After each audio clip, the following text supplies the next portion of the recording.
heroes. They forgot what justice means. If no one else will protect the people, I will. Hello everyone, welcome to What If Deku Rejected Hero Society and Became the Lone Wolf Police Officer movie. Before we start, please go support NormaElementruWolf for writing that awesome fanfic. This is the translated version I made. There will be some mistaken character's gender, but of course Deku is a male. This story is about Izuku Midoriya, but here, by a twist of fate, his quirk awakened late, something no one expected. Moreover, it's incredibly powerful and will turn the world upside down. His dream was ruined by people he loved and admired, and now they want him to reconsider and come back to them, hoping he can be a hero. But it will be too late for that, as he has made a decision that no one can change. All those who hurt him will regret it. Those who doubted him will stay close to him and become his friends. There will be women who want to win him over, but he doesn't care about their feelings. He sees them as scum, with distrust, and will never confide in them for certain reasons from his past. What will happen to our protagonist? Will he be convinced to consider becoming a hero now that everyone loves him and wants to help him, but only because he's now one of them with a quirk? Or will he continue living his life as it has been? A policeman's beginning bitter memories of the past. From the perspective of society, this is the story of how a person acquired almost godlike power, a power that shook the world and commanded everyone's respect. He is the greatest police officer that could have ever existed, although for others he should be a hero, not just an ordinary policeman.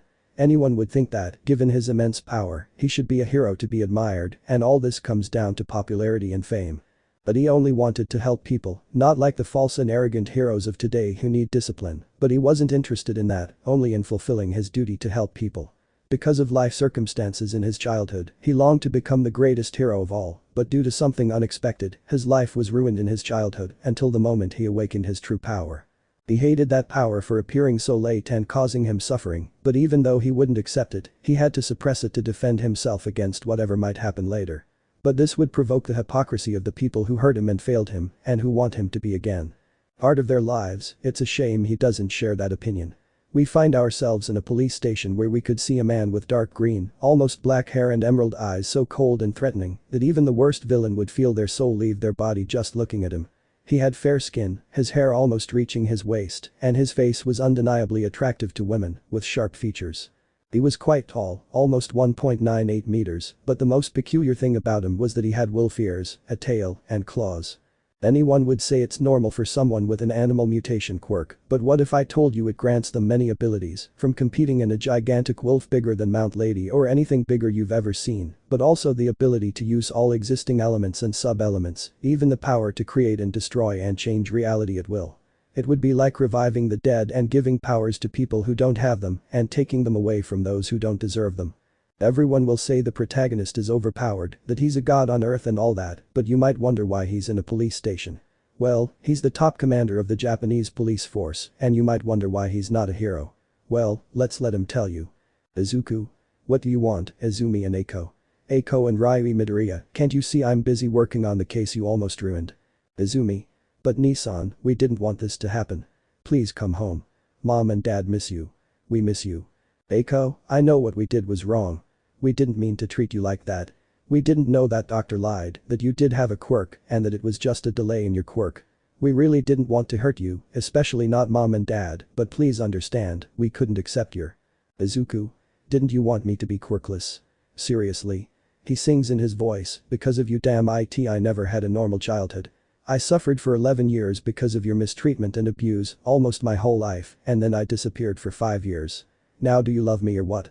Remember I exist. Don't mess with me. He calms down a bit.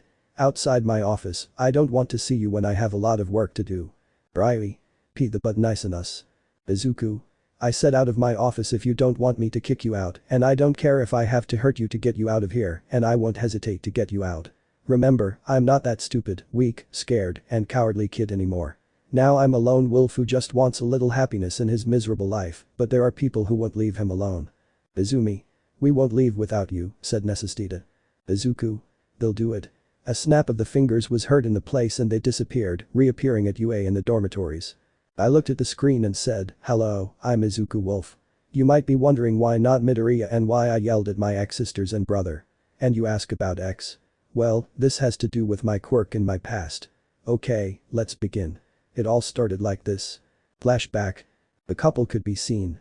A black-haired man and a green-haired woman with 3 green-haired girls like their mother and a black-haired boy like their father.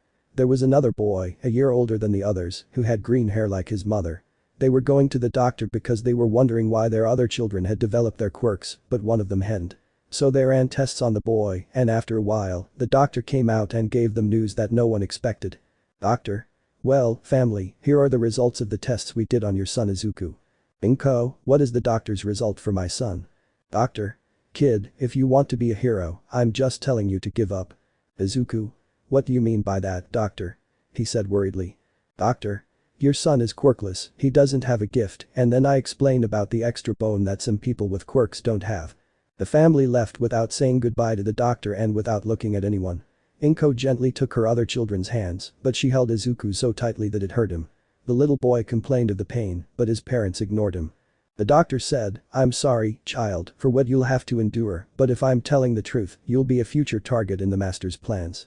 I hope that if our paths cross again, you'll be perfect for my experiment, Noni, with your quirk. Then he started saving a folder that said, Izuku Midoriya quirk. Delayed quirk elemental wolf.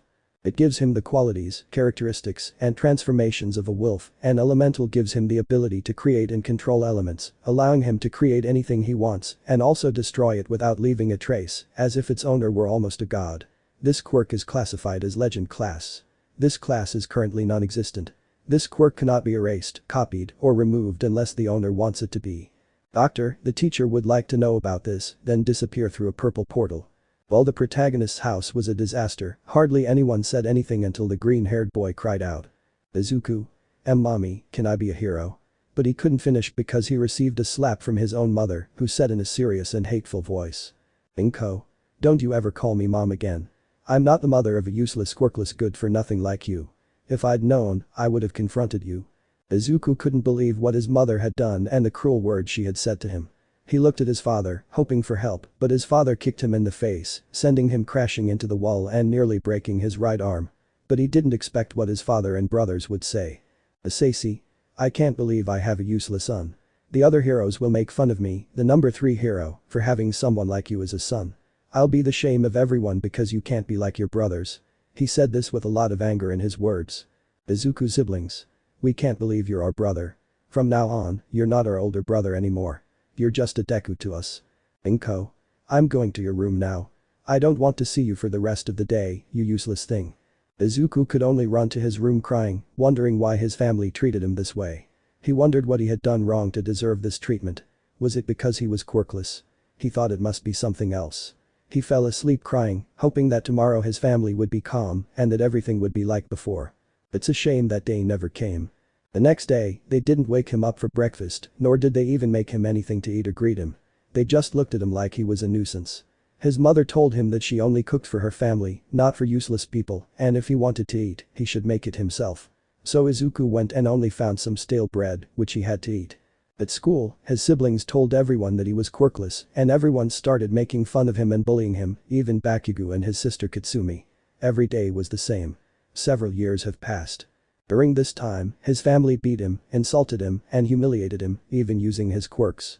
At school, he endured beatings from students of all grades, including the explosive siblings, Bakugo and his sister, and his own brothers, who weren't far behind. Even the teachers were quick to attack him. One day, when he turned 8, he wanted to confess his feelings to Katsumi, but she mocked him. To make matters worse, she confessed in front of everyone, causing the gift he had given her to explode in his face. Then, she stomped on what was left of the gift and the explosion caused him to hit the fence in the courtyard. His arm and face were badly injured, but his arm suffered the most. His sisters told him that his friend deserved someone better, not a useless person like him, and that no one would like him because he was quirkless. Bakugo and Ryui said, you deserve it for being a Deku. Accept it. You're nothing in this world. You're just a piece of trash. So they left him lying there, everyone going home, leaving him there. Then he woke up, made his way home as best he could, and received another beating for being late. When he went to his room, he decided he no longer wanted to be a hero, since a few days earlier he had met Al Smith, and Al Smith had told him to be realistic, to choose to be a policeman or a doctor. Although they weren't seen as heroes in society, they were useful, and he would only put himself in danger and could die. There, Izuku felt his world crumble, and he left. Just remembering it, he removed the few things he had of all Smiths from his room, which was more like a prison than a child's room. Well, his siblings had toys, stuffed animals, posters of heroes, and other things a child should have. He had almost nothing. So he decided to abandon his dream, finally seeing that no one supported him, not his family, acquaintances, or even his friends. So one day he told his family that he was giving up on his dream, that he was going to do something else with his life. This surprised them, but they were happy that their useless son and brother would no longer bother them about being a quirkless hero. They had stopped bothering him somewhat, but at school they continued to make fun of him. Although whenever they wanted to hit him, he would disappear in an instant. In recent years, they noticed that he was taller than all the other young people his age, and that over his high school uniform, he wore a very long sweater with a hood that covered almost his entire face, and a face mask, so only his eyes could be seen. They thought he was ugly or an emo and all that. His brothers always wanted to keep bothering him, but he never let them take off his sweater, hood, and face mask until the teacher said, "Well, guys, you're almost there, and I want you to choose which academy you'll go to for your future, but who am I kidding?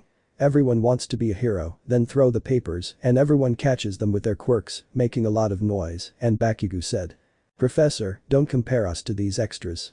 It's obvious that my group and my sister will get into the best hero academy," and everyone was whispering about them, saying they were the strongest because of their quirks. The professor said, "Yes, it's true that everyone wants to challenge UA, and everyone is whispering that it was to be expected from them, and that it was the best hero academy of all, and things like that." But the teacher said, "And you, Deku, don't you want to go to UA so you can take the support courses and at least be of some use to your siblings?"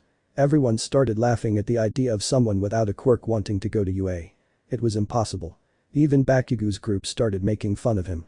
When the teacher gave him the paper, he said, "Deku-san, I have the principal's order that you take off your sweater, hat, and face mask. They're only used when it's cold or someone is sick, and since you're neither, you have to take them off or you'll be punished and lose points." Everyone expected him to refuse and wanted to see what he looked like without his things. The boys thought he was a weakling and ugly, or that he had a girl's face, and the girls thought the same. But when he took off his face mask, he grabbed the sheet of paper the teacher had given him and said, "Izuku, I never said I wanted to enter UA, wherever I choose is nobody's business." And you saw how he spat green, black, and purple fire, and you saw that the leaf burned without leaving any ashes. Everyone was shocked to see that those who thought he didn't have a quirk actually did. But this shocked Bakugo and his group the most. And then, as always, Izuku left so quickly that no one saw him. By lunchtime, the rumor that he had a quirk had spread throughout the school. Some who didn't believe it were bothering him to the point that they started throwing things at him. When everyone saw that he didn't defend himself, they thought it was a lie or that he might have used some kind of lighter or something. But one boy tried to throw fire at him to make him scream. Izuku took off his hooded sweater and instantly transformed into a black wolf with dark green markings, surrounded by what looked like spikes. What was frightening was that he was much bigger than the boy who had bothered him, and Izuku was standing on the boy's chest with one of his very large paws while growling at him, signifying that he was very angry and had run out of patience. That's how he looked. Everyone was surprised that he had transformed into a very large wolf, and even more so that this was happening. They all wondered how long he had possessed a quirk, and if he did, why he had hidden it all this time. But then he spoke. "Izuku. Now, because of you, I have to show what I hate most. Since you took my favorite sweater, I have no choice but to reveal my true form with my quirk, even though it's a damn curse for appearing late and causing me even more hatred." Everyone watched as it detached from the boy and began to glow. What they saw surprised them, especially when they saw how it looked. The girls from all over the school blushed intensely, some with heart-shaped eyes and others with bleeding noses. The boys were terrified, their jaws dropping to the floor. Those eyes reflected hatred and a coldness that paralyzed them, and they felt like it could kill them just by looking at it. In some cases, their blood ran cold. This is what he looks like, just imagining him with green hair and eyes, wearing his high school uniform. What surprised everyone the most was that he had wolf ears and a tail, but someone wanted to interrupt recklessly, and it was Bakugo who launched himself. Saying, "Deku, bastard, since when do you have a quirk? You lied to us." Laughing, he tried to give it a hatch, but Izuku roared, pinning Bakugo against the wall. Then, when the ash-haired boy stood up, he tried to do it again, but Izuku kicked him, disappearing and reappearing behind him. He raised his leg and brought it down, which everyone thought wouldn't do much damage to the explosive, but to their surprise, it slammed Bakugo into the floor, creating a crater that knocked him out. He said, "Izuku.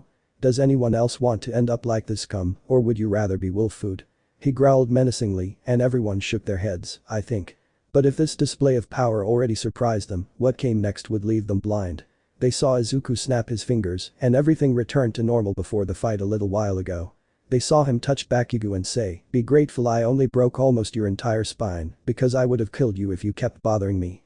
But then they saw his hand engulf him in green fire and Bakugo's wounds healed in just a second. Then he appeared lying near his sister and his idiotic growl. Now everyone thought Izuku had several quirks or one that gave him so many abilities like elemental manipulation, transforming into a giant wolf, possessing monster strength, the power to fix everything in an instant, the power to teleport, and the ability to heal wounds instantly. There was only one question. What happened to Izuku to give him his quirk? Part 2. When they returned to class, the teacher was scolding Izuku for what he did to Bakugo, saying it was forbidden to use quirks without a license. This bothered Izuku because they were going to justify Bakugo attacking him for no reason. "Izuku, don't come scolding me, you're not my mother, much less anything to me."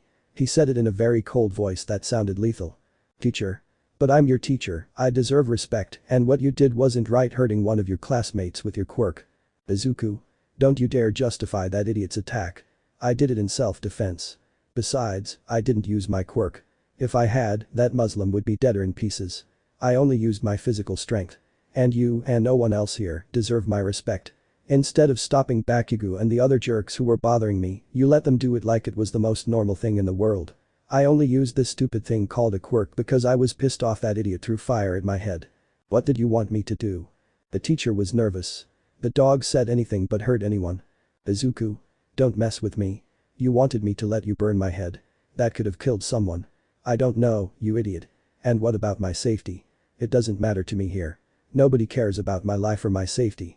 You guys were joining in to hurt me with these useless people I call classmates. I'll never see these monsters as classmates because instead of putting themselves in other people's shoes, they just tormented me." Everyone in the class was shocked. Some said they hadn't done anything wrong. "Izuku. There's nothing wrong with hitting, humiliating, and mistreating me. It's not wrong, so I don't know what's wrong with you. And you want to be heroes knowing the things you did to me. You're just like villains, only self-serving and thinking about fame and popularity. Extra. But it was normal since you were quirkless, and that's how society treats them." "Izuku. Are you an idiot or what? For people who aren't sick like you, it's still abuse, and that's punishable by jail time.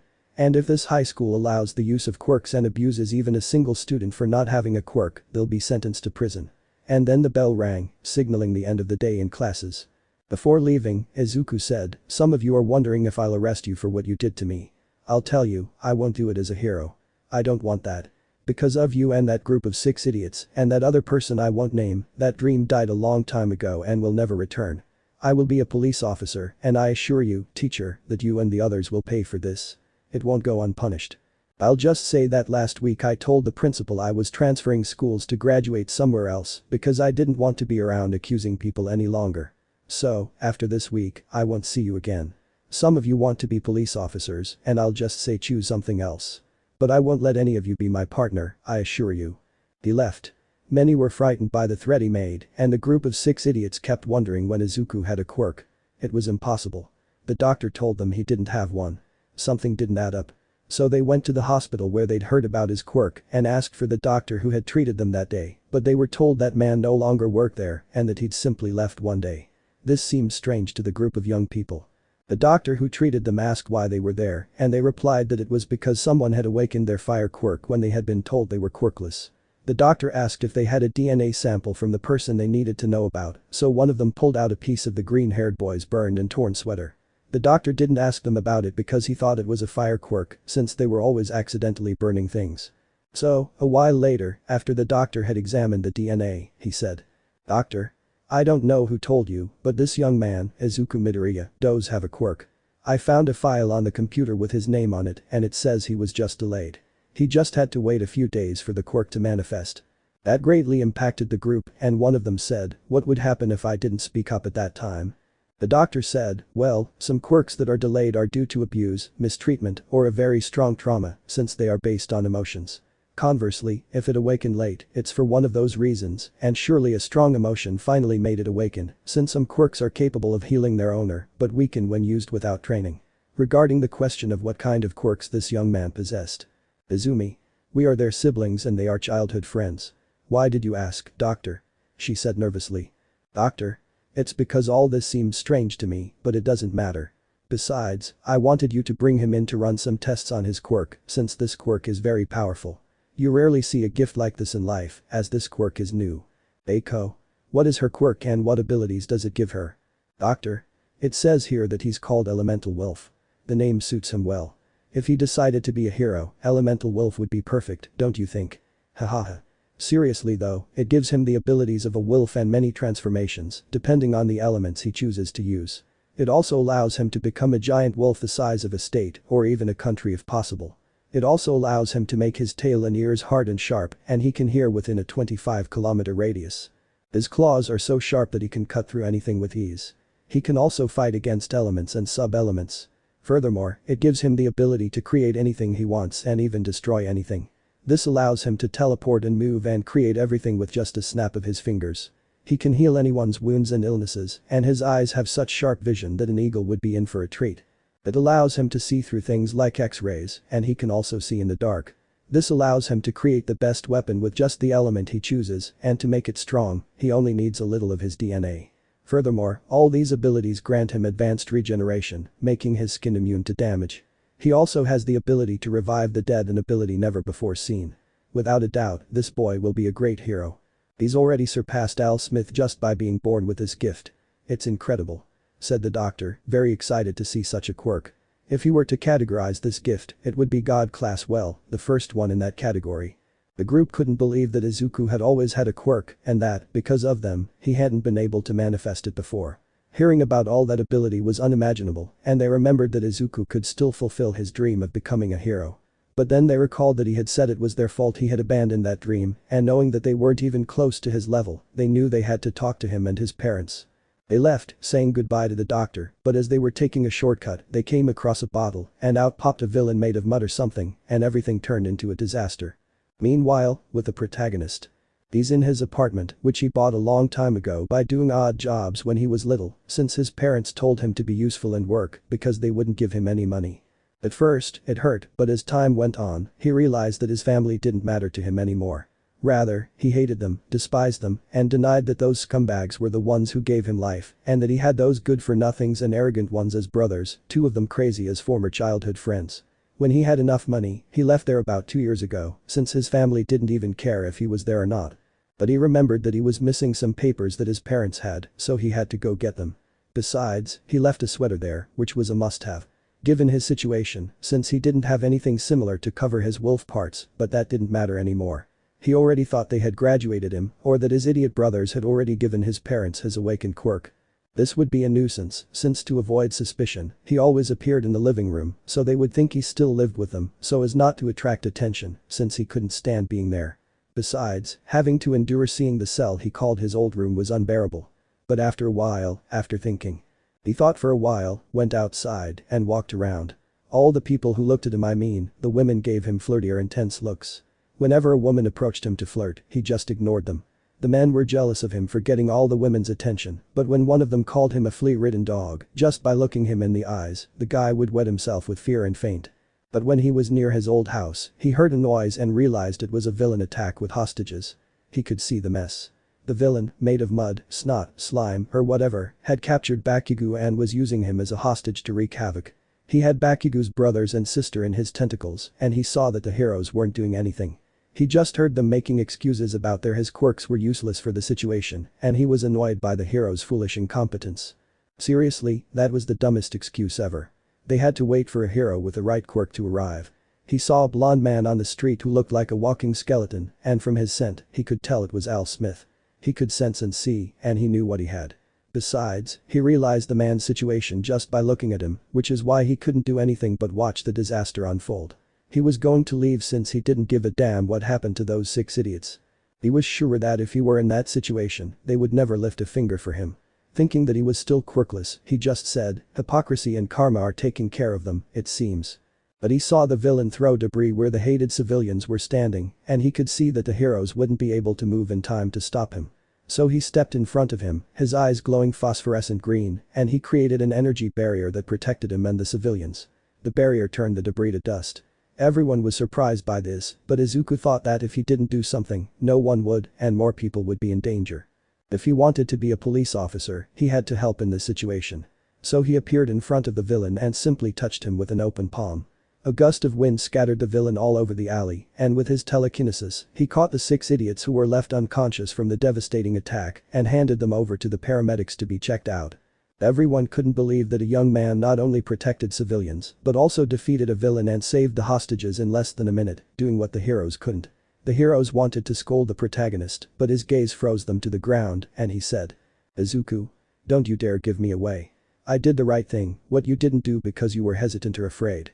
You'd live knowing that if I hadn't done something, almost 30 people would have died because of your incompetence. How would you explain to your families that you didn't save them because your quirks weren't suited to the situation? If you're not up to the task, make yourself fit. Besides, what I did to the villain was just physical strength. I didn't use my quirk. I only used it to save the civilians. And if you'll excuse me, I've already wasted too much time on you. And I'll tell you one last thing.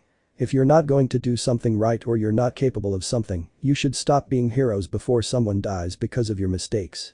The dark green-haired boy left, leaving the people and heroes speechless after the scolding he gave them. Some wanted to reproach the green-haired boy and demand an apology, but some said he was right, others felt like their parents gave them away, and still others felt like the young man was their boss and was going to fire them. To tremble with fear. Smith saw the boy and followed him. He believed he was worthy of being his successor, but when he caught up and introduced himself, the protagonist looked at him with a hostile expression, as if he hated him. Smith. "Shonen, why are you looking at me like that?" he said, somewhat nervous because of the look the young wolf was giving him, although he seemed to be an older mother because of his appearance. "Izuku? Are you stupid, Yagi? Or have you already forgotten me? I'm the young man whose dreams you shattered and whom you mocked 6 years ago. Or have you forgotten?" He said this with a voice full of reproach to the hero. Smith recognized him. He remembered when a boy with hair as thin as his eyes and freckles asked him if he could be a hero without a quirk like him, and he just told him to be realistic and that he would only endanger himself and the civilians. Then he mocked the boy for wanting to achieve something impossible. And now the boy was unrecognizable with a quirk that would make Ofa and Afo look ridiculous, and that would remind him of what he did years ago. Smith. "Young man, I really do. Izuku. You don't need to make excuses to justify what you did. I don't want you near me, much less your stupid quirk. I know that the heroine Nana was your teacher and that she gave it to you because you told me so yourself when you were upset about her death. What were you thinking, taking out your emotions on a kid who just wanted the support of his favorite hero? And you crushed the little hope he had in his dream. Without a doubt, if Nana were alive, she'd be disappointed in you. I don't need to be a genius to know about your last fight with the #1 villain and your delicate state. I don't want to wield the power of someone who humiliated me, didn't trust me, and treated me like everyone else." Smith was hurt by the boy's words, but he knew he was right. He regretted what he had said that day and for taking out his problems on someone who only wanted his support because if it weren't for his teacher, he wouldn't be the hero everyone knew. Smith. "But young man, your power is incredible. You'll be a great hero. You can't waste this opportunity to use the power life gave you to help people and be a hero. And yes, you can fulfill your dream since you have the power to do it. What's more, it's important that you have my quirk because something is coming. Izuku. Life didn't give me a gift, it gave me a curse that, because of its delay, I have to endure for the rest of my life. It's proof of all my pain and suffering. Besides, I don't want to be a hero. I'll be a police officer. Thanks to everyone, my dream died, and thanks to you for making me think I'd be a police officer, I'll be the best police officer the world has ever seen. You won't see a hero, just a police officer, Al Smith, the one you create for me, for telling me that day. Besides, I don't need your quirk since I'm not interested in your fight with Afo, so I'm leaving. You've wasted too much of my time." The green-haired boy left, leaving Al Smith sad and regretful of what he had done. Meanwhile, at the Midoriya house. It was quite a mess, as the parents of the 5 young people were surprised to hear the news about the boy with wolf ears. Although he seemed somewhat familiar, they were only worried about what had happened to their children. The fact that this boy had saved civilians and defeated the villain in less than a minute was astonishing, especially after the scolding he'd given the heroes. They wondered who this young man was, a bit disrespectful to the heroes, as if he hated them. But their thoughts were interrupted when the door opened and they hoped it was their children. They had surprised, questioning faces and many emotions, but they didn't see Izuku with them, but they didn't care, so their parents approached, checking them to see if the villain had hurt them too much. "Izumi. Mom, Dad, we need to talk about Izuku Nison." The parents didn't expect what their daughter said about them having to talk about the useless member of the family. "Isaisi. Why talk about that useless quirkless guy? It's more important to see what happened to them." "Keiko. Did you see the news about what happened to us?" The adults nodded. "Well, you see, the young man is Izuku Nison." Inko. Hahaha, stop joking, daughter. Even though the young man has the same eye color and almost the same hair color as him, they're not the same. That young man from the news has a quirk and your useless brother doesn't. Speaking of him, where is that good for nothing? He wasn't with you, but he'll see for being late. It's been a while since I've given him a lesson. Riley. Mom, Dad, look at this. Did you see the videos of what happened in the classroom when he burned the paper with his mouth and then the beating he gave a young man in his wolf form and how he humiliated and beat Bakugo with just 2 moves and how he fixed everything and healed him? Chapter 3. A Family's Regret and a Fight at the UPS, Part 1. The Morellas didn't believe what their children were saying. How was it possible that their useless son had awakened a quirk and why only now? Asashi. This is impossible. How did he do it? He wasn't supposed to have a quirk. Izumi. Mom, Dad, read this. I'm handing you the envelope with the information the doctor gave you. And when the adults opened it and began to read, their gazes slowly descended in despair and unease. Inko. It's like he had a delay in his quirk because of us, he couldn't wake it up, but why didn't the doctor tell us? Why did he say he didn't have a quirk? Eiko. I don't know, Mom, but that doctor must have had some very strange reason for hiding this from us, and by not telling us, he caused all this. Inko. We need to talk to his brother and have him explain when he woke him up and fix our mistake. She said seriously, but inside she wanted to burst into tears. Keiko. I think it was when he was 10, Mom, because ever since he was that age he started wearing very loose clothes to cover himself up too much. Maybe he was hiding his quirk, that's why we didn't realize when he awakened it. Izumi. That's true, but why would I do that? Riley. Remember that he said his quirk was a curse for him because he woke up late. He hates his quirk because of us, he said sadly. Keiko. That must be why he only used his physical strength. He trained too much so he wouldn't even have to use it. Eiko. Mom, what will we do to apologize to my brother? Inko. We're going to make dinner with all his favorite things, so does anyone have any ideas about what we could cook? But nobody said anything. They were trying to think of what their brother likes, but nothing came to mind, and this worried their parents. Izumi. Mom, we don't know what Nison likes. She said panicked. Keiko. How is it possible that we don't know what he likes? Wait, what if we buy him something from Al Smith? He's a big fan of his. I remember that he keeps them in his room, and when everyone went upstairs and saw a slightly worn door with burn marks, it just made them ask what happened to the door. If they knew what it was like when they threw fire attacks, that's why the door is like that, but after opening it and entering the room, they were shocked that instead of being a young person's room, it seemed like the place was going to crumble. The walls were gray and opaque and had cobwebs, as if no one had lived there for a long time, and they saw things like the uniform or subjects to go to high school. There was nothing. They wondered how Izuku had managed alive all this time, so determined to earn his forgiveness, they made dinner, hoping Izuku would like it and that they could talk to him. Then they heard the front door open and saw Izuku standing there. Inko. Hello son, how was high school? Izuku found it strange since she never asked him those kinds of things. Izuku. Well, I guess. Inko. That's great. How about you sit down to dinner with your brothers, your dad and me, and we can talk about something. She gestured that they were there and that there was an empty seat for him, but no one expected this answer. Izuku. No thanks, I'm not hungry. I just came for a few things and then I'm going back to my apartment. Everyone was surprised by that, but they wondered how he had an apartment, how he could pay for it, and how long he'd had it. Inko. What do you mean, apartment? You're still too young to live alone, and with what money? I hope you haven't taken advantage of your father and me. Izuku. Cold voice. First of all, I have a job since you guys didn't give me anything, not even food or clothes, much less money to study, so I paid for it myself. So I didn't steal anything from you, and I've lived in that apartment for 3 years. I'm surprised you didn't realize that. That shocked everyone, but they saw how he went to a wardrobe and took out some papers, and they wondered what he needed them for. Asashi. Son, what are those papers for? Izuku. They're for going to the police academy, which I only need to get started in a few days, so goodbye. Everyone saw that he disappeared, he teleported. This surprised everyone, especially his parents, since they hadn't expected him to become a police officer, and even more so given his powerful quirk. They saw that the way they treated him caused him to lose his desire to be a hero. Okay, I'll fast forward to the first day of classes at UA. Everything was normal for the past 10 months, except that in middle school, all the students wanted to be friends with the protagonist because he only had a quirk. He was annoyed by their hypocrisy. Some he ignored, and Arroyos told them he would never be friends with them, which is why they did that to him. It happened while he was going to the police academy. He turned out to be the best at everything. He had already finished the academy and was now a police officer. They tried to assign him a partner. At first, he accepted it and told him he was quirkless, hiding his ears since no one in the police force knew about his quirk. He did it to test his new partners, but he didn't like how they started ignoring him and saying mean things and playing cruel jokes. He didn't fall for the jokes, which was a good thing. He tried to tell the commander, and the commander just said, "That's who you are. You can't change it. You just have to put up with it or resign." He couldn't believe that until he got fed up, and on one patrol, he used his quirk even though he didn't like it. And he surprised his partner and even more so the police station, and everyone asked him why he did it. If he was crazy, they could have done something worse to him, and he said, "Izuku, I did it to test if I could trust you, but you can't trust anyone. Now, Captain, you can't stop assigning me a partner because I see I don't need him." "Captain? Alright, I see your plan worked. You were right. And you, I'm disappointed. So everyone, get back to your jobs and don't go near Midoriya unless it's for work."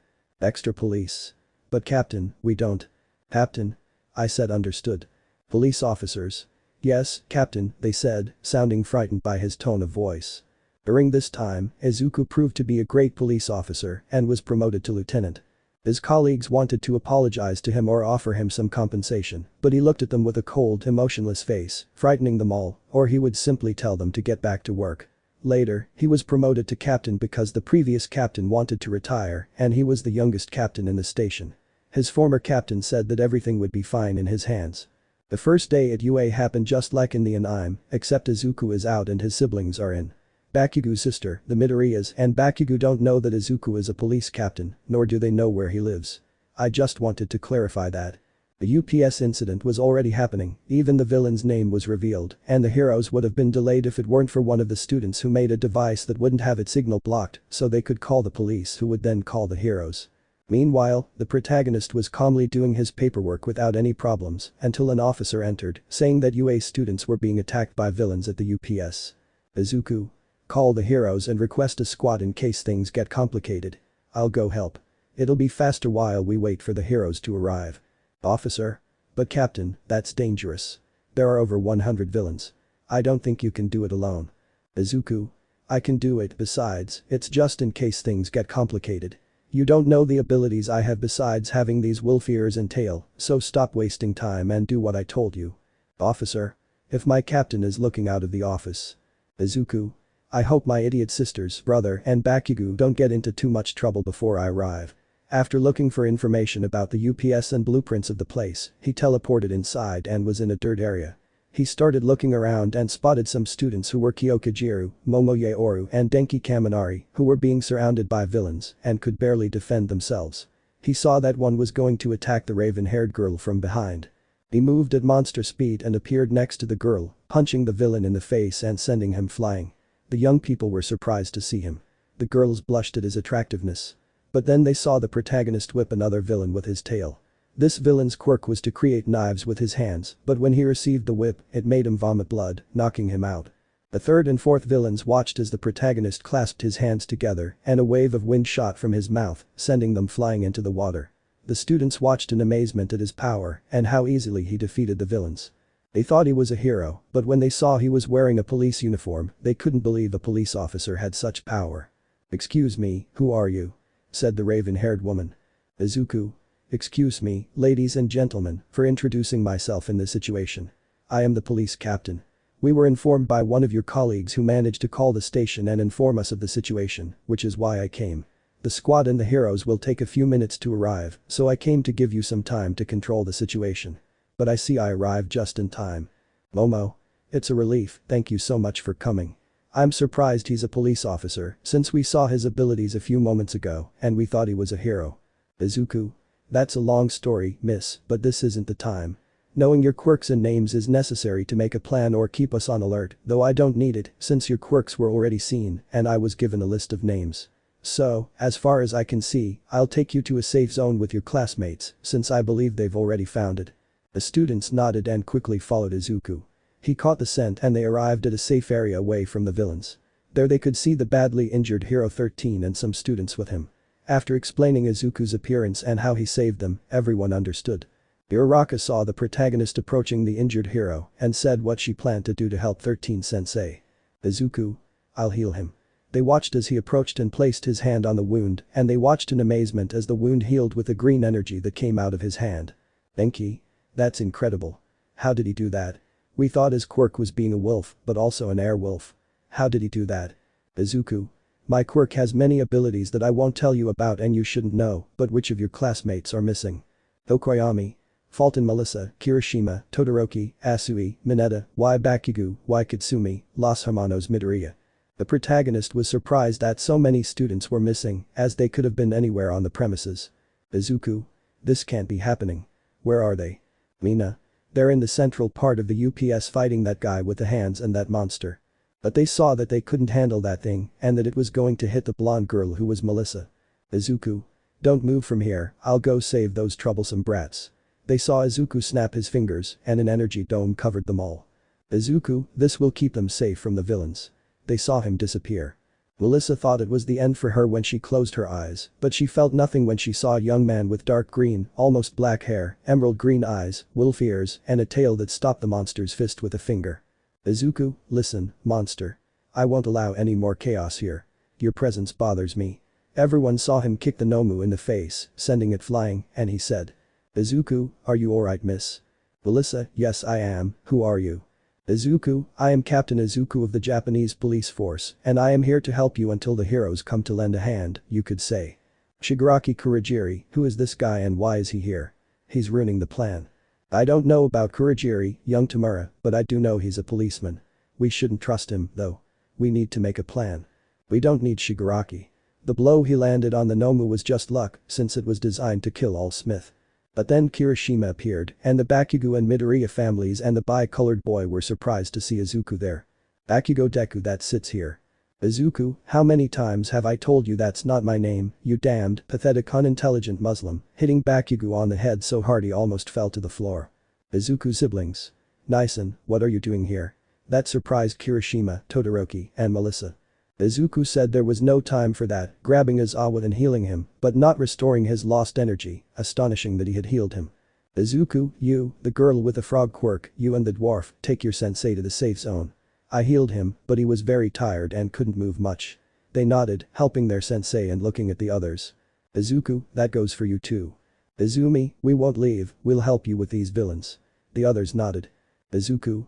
I don't need you, get out of here before I kick you out. You don't know how to control your quirks, you'll only put yourself in danger, and you have no experience fighting villains. But he was interrupted just as he was about to be hit by the Nomu, but a voice was heard. I'm here, and that's for all Smith. Arrival of Almeth Pella with Nomu part. All Smith took in the situation and saw Izuku, recognizing him since he hadn't seen him for months and hadn't expected him to be a police officer. He asked. Young Midoriya, what are you doing here? It's very dangerous for you. You're still a police officer. It's dangerous. I will fight these villains. Izuku said nothing, and the fight continued as in the anime until all Smith started smoking, seemingly running out of time. Izuku saw this and knew he had to intervene. He realized the villains were planning something, and with his heightened senses, he saw Kurogiri Chika opening a portal near All Smith. He knew the Shinigami was going to disintegrate him, and if that failed, the other portal, with the Nomu stub, would hit him in the side. This was serious. Since All Smith couldn't dodge this in time, he said change. He appeared in All Smith's place, and the blonde appeared where Izuku had been. Everyone watched in amazement as he grabbed Shinigami's arm to prevent him from touching him and punched the Nomu in the face, sending it into the water. He then pinned Shigaraki to the ground, immobilizing him. But before he could say anything, the Nomu reappeared in front of him to strike, and Shigaraki smiled at this. Everyone was worried about the protagonist, but they were greatly surprised when he stopped the Nomu's attack again, but without looking at them, as it grabbed Shigaraki. Izuku. You ugly chicken, you're definitely a nuisance. I have no other choice.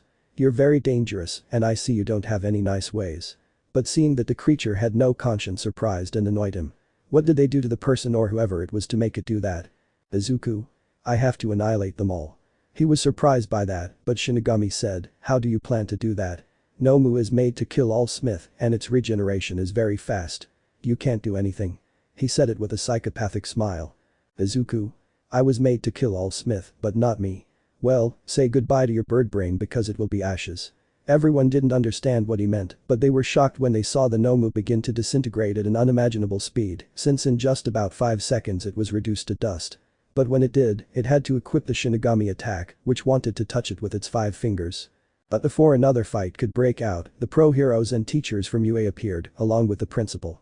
Shigaraki was about to touch Melissa when she got distracted, and like everyone else, she received a bullet in her hand from Snipper. She managed to escape with Kurogiri's help before Izuku could arrest them. Izuku's pav. Damn it, they got away. But next time I'll arrest them. Something's going on and I have to figure it out. I curse the fact that he got distracted. If it weren't for Bakugo throwing an explosion at Shigaraki and Kurogiri the moment the heroes arrived, he could have arrested them. That annoyed him because Bakugo, in his eagerness to show off, put someone in danger. The director approached and asked what had happened. Can someone explain? He asked. And who are you, young man? Your uniform makes you a police officer, right? Yes, Izuku, I am Captain Izuku Midoriya, although he said the last part more coldly than usual.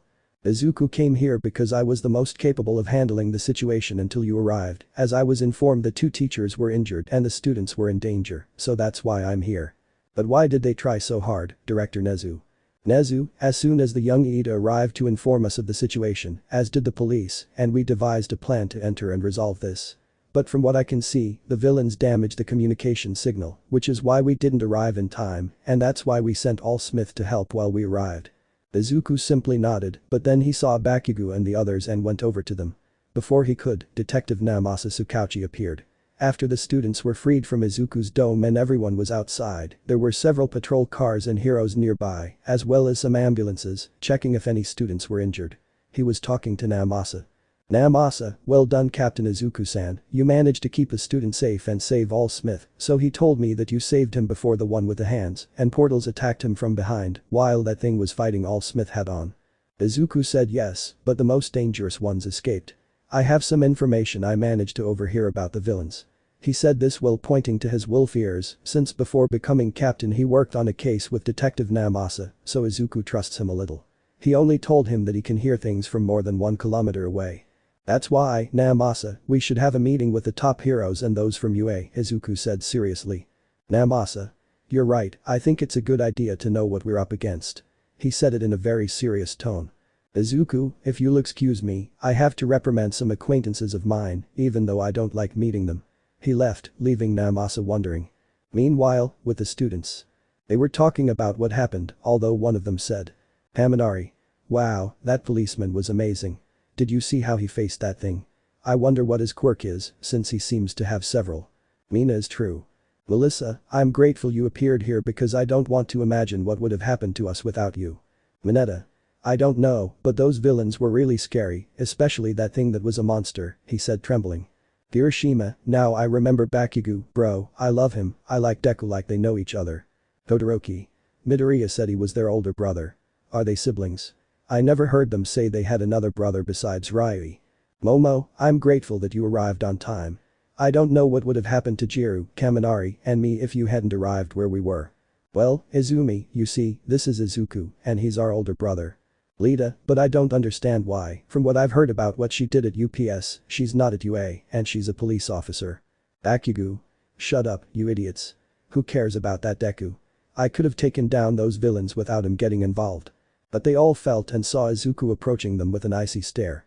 Mina Midoriya's, if he's her brother, why does he look so upset and come this way?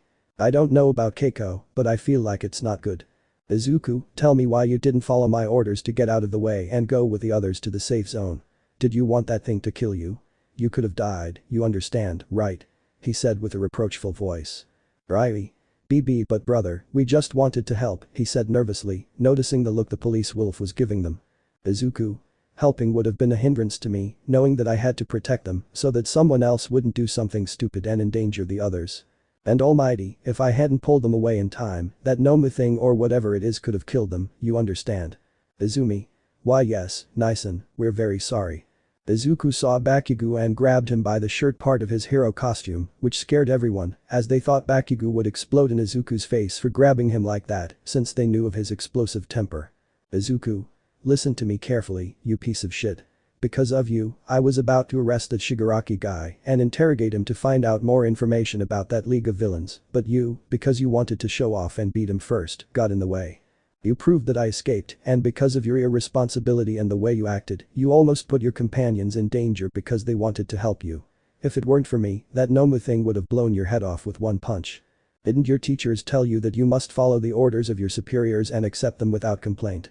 I'm just telling you, Bakugo, if you ever do that stupid thing again, like disobeying one of my orders and causing collateral damage to someone, whether a fellow hero or a civilian, I'll give you the beating of your life in prison and make sure you never play the rapping hero again. Let that be clear. He let go of Bakugo, who was pale from the oatmeal because he felt he was serious. Hiroshima. Today, why am I yelling at Izumi, Eiko, and Kido? Yelling at young ladies isn't manly. Lita. Besides, he didn't go overboard with the scolding of them. I understand Bakugo's behavior, but what they did, he said, making his robot movements. Mina. They were very rude to them, especially since they're siblings. You shouldn't treat each other like that. They're good people. Izuku looked at her and said, if they really knew what kind of people the Midoriyas are, pointing at his sisters and brothers, they wouldn't associate with you. Though Koyami. What did he mean? He said it hesitantly. Izuku simply raised his hand, and white tentacles of light emerged from it, touching everyone's heads. They saw their memories of their past. Some shed tears, others clenched their fists in frustration, anger, and helplessness at what they saw, and still others covered their mouths. Then he unleashed his ability. And one said, Mineta, seriously, what he showed us is true. That's his past. Izuku. My family mistreated me for not having a quirk, but it was actually dormant. Because of their abuse, I couldn't awaken naturally until now, which is my lifelong curse. But now I've fulfilled my dream of being the best police officer, since I don't use my quirk anymore. I trained my body for serious situations, but with that Nomu, I had to use a little of it. So, I'll see you later. I have things to do in 2 days. It's the meeting with the heroes and teachers, and the principal has to give all the details for that day. I'll be there since I have to give some information before leaving many with more questions and doubts than answers. Wolf's meeting at UA with the heroes. 2 days have passed since the events at UPS, the recount he had with his brothers and Bakugo, and the fight he had with the Nomu. Today, a meeting was scheduled to clarify some details of what happened. The meetings would include top heroes, teachers, the principal, and students who witnessed and were involved in the events. Detective Tsukauchi Naomasa and our protagonist would also be there because he helped prevent the situation from spiraling out of control. He took his car and left. When he arrived at the university, the students' eyes invaded him from head to toe. There was a sense of wonder at his attractiveness from the woman and disbelief from the men that someone so mature could be the same age as them and be a police captain, especially after what happened at the UPS. He didn't take this seriously, as he always knew how to ignore the many looks of disgust, hatred, and contempt from his former high school classmates. For him, this was something normal, even having to send 1 or 2 troublemakers to the infirmary. When I finally got to the principal's office, which took a while because the place is huge, I thought this. Izuku Pav. Could it be that he did it that way because that mouse enjoys watching the students get lost in a mouse maze, looking for the cheese that would be the classrooms? He certainly likes playing with some people's minds, but not with mine. So he used his sense of smell to detect the scent of those who would be at the meeting and found them. He opened the door and there were the heroes, the teachers, the principal, the students of Class 1A Tsukauchi. They all turned to look at him, and he returned their gaze seriously. The situation was making everyone sweat because those emerald green eyes were undoubtedly as cold as ice. Even Endeavor and Mirko were having a hard time maintaining eye contact with him. Aizawa could barely do it. The student seemed like jelly, trembling with nerves. Naomasa was sweating a little since he was more or less under the protagonist's gaze, and the principal just smiled with amusement at everyone's behavior, but inside he felt like a small mouse surrounded by a large wolf that was going to devour him. He coughed to try and calm everyone's nerves. Nezu. Well, now that Captain Midoriya has arrived, we can begin the meeting. Everyone nodded. Izuku took a seat next to Tsukauchi. Izuku. Well, we're all gathered here to talk about what happened at UF and how the villains infiltrated it and knew All Smith would be there, but when they didn't see him, they started attacking the students and how they had a kind of being like a weapon to kill All Smith, but the protagonist was interrupted by Rukius. Rukius. Excuse me, but could you tell us your age and quirk, Captain? She said nervously because of the look the wolf gave the dragon. Izuku. And what would that be for, Miss Heroine? He said seriously, but with doubt as to why she wanted that information. Pause. Don't be offended, Captain, but it's because we know he's the brother of one of the Midoriya students, and the report doesn't confirm his age or quirk. It says he's 17, which is 1 year older than them, and there's no information about his quirk, but it's clear he's a wolf because of his ears and tail. But as I said, we're not sure. Since it says here that you use different quirks during the villain's attack, could you explain that?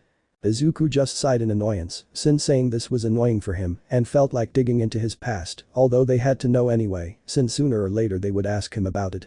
Everyone was paying closer attention to what the protagonist was going to say, especially the students, since they would find out what his quirk was.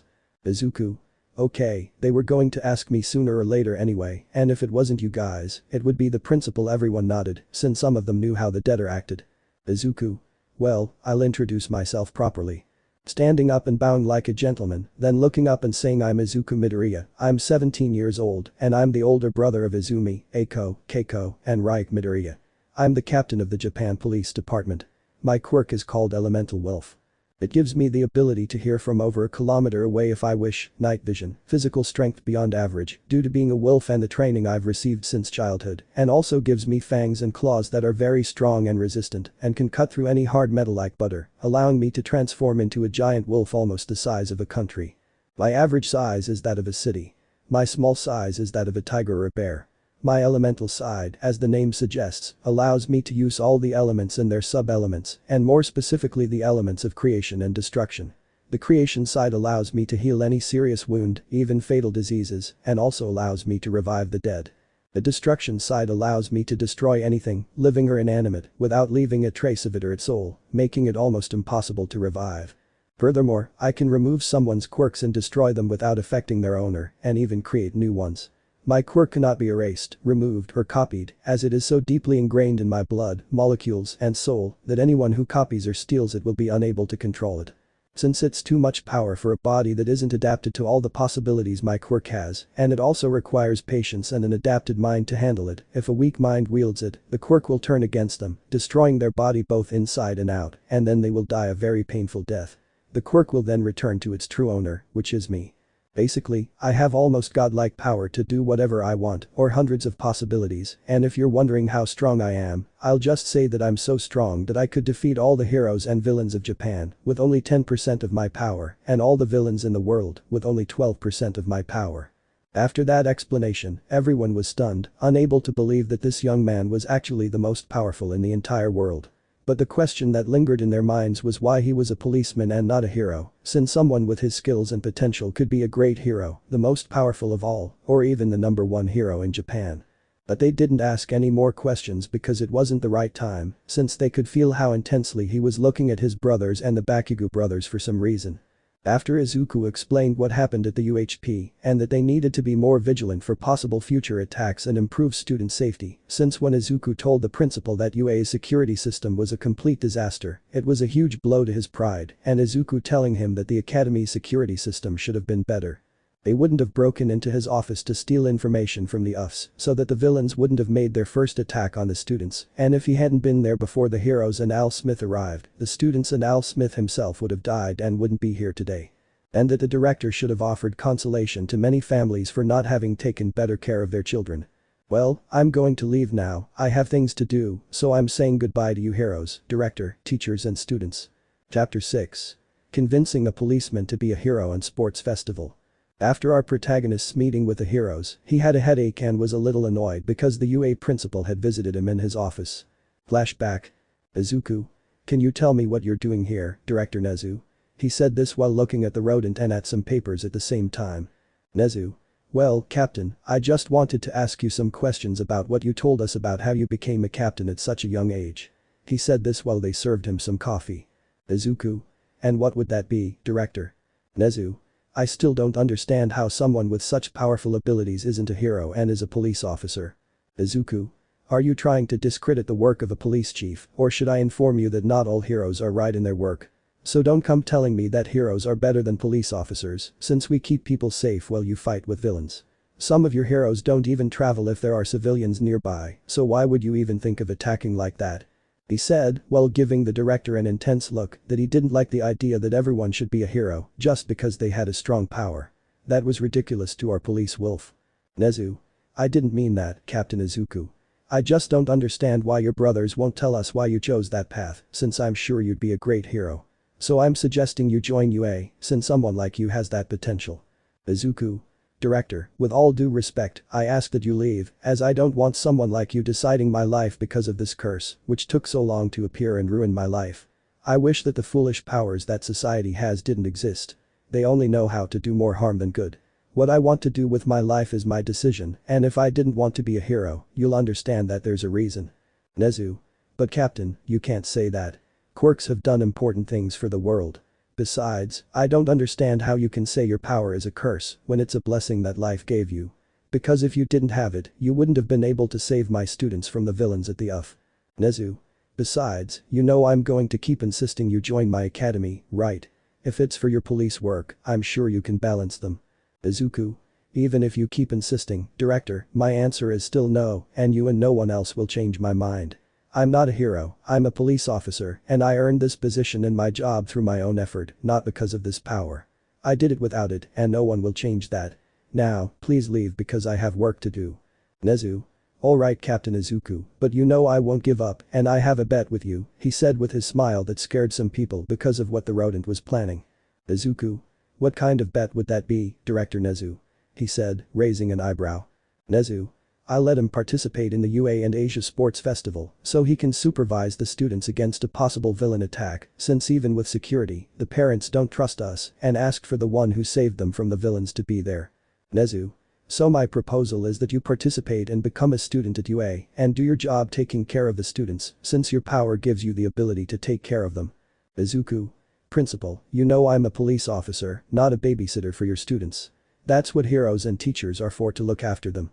Besides, you know I'm the police captain of this part of Japan and that I have to be doing my job in other cases, not babysitting your students. Also, you're supposed to have the best security and the best heroes to protect your students. Nezu. Well, I knew you'd say that, although you're right about that. Besides, it's because the UF cameras recorded what you did and the parents trust you more than us, even though they don't believe you're actually the same age as any of their children. Also, I'm going to cancel a special bonus for the police stations since they need more money from the government. He said this with a challenging smile to our protagonist. Izuku.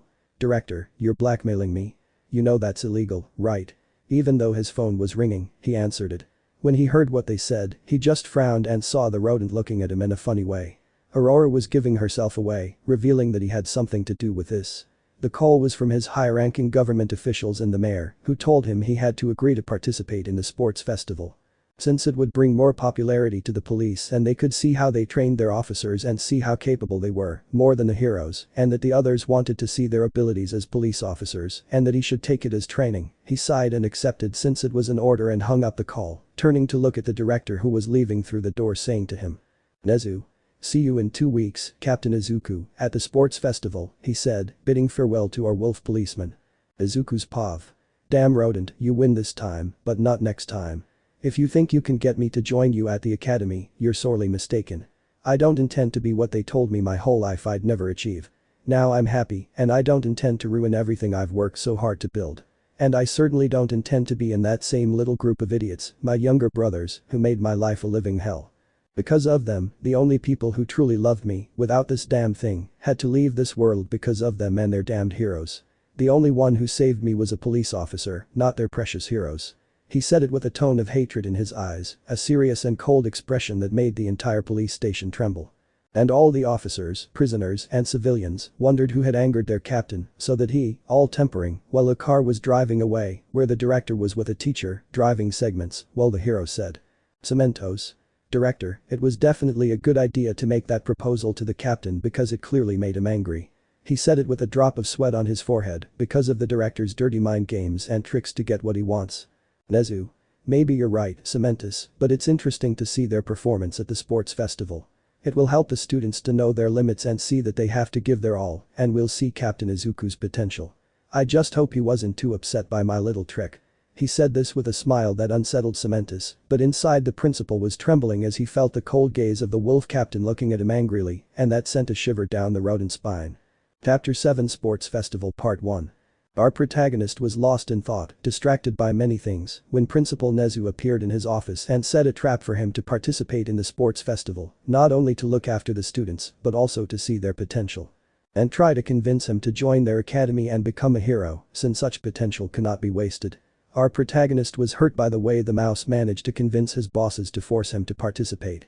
Obviously, the director informed the students that our wolf police protagonist would be a special guest and participate in the festival. Obviously there were several reactions of surprise, unexpected emotions, and other hopes of seeing his brother again, and a Muslim who wanted to defeat our protagonist and prove that he is the best, and the bad thing is that our protagonist hates him and hates his horrible attitude. Our protagonist trained by meditating and figuring out which skills he would use for the sports festival and what kind of activities they would do until the 2 weeks were over, but then he received a call from Principal Nezu. And he said this. Nezu. Captain Izuku, I propose that if you win the sports festival, I'll stop bothering you for a while and not bother you so much. What do you think? Izuku Pav. I think I should accept because ever since I met that rat, he hasn't stopped bothering me with his calls, messages, voicemails, emails, and more. It would be good if he would stop bothering me a little because I can't stand it anymore. I feel like mincing that rat because he's testing my patience. He said this calmly, but in the end, he was annoyed and a vein popped out in his head as a sign of irritation. Izuku. Alright, director, I accept, as long as you don't bother me so much for a while. If you do, I wouldn't mind going to another country just to avoid seeing Barrias, the staff, and especially you, who only knows how to irritate my patience. And believe me, director, it's not good to meet a wolf in a bad mood. He said it seriously and with a very apologetic and cold tone that made the rodent tremble and sweat a little. Nezu. Okay captain, I'll see you at the sports festival, I wish you the best of luck. After that he hung up. And now we find ourselves at the UA Academy in the locker rooms where they forced our protagonist to wear the Academy sports uniform, but so that they would know that he is a police officer they allowed him to wear his badge and hat, since due to his age, they wouldn't believe that he was an ex-police officer and would think that he was in disguise or pretending, since not all civilians know that he was the one who saved the students from the villains at UF. Everyone was already in the stadium waiting for everything to begin, as Awa and Present Mick spoke from the commentary booth. Present Mick. Yeah. Sean Todos. Welcome to the UA Sports Festival. First, we'll introduce the classes participating today. First up is the class that overcame the villains and had the courage to stand up to them. Here we have Class 1A. Everyone cheered and applauded as they walked by. Hiroshima. There are definitely a lot of people here. Zero. I feel nervous seeing so many people. Momo. Calm down, guys. We have to give our best at the festival and show what we're capable of. Izumi. Sisters, do you think Nysen is actually coming to participate? She said with a tone of concern for not seeing him. Eiko. The director said he would come, we'll surely see Izuku Nysen soon, although I don't see him anywhere, she said while moving her head, looking all around for our protagonist and seeing nothing. Bakugo. Well, it's better that Deku doesn't show up, and if he does, I'll show them that I'm the best, and even though he has that dog quirk, mine will always be better, although at least he's no longer a useless quirkless good for nothing, he said with an arrogant smile, thinking too much of himself. As our protagonist was passing by the field, he heard someone talking badly about him. Izuku's Pav.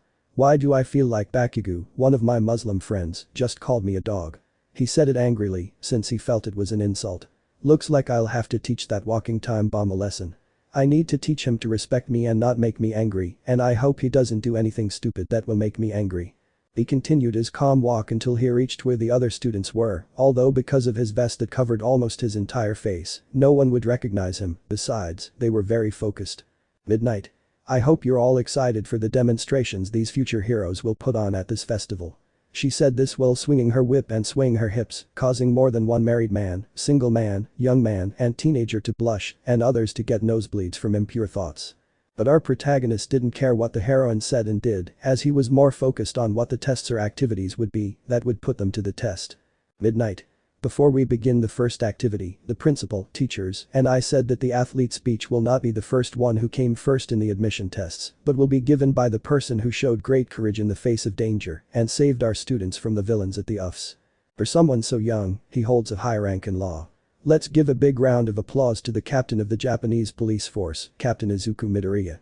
Everyone erupted in cheers and applause upon seeing our protagonist again, further surprising his former middle and elementary school classmates.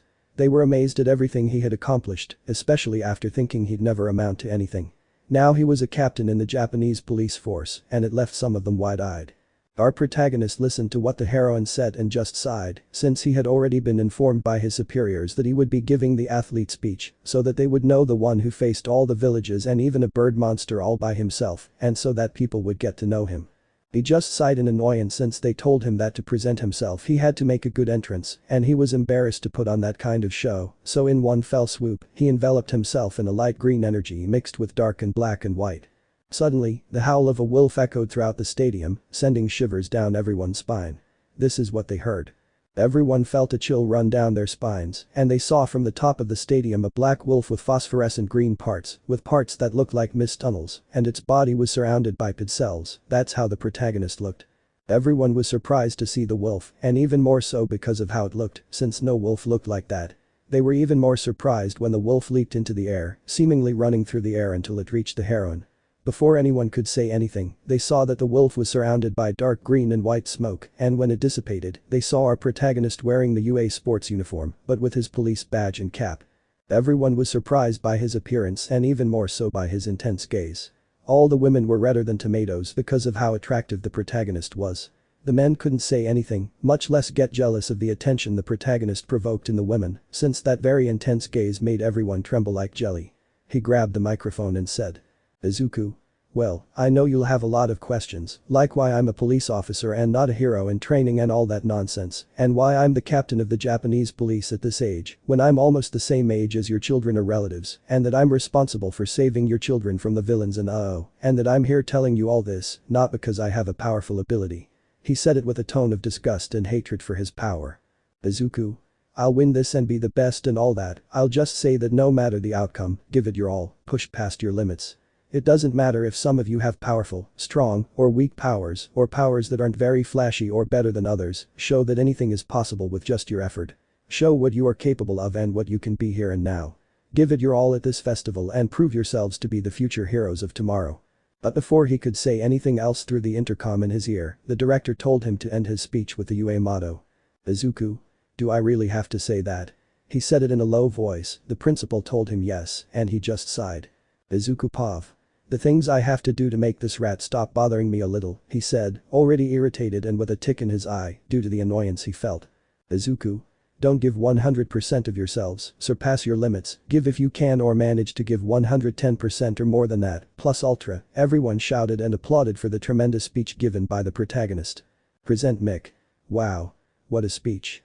Captain Midoriya said. "It certainly inspired many of the students and all the spectators," he said excitedly, and everyone felt the same way. Before stepping down from the podium, the heroine Midnight wished our protagonist good luck and congratulated him on the tremendous motivational speech he gave to all the students. The heroine stood on her tiptoes since the other was too tall and she had to make him bend down a little and gave him a light tap on the cheek, almost near the corner of his lips.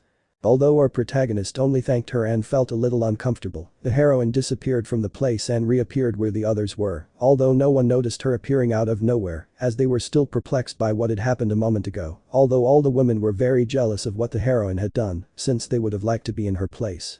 "Midnight. Okay, let's get started." He said this while spinning the roulette wheel, which landed on an obstacle course. "Midnight. Obstacle course," he said, and the whole audience was very excited about this. And the heroine explained the rules of how the obstacle course would work. Everyone was in their potions, ready to run, and our protagonist was going over that he had to win this, otherwise that rat would keep bothering him even more than before, and this was his chance to get a little rest from that rodent. But when they set out, everyone was going to run, but no one could move, since the Todoroki froze the ground, and everyone's feet were frozen, even our protagonist. Although he didn't like what his own kind with legs did, because if they wanted to be better than the others, they had to do it differently, not like this. Before anyone could say or do anything else, the protagonist said something. "Izuku. Damn brats, have Zuko with legs, what a terrible way to gain an advantage, I'll give you what you deserve." Terramodic roar. Then he let out a roar so loud and powerful that the entire temple and the ice broke into pieces, and because of the air pressure and the sound that the wolf protagonist's roar gave, that was the roar. Everyone was startled by the roar because it sounded like a truly angry beast, and they saw the other one get into a running position, and suddenly he was gone, leaving only small flashes and dust trails. All the students recovered from their shock and started running. While with the winter ones and the walking bombs and the broccoli hares, they were pedaling for first place, but they only saw a dark green almost black blur that passed through the middle of them. They only heard this. "Izuku. Move aside, you slowpokes, or I'll force you out, and don't even think about messing with the other competitors, or I'll disqualify you for unsportsmanlike conduct." He said this seriously and annoyed by what they did in the starting area of the race, and then abandoned it. Chapter 8, Part 2 of the Sports Festival. After the protagonist said that to the walking shovels and the Muslims, before they could say anything, he increased his speed and reached the part where there was a ravine and only some ropes for balance. Everyone wondered what our favorite wolf cop would do about this. But they were surprised to see the protagonist jump and run through the air as if he were touching the ground or as if the ground were invincible. Everyone was amazed by what the protagonist did while the others used their quirks or balanced on the ropes. Present Mick. Why Captain Midoriya, he certainly has many tricks up his sleeve. Our protagonist reached the area of the 0-point robots, and when one of the robots was about to crush him with a stomp, it was seen that the protagonist was no longer there and they saw that he was in the air with angel wings. Then he raised his hand, as if he were wielding a sword, and lowered it in a slashing motion, cutting 5 robots with 0 points in a single attack. And everyone was surprised by what the protagonist did, especially when he started running like lightning, cutting through the robots and causing a great deal of destruction. As the other students approached, they were amazed by the protagonist's destructive prowess, especially when they saw him strike one of the robots with an open palm, sending it flying across the ground and crashing into another robot, causing it to explode from the protagonist's tremendous force. And then they saw that in the blink of an eye he was gone, and then they saw that they were in the area of explosive mines, and that he ran at lightning speed, causing the mines to explode all at once, creating a path of destruction, and some students who arrived were caught in the crossfire and were sent flying, and when the sound of explosion subsided, they saw that the protagonist was already at the finish line and dusting himself off in a bored manner. Everyone was stunned by the way he won the race, the protagonist and others who didn't see him move at the time. Present Mick. Yeah, Captain Midoriya is in first place to win the race. Everyone was clapping and shouting excitedly about how the race went, while one by one the students arrived and couldn't believe that the police wolf had won, but a certain Muslim boy launched an attack because he didn't like coming in third place in the race. Bakugo. Deku, how did you beat me in the race? But the protagonist stopped him by appearing behind the Muslim and giving him a strong blow to the head that sent him crashing to the ground. Izuku. You can shut your damn mouth now, Kitsuki Bakugo, and stop yelling for 5 damn minutes. I can hear you yelling from the entrance. And show me some respect, Bakugo, because I heard you call me a dog before we started and nobody calls me a dog, you damn crazy explosive. He said this loudly, leaving the Muslim boy startled, wondering how he heard him say that if he was far away. Izuku. You forget, Kitsumi, that I'm a wolf and my hearing is highly developed and I can hear everything from a kilometer away, he said, looking seriously at the Muslim. After that, he left, leaving a slumped Bakugo on the ground, while everyone was bewildered by the situation, especially certain green-haired, blonde, and bi-colored-haired kids, since they hadn't expected the guy's attitude towards the Muslim, although it was somewhat expected since their friendship had broken down years ago because of them. And besides, he didn't really see them as anything special, and it was clear he didn't want them around.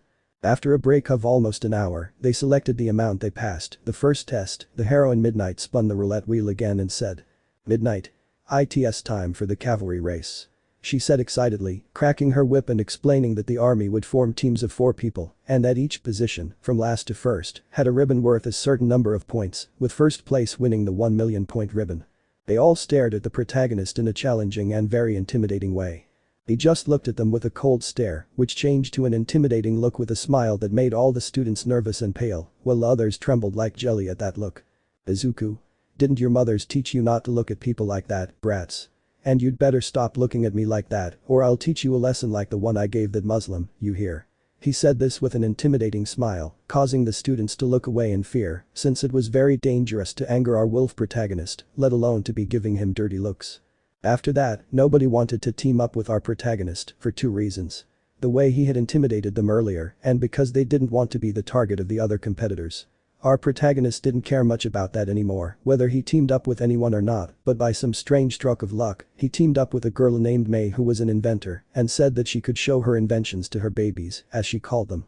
He accepted since the girl had no one left to team up with. She would have the ribbon while he carried her on his shoulders. Then, when time was up, everyone was ready and the battle began. Everyone was attacking each other, and the first to attack our protagonist were Bakugos's team, the bi-colored ones, and the green-haired ones. But he just stomped on the ground and bright blue spikes of earth popped up. All the teams were captured, although some struggled to dodge the sudden attack. It seemed like the protagonist and the others blinked and he signaled to May. They used her backpack and escaped through the gap. But the others began attacking them in the air, launching various projectiles and tanks that damaged parts of the backpack, causing them to fall. Just as they were about to be attacked by the bi-colored team's string stakes, Izuku flipped May over, carrying her in a musical style, and expertly dodged the attacks. And nobody could touch them or immobilize them, much less take away their 1 million point vision. Izuku. Miss May, I have an idea, but I need you to cover your ears for a moment. He said this because the other teams were surrounding them and there was no way any of the pink-haired girl's inventions could get them out of there, and our wolf protagonist had an idea that would leave everyone unconscious for a while, since there were only 5 minutes left of the time remaining for this stage of the festival to end. The pink-haired girl nodded and covered her ears, and he said, "Izuku. Earthquake rig." He shouted it, his eyes glowing dark green with phosphorescent parts, his ears drooping as a sign that his attack wouldn't affect him, and he let out a roar like a lion and a wolf at the same time, so devastating that neighborhoods were sent flying, the ground cracked in a devastating way, and all the students were knocked unconscious, and the audience covered their ears from the tremendous roar, and thus the protagonist's team won. And when everyone woke up 5 minutes later, time had run out. And then they chose the teams that advanced to the next round and gave them a break, and the supposed threat of a traumatized bi-colored boy passed, who told the protagonist that he would defeat him and that he would do it without the power of endeavor, but the protagonist told him. Chapter 9, third part of the sports festival. After the awkward moment earlier, everyone was in the special student bleachers, but our protagonist was forced to sit with the students from Class A. However, he ignored them and went with Class B because he didn't want to sit with his sisters and brother since they had saved him a seat. But the protagonist completely disregarded them and went with Class B, although they wondered why he was there and felt somewhat uncomfortable due to the tension in the air, which was broken by Itsuka Kendo. Kendo. Excuse me, Captain Midoriya, I don't mean to bother you, but your place wasn't with Class A. Izuku. Excuse me, ma'am, I didn't mean to scare you, but I don't trust Class A since I've had problems with some of your students. Hinoko. Wait, your last name isn't Midoriya. You're related to the Midoriya sister and brother group who are in Class A. Izuku. Sighs heavily, they are my younger brothers. That surprised Class B because they weren't expecting that. Monoma. He definitely has a special hatred for Class A, he said it arrogantly, but was met with a kendo real hit that knocked him unconscious with his butt up and everyone with a sweat drop because this was normal for them. Izuku. This is normal here. Class B. It's everyday. Satsuna. And what problems does he have with the class? Oh, if he doesn't want to tell me, that's fine, we won't bother him. Izuku. It's better if I don't say it, since I don't want to be judged for hating some of the students in Class A. You all think the Midoriya brothers are good people, but they're not. That's a lie, and I don't like how they get along with their class without even knowing how they get along. Ibara. What do you mean by that, Captain, and what is your relationship with Bakugo? Izuku. I'm a year older than you and the other students in Class A, and Bakugo, I was your senpai and best friend since childhood, he said seriously, looking ahead, remembering the past. Ryuko. But their personalities are very different. I think it's surprising that they were childhood friends, but why does he get along so badly with Bakugo and his sister, and the Todoroki and your siblings? Izuku. Listen carefully because I don't want to repeat this twice, everyone in Class B nodded, especially Monoma who woke up and overheard the conversation. Izuku. You see, I consider my quirk a curse, and I hoped it would never awaken, he said seriously and with a melancholic look. Kendo. But your quirk must be a blessing for you, since without it you wouldn't have saved the Class A students. Izuku. Miss Kendo, when I saved the students in Class A, I only used less than 1% of my quirk, and almost all of my reflexes, strength and speed were normal physical abilities. That surprised everyone in the class, including those who hate that sort of thing. Izuku. You see, I awakened my quirk very late, at 8 years old, not at 4 like all children should. That's why my family thought I was quirkless and mistreated me. My siblings and parents just ignored me and did nothing for me and my so-called friends, who were Bakugo and Todoroki and their sisters. Instead of helping and supporting me, they just made fun of me and beat me up every day. Even when their quirks awakened, it got worse, and then my brothers joined in. From that moment on, our friendship died because you can't consider someone like that a friend. One day when I wanted to confess my feelings, someone rejected me in the worst way and I almost lost my left arm. Nobody helped me and they just left me lying in the schoolyard. When I woke up, I went home as best I could, but it was only worse when I got there. So far, all the students in Class B were shocked by what he had told them. The girls wanted to cry because of what they had done to the protagonist, since he had suffered terribly from a very young age, especially since he almost lost his arm. The boys felt anger, hatred, and sadness for him because they couldn't believe that his own family and friends had done that to him. Ibara. You can continue, Captain Midoriya. Izuku. Okay, back when I was 8 years old, the only ones who believed in me were my grandparents, since my parents wouldn't even give me food, let alone anything I needed. But my grandparents did. The day before I confessed, I ran into Al Smith and asked him if I could be a hero without a quirk. Wace. And what did he say? Surely Apollo told him, right? Izuku. That's what I would have wanted, but he told me to be more realistic and that I would only be a burden to others and that I would endanger myself and others and that someone without a quirk couldn't be a hero, only a police officer or a firefighter, but that was impossible, I would never fulfill my dream. I felt so devastated when the hero I admired said that to me, and after what happened, I realized I would never fulfill my dream, so I gave it up for a while. But something worse happened that made me hate my brothers, the Bakugo brothers and their sister, and even more so heroes, which made me lose the motivation to become one of them. And that was the day I awakened my quirk, although for me, awakening it that day and so late made me consider it a curse. For trying to show up at that moment when I needed him most, and for only causing harm in my life, and also for that day my new dream of being a policeman was born. Tetsu. And what happened that day that made him hate his brothers and the Bakugo brothers and the heroes too, since it's clear he doesn't trust them. Izuku. You see, my grandparents, being my family, were the only ones who loved me and that didn't sit well with my family, especially my siblings. One day, my grandparents gave me the address of a restaurant where we would eat for my 9th birthday, but when I was getting ready to go with them, they were searching my house, he said it with a sad, emotionless, empty demeanor, it was clear he didn't like to talk about it. Izuku.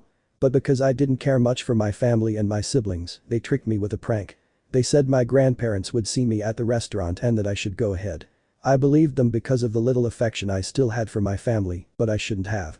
Because they gave me the wrong address, I got lost and my grandparents called me on my cell phone and told me where I was. I told them what my siblings had said. And they realized that my siblings had tricked me with a tasteless joke and when they came for me, some villains took us hostage. The heroes there didn't do anything because they said their quirks weren't suitable for the situation and other heroes were corrupt, working for those villains.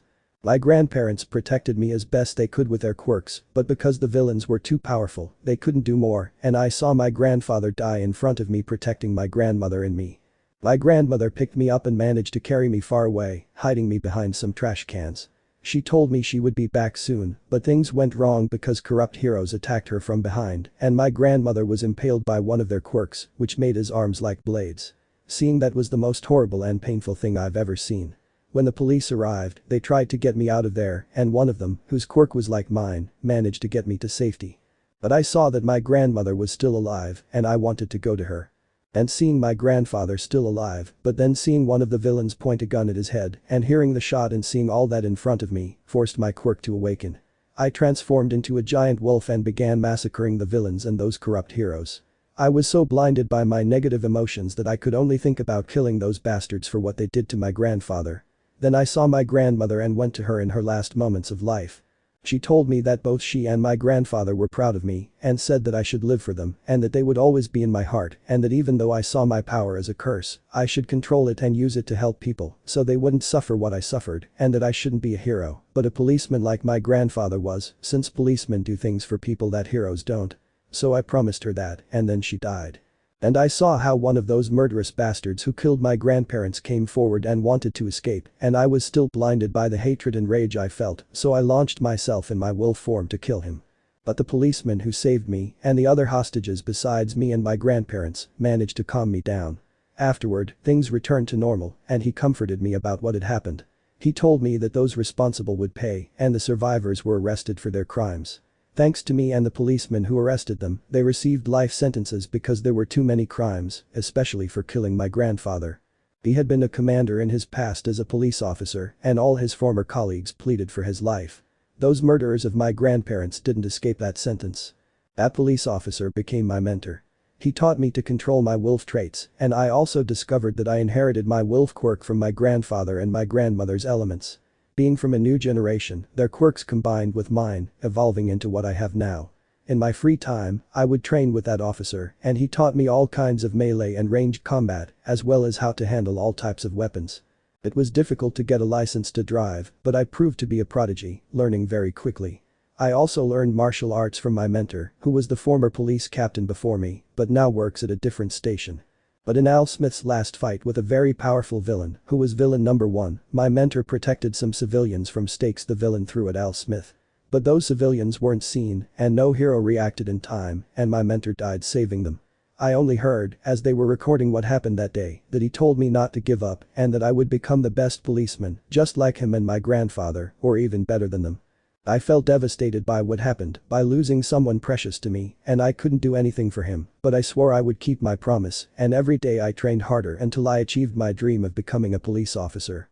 After graduating from high school, one of the kids who used to bully me tried to bother me again, since my training meant I didn't let him bother me anymore, and everyone ended up in the hospital or the infirmary because at the high school I went to, they judged me for being quirkless.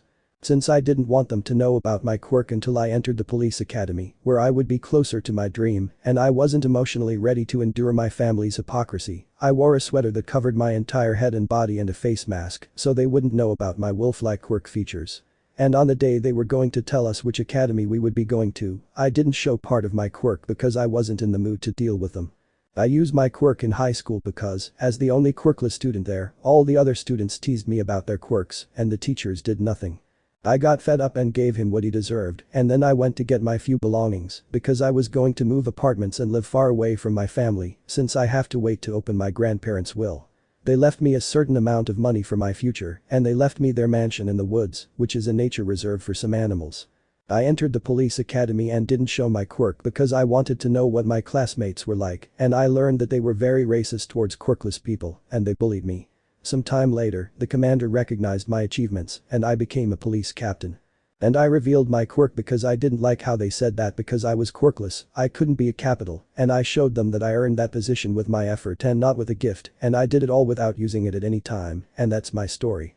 Everyone in the class, including a certain dark purple-haired girl named Jiru, listened and told the others. They were all amazed by the story of the wolf policeman.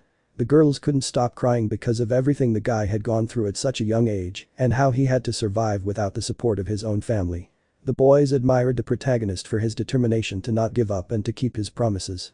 They were very angry with Al Smith for what he did in crushing a child's dreams, and they felt even worse for what happened to the boy's grandparents and his teacher. And they were angry with the heroes who did nothing, but they knew they were being punished in prison, and others were angry with Al Smith because if he had paid more attention to his surroundings, he would have saved those civilians, and the protagonist's teacher wouldn't have sacrificed himself. And everyone glared at the class, but a certain small group of 6 people was particularly convinced that everything that happened to the protagonist was their fault, especially the death of the only family who loved him. All of this was witnessed by the principal and the other teachers, and they all glared at the steroid-infused blondie for what he had done, and even more so at Isaisi, the third hero, while he could only regret what he had done to his eldest son, for not helping him and being one of the causes of his suffering, and especially for not supporting him when his grandparents died. Almouth. Director Yo. Nezu. Al Smith, we'll talk after the sports festival, understood? He said with a serious look. Al Smith. Yes, director, he said, looking downcast because of what he had done. Nezu. That goes for you too, Flamer hero, and that includes your other children. Isaisi. Yes, director, he said sadly. Returning to the main character. The girls from Class B were all hugging our favorite police officer, offering him comfort. They saw how dark his hair was and saw him shed a tear, a betrayal of the pain he still felt remembering his past. It was at that moment that the girls from Class B rushed to hug him, while the boys offered support and told him he could count on them. Afterward, the girls separated from him, though one of them was curious about his tail. And he began to caress her, and she loved the soft sensation, and that she was Setsuna, she told the others. Hendo. Setsuna, you shouldn't do that without Captain Izuku's permission first. Izuku. Relax, Miss Kendo, it doesn't bother me. I think I trust you all a little because you haven't judged me based on my past. Some of you said you would have been my friends even if you hadn't met me before, and you would have been friends regardless of whether I had a quirk or not. I can see that your words are sincere, so if you want, you can touch my tail. Although, in fact, I can make you more. They all saw how his tail glowed white and saw 7 long wolf tails, and each one, unable to contain their curiosity, touched them, caressed them, or hugged them, and they all loved their softness, shine, and how fluffy they were, and the sensation was indescribable. Some even wanted to use them as pillows.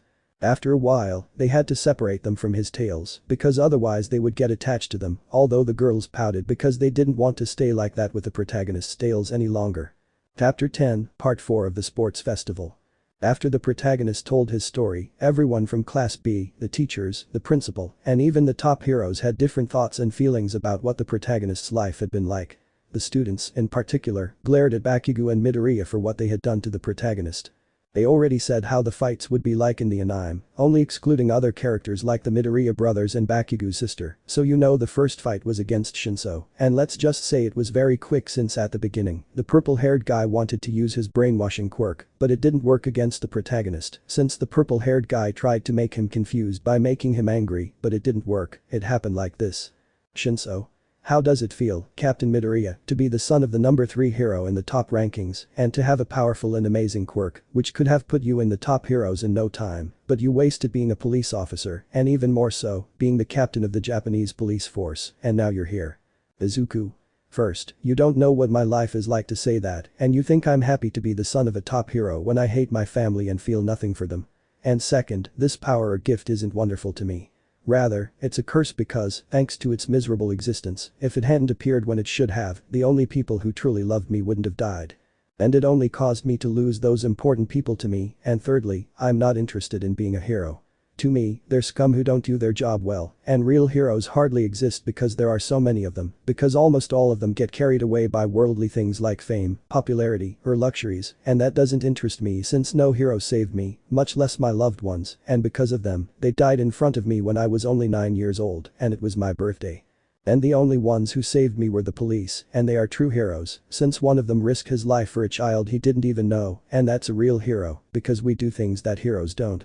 And you'd better stop criticizing the work of the police, because the people you admired who died were great police officers and held the same rank as me, and I will honor that rank that I earned with my effort and never with my curse. He said this while looking sharply, coldly, and calculatingly at the purple-haired man who was trembling, as if he were a wolf that wanted to tear him apart.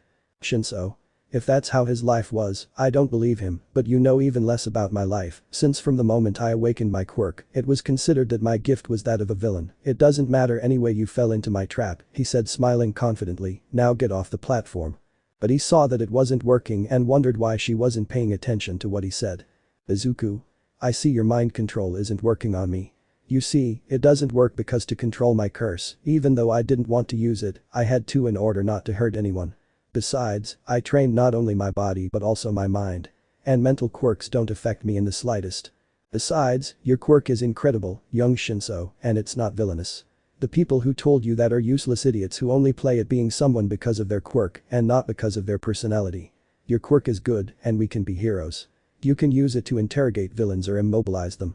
Maybe you couldn't pass the exam because it was more about strength than mind, but you will undoubtedly be a great hero. Don't give up because of the negativity of others. If you have a dream, fulfill it. Shinso was surprised by the protagonist's words, and he felt their truth and that someone truly believed in him. He saw how many in the audience cheered him on, and other heroes nodded in agreement that the protagonist's words about the different uses of the purple-haired boy's quirk were true. The protagonist appearing behind the purple-haired boy in the blink of an eye. Izuku. I know you'll be a great hero, or whatever you choose, young Shinso. He punches him in the head, knocking him unconscious, causing the audience to shout excitedly at the fight, even though it was very quick. After that, the other fights were like in the anime with the different characters, and almost reaching the final, Bakugo, Kitsumi, Izumi, Ryuk, Todoroki and Shoika and the protagonist, although the director gave them a break of almost an hour to recover their energy. But the rat told him something through the communicator, something, asking if he wanted they could have a free-for-all, since the fights were very uneven, because he would have to fight 3 fights in a row, and also wanting to see his potential in combat with more opponents in a kind of combat like that, it would be more interesting to see his potential, so that everyone could see how strong the captain of the Japanese police is compared to aspiring heroes. The protagonist had to agree because he knew that, given the rat's attitude, it wouldn't stop bothering him, even though he had only known the rodent for a short time, and his head was already aching from all the mouse's annoyances in his life. Everyone got excited when they heard there would be a battle royale, but they wondered if the protagonist could hold up, fighting so many adversaries at once. They doubted him. He'd faced countless villains, let alone a mutant chicken on steroids who wanted to kill Al Smith. They were certainly naive to think he couldn't handle these novices. The fight began and everyone looked at each other very challengingly, but the protagonist's gaze made everyone in the stadium tremble, especially since the cameras were focusing very closely on their faces, particularly the protagonists. Everyone was ready and when the signal was given, the fight began, although each one told the others what they would do if they beat them in this festival. Izumi and Ryuk. You will come home with us, Nison, and you will be the family we were meant to be. Bakugo. Deku, I'll finish you off and prove I'm the best. No matter that you have that shitty dog quirk, I'm superior and you're under me. Todoroki. I'll prove I can defeat you without using that old man's power. Shaka. Don't take it personally, Captain Midoriya. But there can only be one winner here, and that will be me. And I'll show that old man I'm better than him with my mother's quirk. Bitsumi. I'll show you I'm better than you, Deku. I'll kick you out of your arrogant air. You're mine and I'll make you pay for the humiliation you put me through in the competitions of this festival. Izuku. Less talk and more fighting, and if they keep this up they won't be able to beat me. They all rushed at the protagonist, with the Todoroki brothers approaching him first. He had previously made them realize that their quirks belonged to them, not endeavors, and that if they didn't use their full potential, they wouldn't even be able to harm him. He asked them what kind of heroes they wanted to be, and if they didn't use their power, even if they didn't like it, how could they save anyone?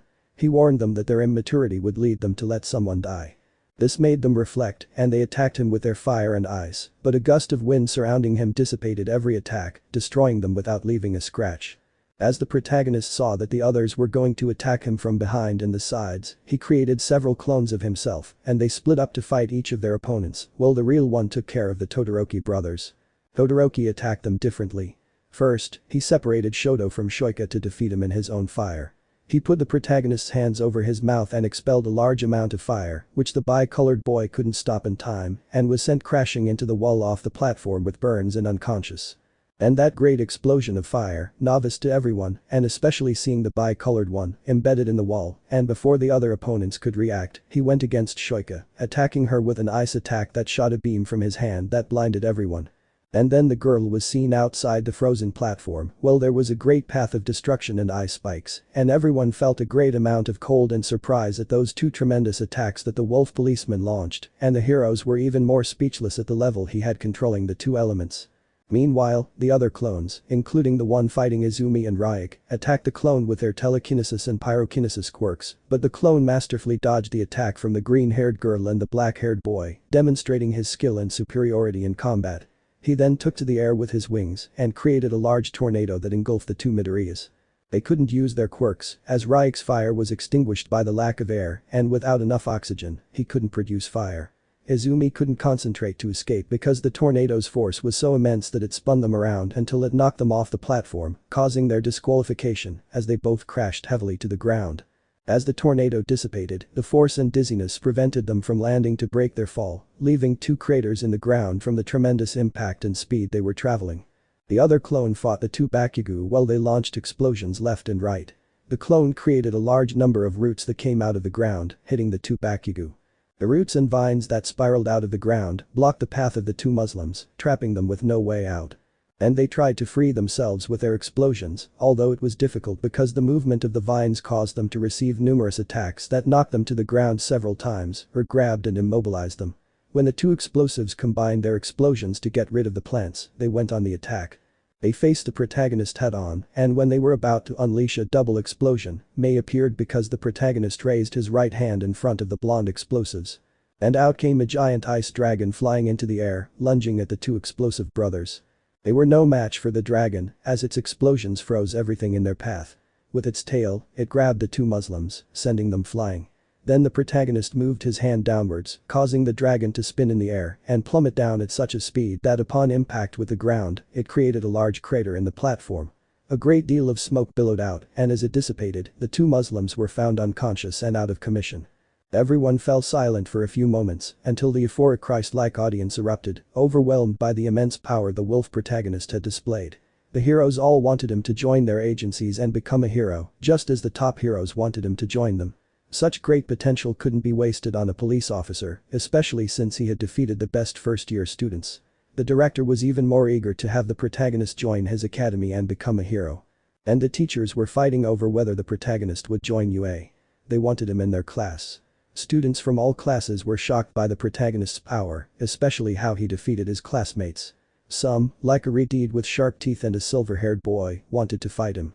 Others, like Mineta, and timid ones like the grape-haired boy, were afraid of the protagonist's destructive power.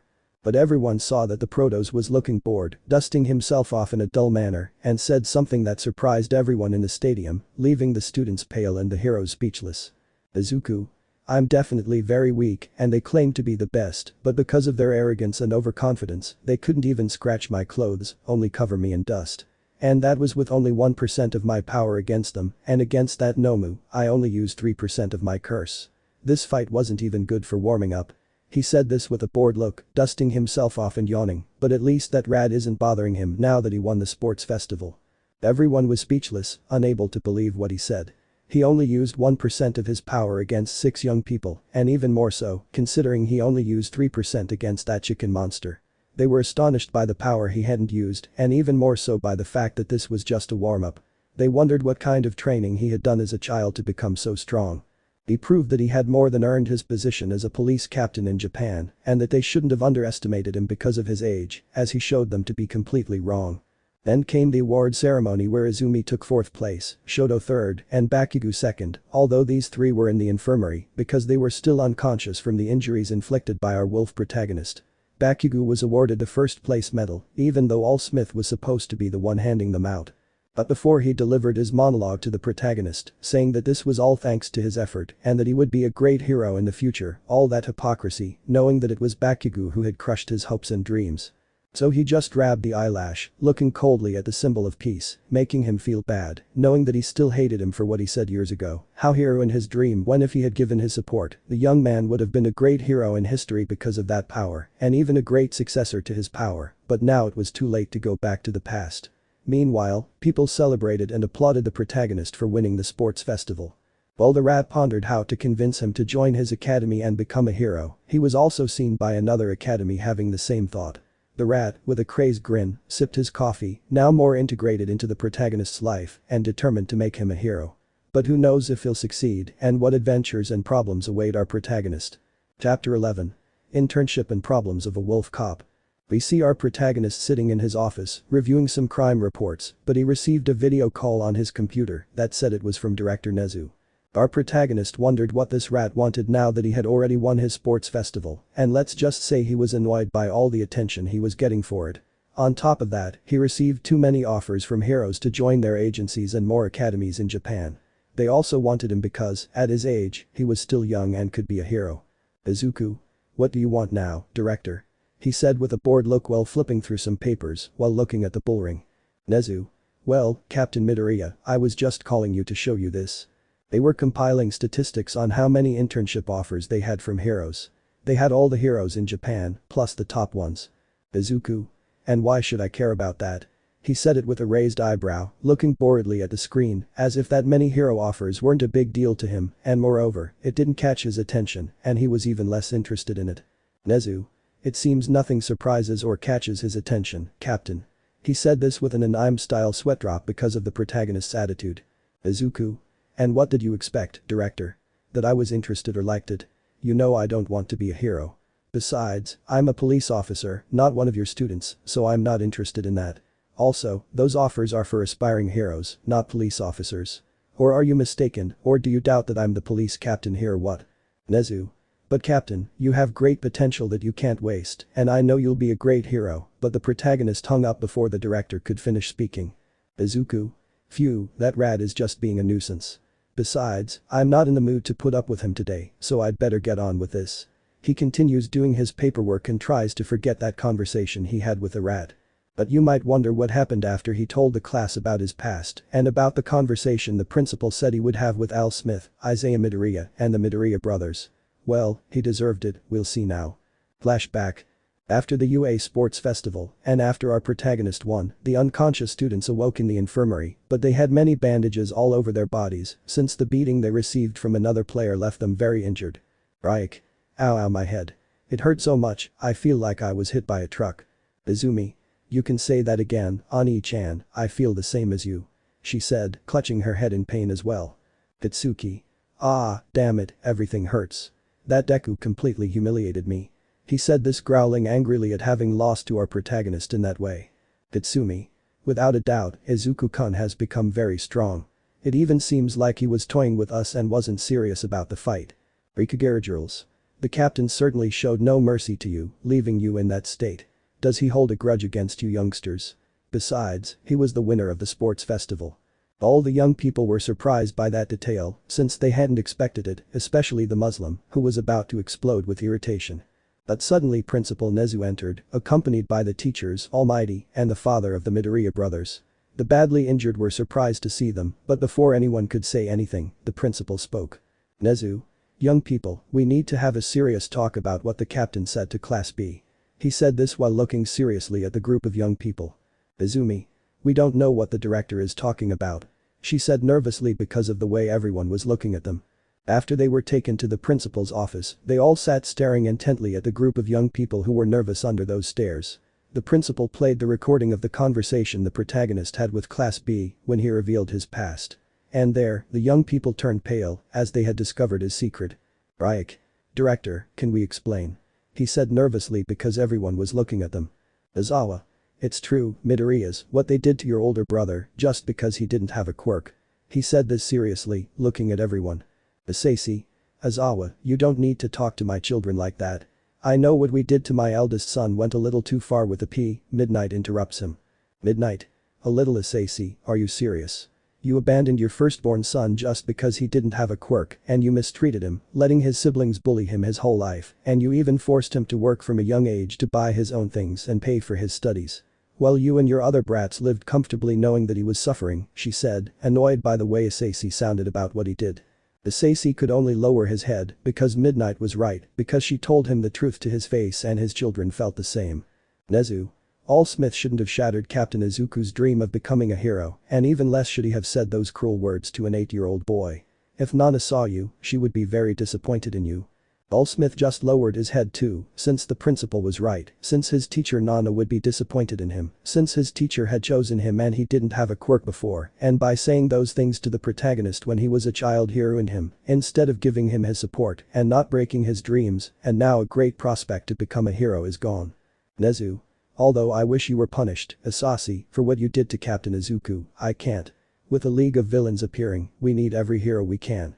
Attacking the students and possessing a weapon capable of killing all Smith only proves they are a danger. So for now, I'll just ask you to stay away from Captain Izuku. He said this first with a sigh, then with a serious tone. Asashi. But he's my son, he can't say he won't let me get close to him. Nezu. You should have thought about this before. I just don't want any trouble with Captain Izuku. You and your wife bothering him, and I don't want him talking to his superiors. He could end up arresting you for what you did, and since he's one of the most important police officers, even to the president of Japan, if he finds out about what you did, the hero government will take you away and you'll never get out of jail again. He said it very seriously, making the family turn pale. They hadn't expected that, and they didn't believe their son brother could be capable of putting his own father in jail. But with the way he treats them, it wasn't surprising that he wouldn't do it. Nezu. You can all leave now, young Midoriyas. Go to your classes and the rest of you return to what you were doing. The others nodded and everyone left. After a few days, all the students were at the train station waiting to do their internships, while our protagonist. Some time after the internships of the students from Class 1A, we see a very strange scene for our protagonist, who was fuming. It was midnight in his office when he should have been asleep at home, and he was annoyed because he had to clean up the mess 8UA students had gotten themselves into. In his office were Endeavor, Gran Torino and Melissa, Ryuk, Izumi, Aiko and Keiko, Iida, Todoroki, and his sister, as they had apparently gotten into trouble with a hero killer. Izuku. Let me get this straight. You guys got yourselves into this mess because of the hero killer in OSU, and Lita wanted revenge against Stein, knowing you're just a hero trainee. Instead of waiting for your mentors to help you with your internships, you decided to go alone and face Stein, knowing you could have died, especially since there were Nomas there, and you could have died because of your recklessness. And because of you, I already have a ton of paperwork to do.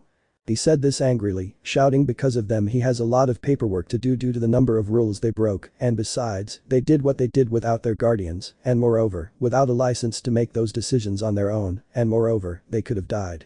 Izuku. I'm grateful I had to go there because I was on patrol and Gran Torino spoke to me and told me where they were, and if I hadn't been there, all 8 of them would be dead, he said, splitting his tail into 8 parts and giving the 8 students a slap to reprimand them for what they did. Flashback. At the train station, the students were waiting for their trains to go to their respective internships. Izumi. I'm nervous about going to my first internship, I hope it goes well. Eiko. And Izuku-Nison, wasn't he supposed to go to his too, since he got one from almost all the heroes of Japan? Keiko. I don't know, sister, but I think he didn't like being chosen by the other heroes. I asked Aizawa and he told me that the principal called him and showed him all the recommendations he received from all the heroes for winning the sports festival, and he said he refused and didn't like it at all. Chapter 12. Internship Problems for a Wolf Cop, Part 2. Returning to the UA students and their internships. Bakugo. Stop thinking about that useless guy Deku for once. It was just luck that you won the sports festival, and if I see him again, I'll return the humiliation I enjoyed. Ryuk. Leaving that aside, you should take the train that's ours, since they've arrived, he said, sealing the train that was assigned to each one, and they all said goodbye to their other classmates and went to their internships. Melissa would go with Gran Torino, the Todoroki brothers with Endeavor, the Midoriya brothers with their father, and the others with their respective heroes and mentors.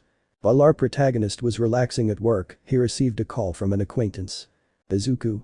Hello, this is Captain Izuku speaking. What do you need, Gran Torino? He said this to the veteran hero, as he was an acquaintance of his, since the old man was known to the protagonist's master, so they got along well, and the old man even helped him with his training. Gran Torino. Kid, I know you're busy with your work, you already know who Tosanori bequeathed his power to, right?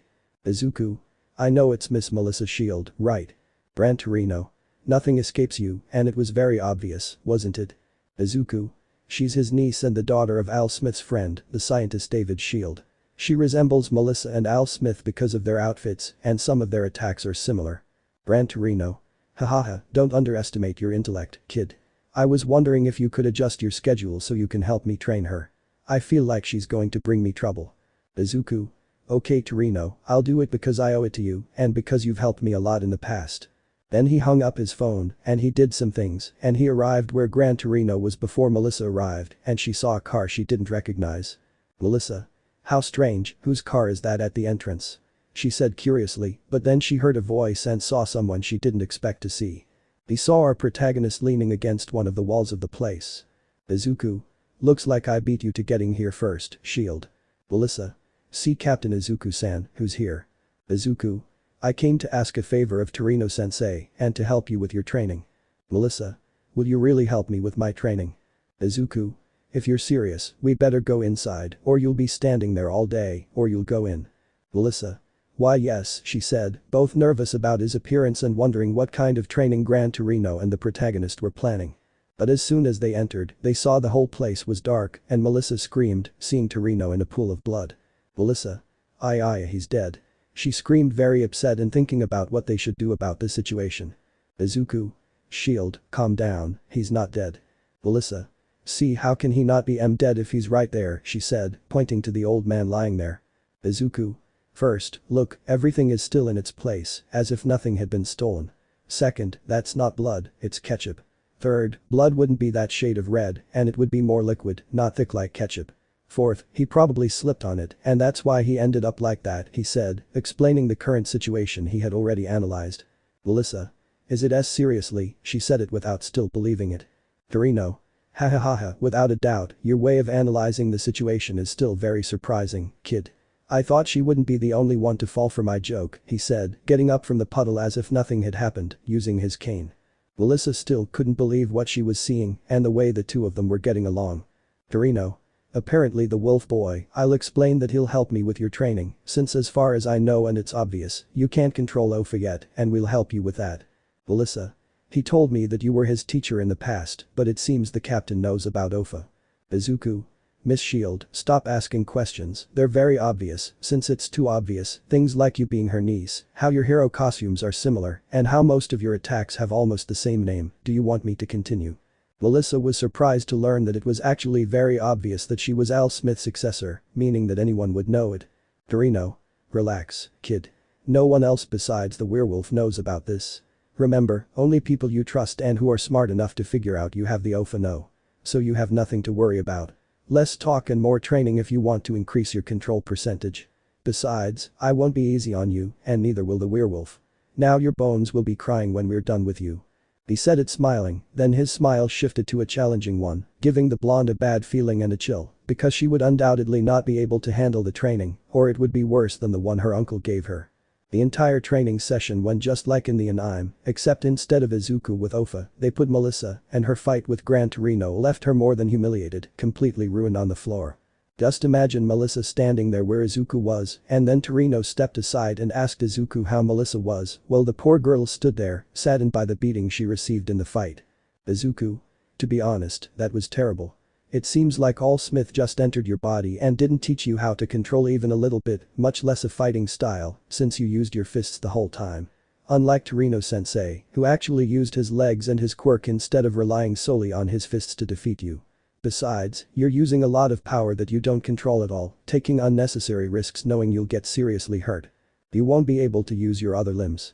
In fact, you could lose them on a screen with a villain, and if you can't save someone in that state, how would you save yourself? What's worse is that with every attack, you overthink and hesitate, putting you at a disadvantage against anyone. Remember that from the moment you entered the university and put on that suit, you agreed to stop being a little girl who needs saving. And if you can't fix that or overcome those fears and weaknesses, you will die, or someone will die because of you. And how would you explain to that person's family that you didn't save them because you hesitated at the last second and let them die? Would you have the courage to do it? He said this while looking seriously at the blonde, who with each word he said, moved closer to him, looking at her seriously and telling her about her flaws and fears that she had to improve and adapt to and be brave. If she didn't, she could die or let someone else die because of her own weaknesses. Well, the blonde wanted to cry and trembled with fear and helplessness, knowing that he was right even though it hurt her, and she asked. Melissa. Do you think I'm worthy of having the OFA, and if I can be a hero? Izuku didn't say anything for a minute, then sighed and said. Izuku? Do you really want the truth? She just sat with her head down, clenching her fists in the helplessness she felt towards herself. Izuku? To be honest, there are people more worthy than you to possess one for all, from Mirio, one of the big three at UA, to any of his friends who would be worthy, even Shinso from general studies would be worthy. Even I would be the most worthy to possess and control it, but I saw that you have the potential to be a worthy wielder of one for all. If you don't believe you're a worthy successor, then show with your actions that you are. Ever since I saw you at the UF, I thought negatively about you because you had that power, if you couldn't control it. But at the festival, you showed the opposite of what I thought, so you have the potential to improve and be able to control that power, and be worthy of it, he said, placing his hand on the girl's shoulder, making her look at him, and seeing that the wolf was very sincere and honest in his words, and spoke to her with confidence that she could improve and be a good heroine. Upon hearing the protagonist's words, the girl simply lifted her face and looked at him with determination. She vowed to strive to improve and not be a burden to others, nor depend on anyone when she was in danger. She vowed not to let anyone die because of her own weaknesses, and to be worthy of controlling the OFA that had been bestowed upon her. She hugged our protagonist, weeping slightly, for although some of his words hurt, she wasn't afraid to share her doubts and insecurities. He understood her and gave her hope that she could improve and be better in the future. Even if she wasn't good now, she could be in the future. She just had to work harder and give more of herself. The protagonist wasn't very surprised by the hug and simply reciprocated by gently stroking her head to calm her down. Torino saw this with a smile, knowing that calling the protagonist had been a good idea. Although his words had been harsh on the blonde's self-esteem, it was what she needed to hear to understand her own weaknesses and how she could improve so they wouldn't affect her in the near future. This had given her even more motivation to strive and become a great heroine, something he readily admitted. Izuku? Well, enough with the personal affection. If we continue like this, you won't improve your control of OFA, he said, separating the blonde from him so she wouldn't get too used to that kind of affection towards him. First, show her how you activate it. Melissa nodded, and when he showed her how to activate OFA, he asked Torino to lend him his staff for a moment and tapped her on the head. She was a little annoyed and sniffed where she'd been hit, asking why he did it. He told her, because I do that, and she explained how Almighty told her she had to activate OFA. Izuku? Really? No wonder it was obvious you were clenching your butt. He said this thinking to the side of Melissa, who was blushing and about to yell pervert at him for looking at her butt, but he interrupted her and said, before you call me a pervert, I'm not. When you tensed your thigh muscles, it was very obvious you were clenching your butt, and that's obvious to anyone with a brain. And I ask you please don't do that again, since it sounds like a stupid person came up with it, and what's more, it's embarrassing for you, unless you want people to call you a perverted exhibitionist for doing that in public. He said this looking seriously at Melissa, who calmed down and who understood his point, and it was true embarrassing her for believing her uncle and hoping that no one else besides the protagonist noticed that and that he wouldn't do that in public again. Time passed, and it was almost the last day of the UA students' internships. Let's just say the blonde girl thought her uncle's training was awful. The training with the protagonist and Gran Torino made her feel like she was in more than 100 hells, and that was only for the short time she was going to be interning with Gran Torino. But the blonde girl felt she was improving a lot. Since the protagonist told her how better to use his power to decide what percentage of OFA he would use, he told her to imagine it as a barrier charging from 1% to 100%. She told him that was a better example than the one Allsmith gave him, which was to imagine a potato in a microwave, and for the protagonist, that was the stupidest thing that school had ever said, besides being pointless. Chapter 13. Internships and Problems for a Wolf Cop, Part 3. After almost the entire internship period for UA students, but returning to our protagonist, Melissa had already improved her OFA skills. Before, she could only manage 3%, barely reaching 5%, but thanks to the training from the protagonist and Torino, she managed to increase it to 15%. He told her that if she continued training, she could master it in less than half a year, and he also helped her choose a fighting style. She didn't always want to rely solely on her fists, although her hand-to-hand combat with the protagonist rarely lasted more than 3 minutes.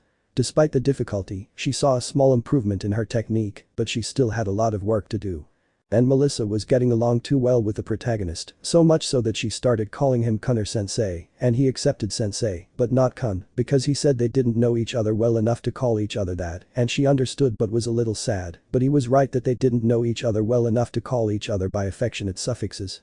And he said he had to leave and finish some work things, and Torino and Melissa understood, since they wanted to do the girls' first patrol, and they told him where they would do it, and he agreed since he said it was his turn to patrol there for a while. Izuku. Well, Torino-sensei, I'm leaving. Your shield internship is almost over, and I hope you do well on your patrol. And listen to Torino-sensei, for God's sake, don't get into trouble and don't do anything irresponsible. If I find out you got into trouble and ended up in jail, I'll have to bail you out. I'll punish you for that and increase your training to 10 times next time, but first I hope you understand. He said this looking seriously at the blonde, who nodded nervously because of the wolf's gaze, as it was clear he was serious but somewhat worried about her. Torino. It'll be alright, kid. Go on, Altia, before the work piles up. If anything happens on patrol, I'll call you. Izuku. Okay Torino, well I'm leaving, see you later. Melissa and Gran Torino said goodbye to the wolf protagonist. A few hours later, Osu's story unfolded just like in the anime, from Stein's fight against Iida and Todoroki and the Nomas invading the city, only here instead of just Iida and Todoroki, it shows his sister and the Midoriyas, Melissa, and how they were all paralyzed, and how Melissa fought with Stein and had a slight advantage over the hero killer because of the protagonist's and Torino's training, but a few moments ago she called Torino to say there were problems with Stein and that she needed help. He said he was on his way but was busy and wouldn't be able to get there quickly, but said he would call someone who could help them. Well, he had finished his work for the day with the porta, and since nothing had happened yet, he was going to go home to unload, but someone called him and he saw that it was Gran Torino. Izuku. Hey Torino, what's up? I was just about to go home. Torino. Hey, there's a lot of trouble here in Osu. Some heroes and I are currently dealing with some Nomas, some of which look very strange. Melissa is in trouble and needs your help. She's with some of her companions and is facing the hero killer. Izuku. I understand, I'll get going quickly. I want to talk to you about leaving her alone with a villain like Stein, especially since she doesn't have a license for that. He said this seriously, and then Torino hung up because he was busy. Torino, hello, are you still there? Oh no, this is more serious than I thought, but Torino didn't tell me her location. But looking for something that could help him, he remembered that she lent him a handkerchief and he must have had her sent to drag her away, and he started sniffing it, and I know, he looked at his eyes that shone with a phosphorescent color, and he could see the whole city of Osu and more, where Melissa was and more, who she was with, and he stopped using his ability. I've found you, Melissa. I'm on my way and I swear I'll teach you a lesson for not listening to me. He said it with a serious face and a smile that would teach the rune a lesson for doing the very first thing he told her not to do, especially in this mess where he had to get her out. To disappear from a place and leave at high speed, since he knew that if things were that bad, he couldn't go by car, it would cause too much trouble, and he wouldn't be able to get to Melissa's place on time. And in the city he looked like a green lightning bolt running at tremendous speed, while dodging all the chaos that was in the city, and as some Nomas were in his path and were going to attack him and he said. Izuku. TSK, you damn nuisances. Get out of my way. I don't have time. He said, raising his right hand, and a bunch of vines came out of the ground, trapping and immobilizing them. Launching an energy beam that disintegrated the Nomas alive without leaving a trace. I resumed my journey faster towards where Melissa was, until I reached an alley, hearing screams and sounds of fighting, and hearing the voices of Melissa and the others, and it seemed that she was immobilized and could not move and was about to die, and she closed her eyes awaiting her end. But when she saw that nothing bad was happening, she opened her eyes, surprised to see our protagonist standing in front of her, stopping Stein's katana with just one hand. He kicked it away from him and Melissa, snapped his fingers, and pulled Melissa and the others away so they wouldn't get hurt. Then he launched his attack against the hero killer, and the two seemed evenly matched, although Izuku had the upper hand, and it was noticeable. Stein. You're good, officer, but you won't be able to defeat me. And why are you saving them if he came for revenge? He sealed a slightly injured Iida, who was still paralyzed by Stein's quirk, and because he was wounded. He's not a real hero, and those explosive kids only came to prove they're better at throwing explosions, forgetting they're in a confined space, and knowing they could endanger their comrades. Likewise, the two-toned ones, launching their ice and fire attacks knowing their comrades would be at a disadvantage by affecting the area, aren't heroes either if they endanger their own comrades. That's why I'll finish them off, but first, the kid who came for revenge. Izuku. Even though they did wrong, they don't deserve to die. When they're young and make mistakes, knowing they can change, I know it wasn't right for him to see Venan and the others wanting to help will only make things worse. I'm helping them because it's the right thing to do. I'm not a hero, I'm a police officer, and I won't let you hurt or kill them. Just as my teacher taught me that no matter the situation, our duty is to help others in danger, just as he did, and not to fail in my promise to protect those I can, he said, turning seriously to Stein, his words truthful as he stared at him intently. Stein. You're undoubtedly a hero, I can see it in your eyes. I don't know why you're a police officer with your background and values, especially with your power and abilities, but you must have your reasons. I only recognize you, Al Smith, and the blonde girl in a similar suit as heroes, so I let you live. But not the others. Izuku. He won't let you do that. He snaps his fingers and creates a kind of blue beam that turns into a spark, then creates a small fire explosion at the assassin, disorienting him. Then he creates a whip of white light that envelops Stein, immobilizing him and knocking him out from the wounds he had from Izuku's claws and sword. After a few minutes, he arrived where the injured hero was, who was with Lita. Then some patrols and the students' mentor heroes arrived, but when they tried to talk about what happened, a flying Nomu with bat wings grabbed Melissa by the shoulders. Stein managed to free one of his hands from the protagonist's whip and threw his katana at the Nomu's wings, which were falling silent. With Melissa in its claws, it appeared in front of the protagonist, trapping her in midair. And while on the ground, the Nomu was about to attack Stein, who, due to his injuries, the fight he had with the protagonist, and the overexertion of his body, fainted. And when the Nomu was about to kill him, the protagonist appeared and kicked it in the stomach. Everyone was outside the alley, and he put his arms in a cross shape, snapped his fingers, and a game explosion appeared inside the alley. Then he approached, noticing that they were still alive, regenerating from their wounds at a speed more lethal than the Nomu of the UFs. He raised his hand in the air, and blue flames emerged, so fierce and deadly that they incinerated the Nomus. He combined his flames with disintegration, and being pyrokinetic, he managed to control them, changing their color and making them even more lethal. To not only burn or incinerate the Nomus but also prevent them from regenerating, he disintegrated them at the same time as he launched the blue flames. Everyone was surprised by Izuku's fighting style, as he not only easily defeated the Nomus, which the heroes struggled to overcome, but also fought Stein, and it was clear that the protagonist had the advantage the entire time, even holding back when his swords clashed with Stein, and yet he easily defeated him. Then the other police officers and the ambulance arrived, and he helped by using one of his abilities to heal the student's wounds, although he had to knock Bakugo unconscious to heal him, since he knew he wouldn't let him, and it was better to block him knowing the Muslim's scandalous attitude. They were all at the police station and there at the moment the other one gave the students a slap for their recklessness in putting themselves in danger like that. Izuku. And you, Melissa, I told you not to get yourself into trouble. I'm leaving for a few hours and this is the first thing you do. Are you crazy? Did you want to die? Remember, even if you improve a little, you're still just a heroine in training and you have no experience fighting villains, let alone Stein, who's a whole different ballgame. If I hadn't arrived in time, you'd already be dead, you know that, right? He said it seriously, looking seriously at the blonde who knew that if he said her name, it was because he was upset with her, but she noticed a tone of anger and concern in the protagonist's voice, as if he was worried about what would happen to her, but she kept quiet since he was right that she had put herself in too much danger and that if it weren't for the protagonist, she wouldn't be alive now. Izuku. And you, I understand what your brother is going through, since I was informed about what happened to him during the sports festival, but he would be very disappointed that you decided to take revenge on him, especially since you could have died for nothing. Your brother might not even be able to move his legs. But he is still alive, and because of your selfishness, without caring who you might affect because of your actions, you were able to cause not only your own death, but also the death of your companions who cared about you. Lita lowered his head, regretting his decisions. What Izuku had said was true. Not only had he died, but his comrades had too, trying to help him. But he remembered that Izuku had healed everyone, even Melissa, when she had overdone it with Ofa and broken a few bones, and the protagonist had healed her. and he thought there was a possibility that he could help his brother. Izuku. Iida, listen, I know what you're thinking, and I can help your brother, but only if you promise not to do such a terrible thing again, otherwise next time I won't be able to save you from what could happen to you because of your bad decisions, okay?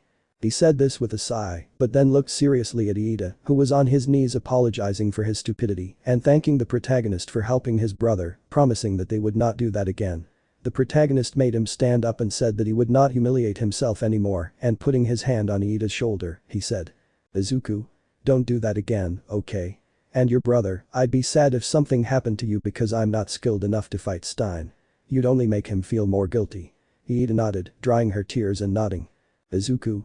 As for the rest of you, I managed to convince them not to put you in jail for doing hero things without a license, and that I had to take the credit for what happened with Stein and the Nomus to save you all more trouble. You'd better not do that again and wait until you have your provisional licenses, otherwise you'll end up in jail again, and this time I won't be able to help you. The boys thought about it because if they ended up in jail, they wouldn't be able to continue being heroes, but they were grateful to Izuku for taking care of them so they wouldn't get into trouble. Izuku. And to the guardians, how the hell did you think of leaving them alone?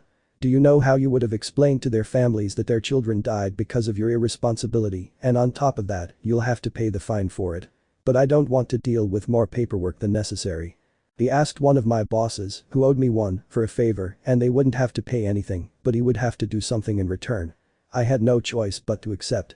He said this sighing in annoyance, since they told him that in return he had to be at the UA, but they had even taken charge of the League of Villains, since the students were the ones who were most at risk, and he knew that his instincts had to be AFO's doing.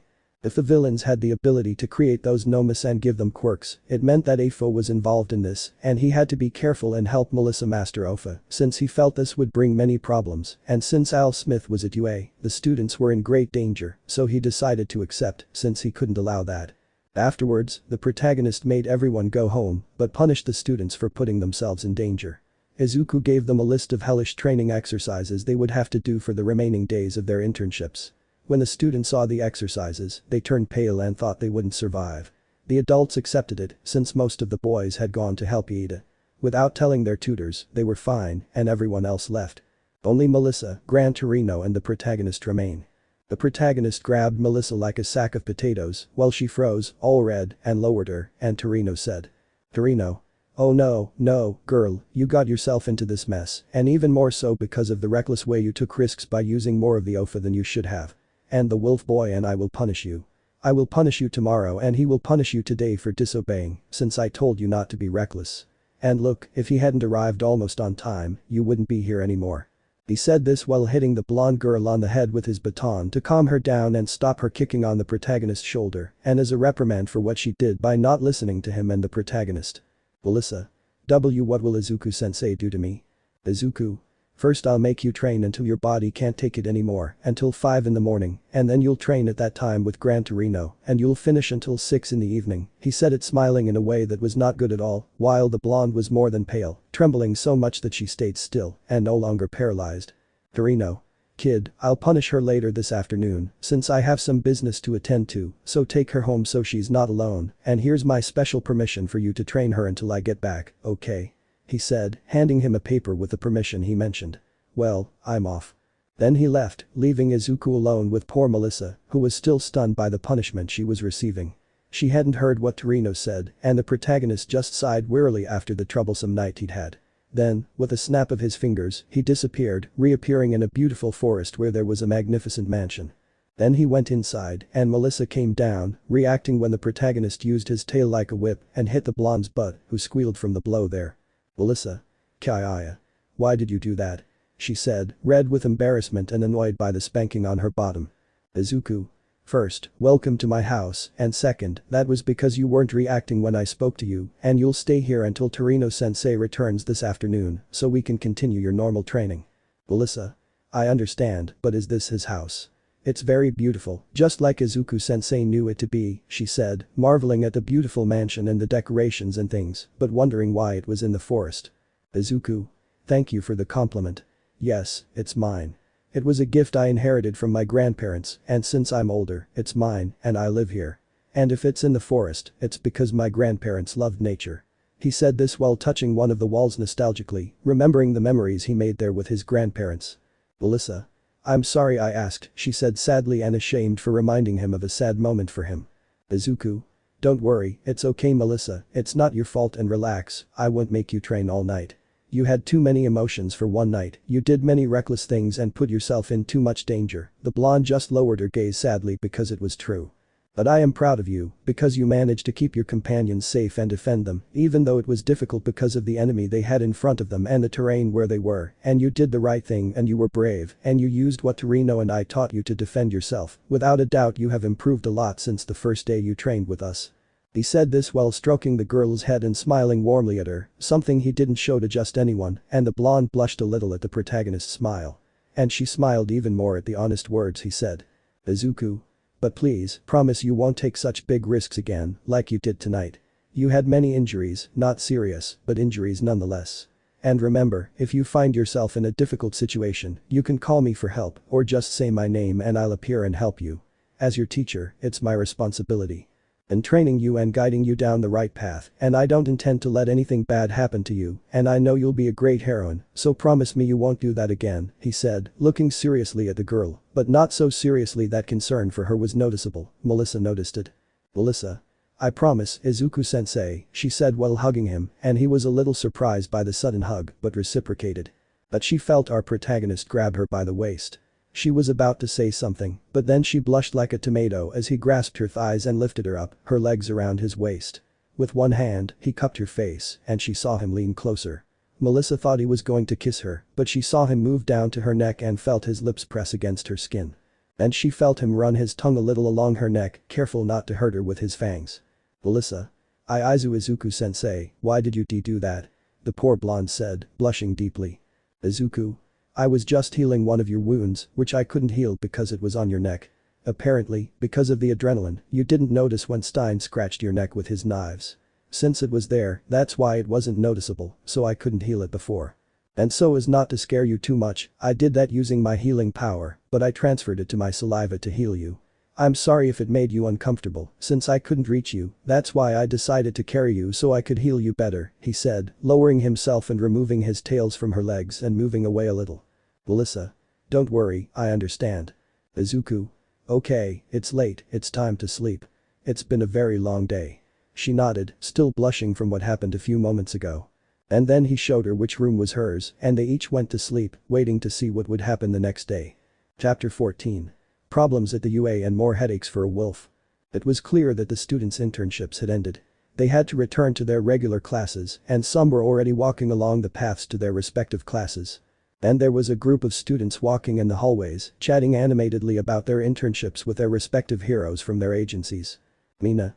These internships were great, I learned a lot, and how did it go for you guys? Hiroshima. For me they were fine, although I watched the news about how they fared in Osu against the hero killer and how Captain Izuku won in the Nomus. Izumi. It was a troublesome mess, I'm just glad everything turned out alright and that Nysen didn't punish us in a worse way, she said, remembering the rejection she gave them for their irresponsibility and recklessness in doing something like facing a villain like Stein alone, rubbing the bump on their heads. Melissa. I agree, although he went too far with my punishment for what happened, she said, remembering what happened, since after the uncomfortable night and in the following days, the protagonist and Torino punished her by making her faint so that she would learn not to do something like that again, and the blonde understood more than once, since she felt like her bones wanted to cry from exhaustion. Bakugo. It was just luck that that damn Deku beat the villain in those Nomus, I could have done it better myself. Mina. Yeah, right, Bakugo, hahaha. Bakugo.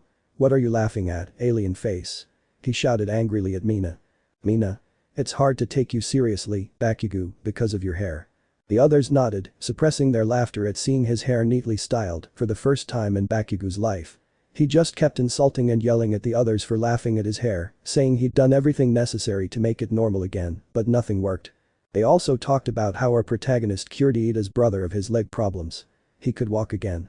But he decided to retire because he realized he wanted to do other things in his life and needed time to see if he really wanted to continue being a hero or not. They went straight to the classroom, and when they entered, they saw someone in one of the seats wearing the UA uniform and a police cap that covered his entire face. And they all recognized him and were surprised to learn that he was our protagonist. Everyone. Skipiadini Izuku, they surprised him by screaming as loud as possible. Izuku. Silence. There's no need to be so loud, I'm already going to regret this, he said, taking his hands away from his ears, since a wolf's ears were very delicate and they didn't like loud noises. The protagonist's scream startled the boys a little, but one of his sisters said. Izumi. Nison, what are you doing here? You shouldn't be at the police station. Eiko. But if you wear the UA uniform, will you quit your job and study here with us? She said this hoping that the protagonist would give up the idea of being a policeman and study with them, and they could fix things with him. Raik. I'm glad, brother, that you left that behind and that I wrote to you at UA so we can be heroes together, like we dreamed of when we were kids, he said, putting his hand on our protagonist's shoulder while smiling, and since this was the opportunity to fix things with his older brother and make everything as it should have been. But Izuku didn't find that funny, and he slapped his younger brother's hand away from his shoulder, disgusted by what they'd said to him and by the fact that he'd been there to please them and smooth things over. Knowing that all of this happened because of them and their cruel and heartless discrimination against quirkless people, that's what bothered him the most. What the protagonist did surprised them and was unexpected. That, and the way he reacted, raising his gaze and looking at them in such a cold and serious manner, made everyone feel the atmosphere very icy and fearful, seeing how he looked at them, and especially the threatening look he gave his brothers. Izuku. First of all, I'm not here for that, and second, don't you ever touch me like that again, Raik. And don't call me brother like we are. You and the others stopped being my brothers a long time ago, the moment you made my life a living hell. Third, I would never give up my dream of being a police officer just to be in the place I was always told I'd never be. Fourth, I'm here for something important and it involves all of you and the other students at the university. That surprised everyone. They didn't expect that from him. Mina. What do you mean by that, Captain Izuku? Izuku. What I mean is that from today on, I'll be half student at UA, but I'll also be the one protecting you from villains, and in my free time, I'll be a police officer.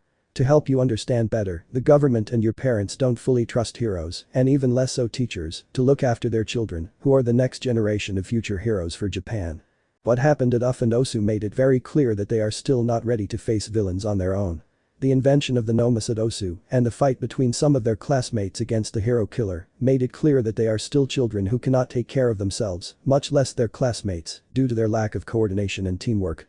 So this was a favor, one that my superiors, the Hero Commission, the government, the civilians, and your parents all asked me to do, or as I say, forced me to do, to help you become the best heroes you can be for these 3 years and to watch over you as your partner, your number, and your teacher, since they know of my abilities and potential, and that's why they want me here.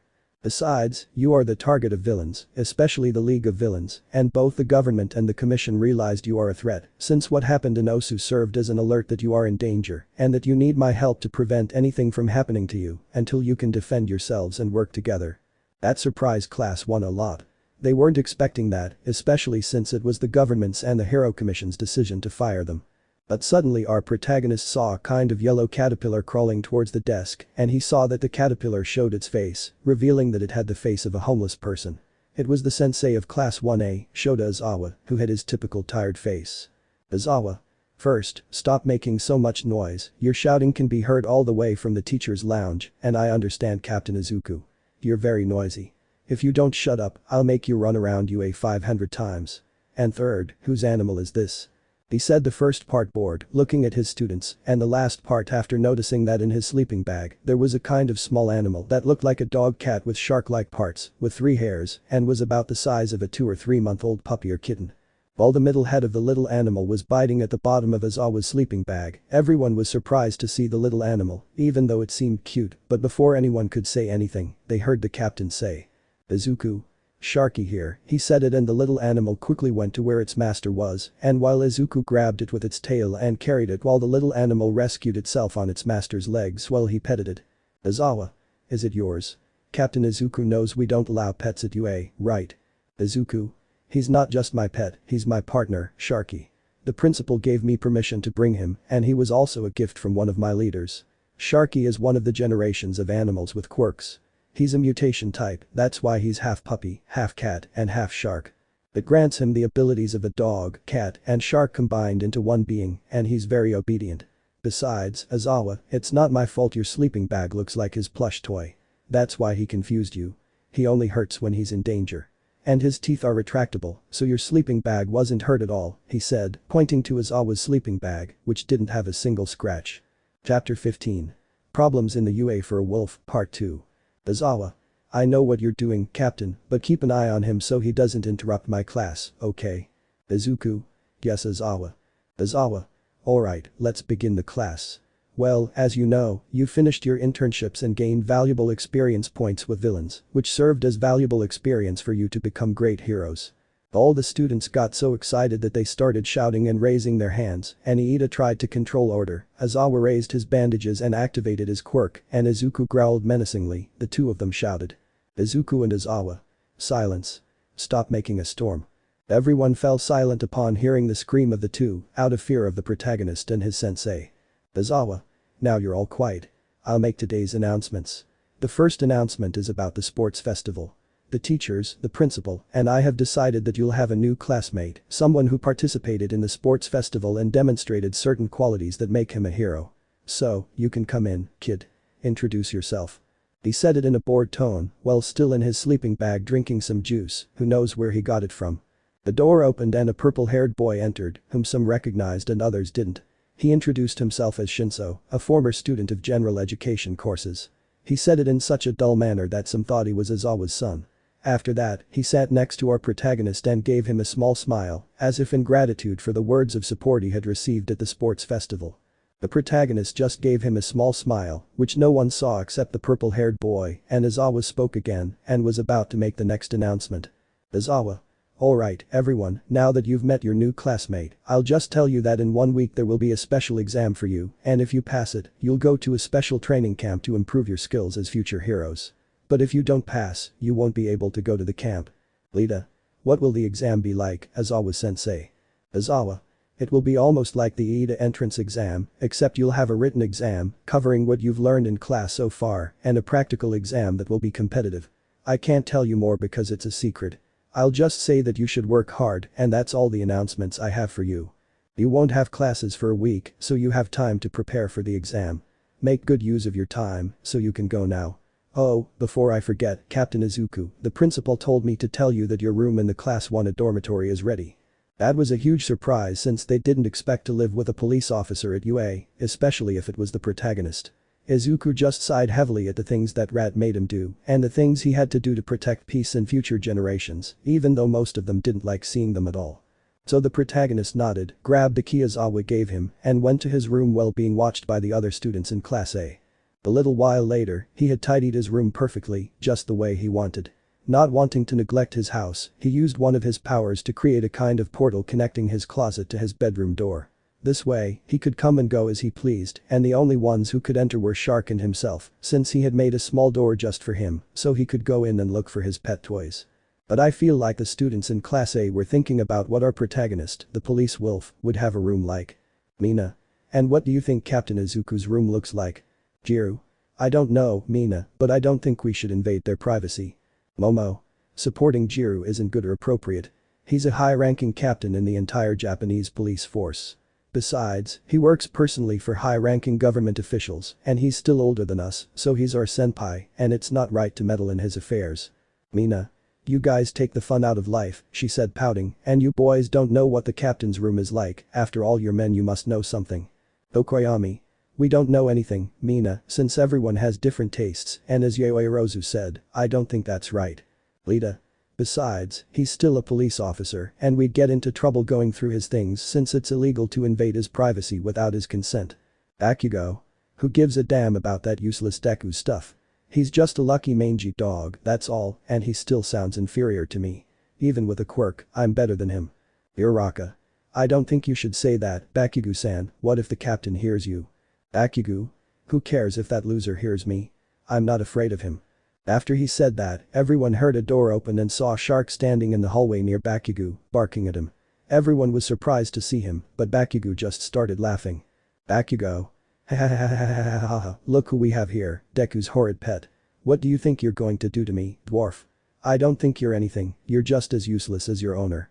But before the others could reprimand Bakugo for what he said to Shark, he told him that wasn't the way to talk to such a little animal, but Shark got even angrier at what the Muslim said, and everyone heard a voice in Shark's collar. Izuku. Shark, teach that Muslim a lesson for talking to you like that. Show him what it feels like to be a toy. Shark, the thief, was confirmed, and everyone saw how Shark's body was surrounded by water, creating a wave almost the size of the room, and with tremendous speed, it hurtled towards Bakugo, hitting him squarely in the stomach. And because of the impact and the speed, it left him slammed against the wall, knocked out and soaked. Once again, Shark's caller spoke. Izuku. Well done, Shark. You gave that Muslim what he deserved. He should never underestimate anyone, especially not you. Go back to your room, it's time for your meal.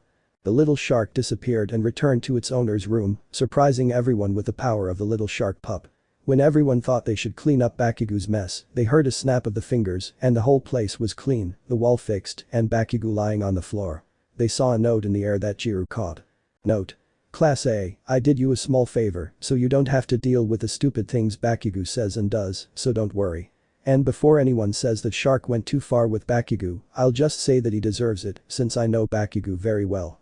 He's not the kind of person who understands words, only blows, and I made it clear to him that he shouldn't always underestimate someone, much less speak ill of them.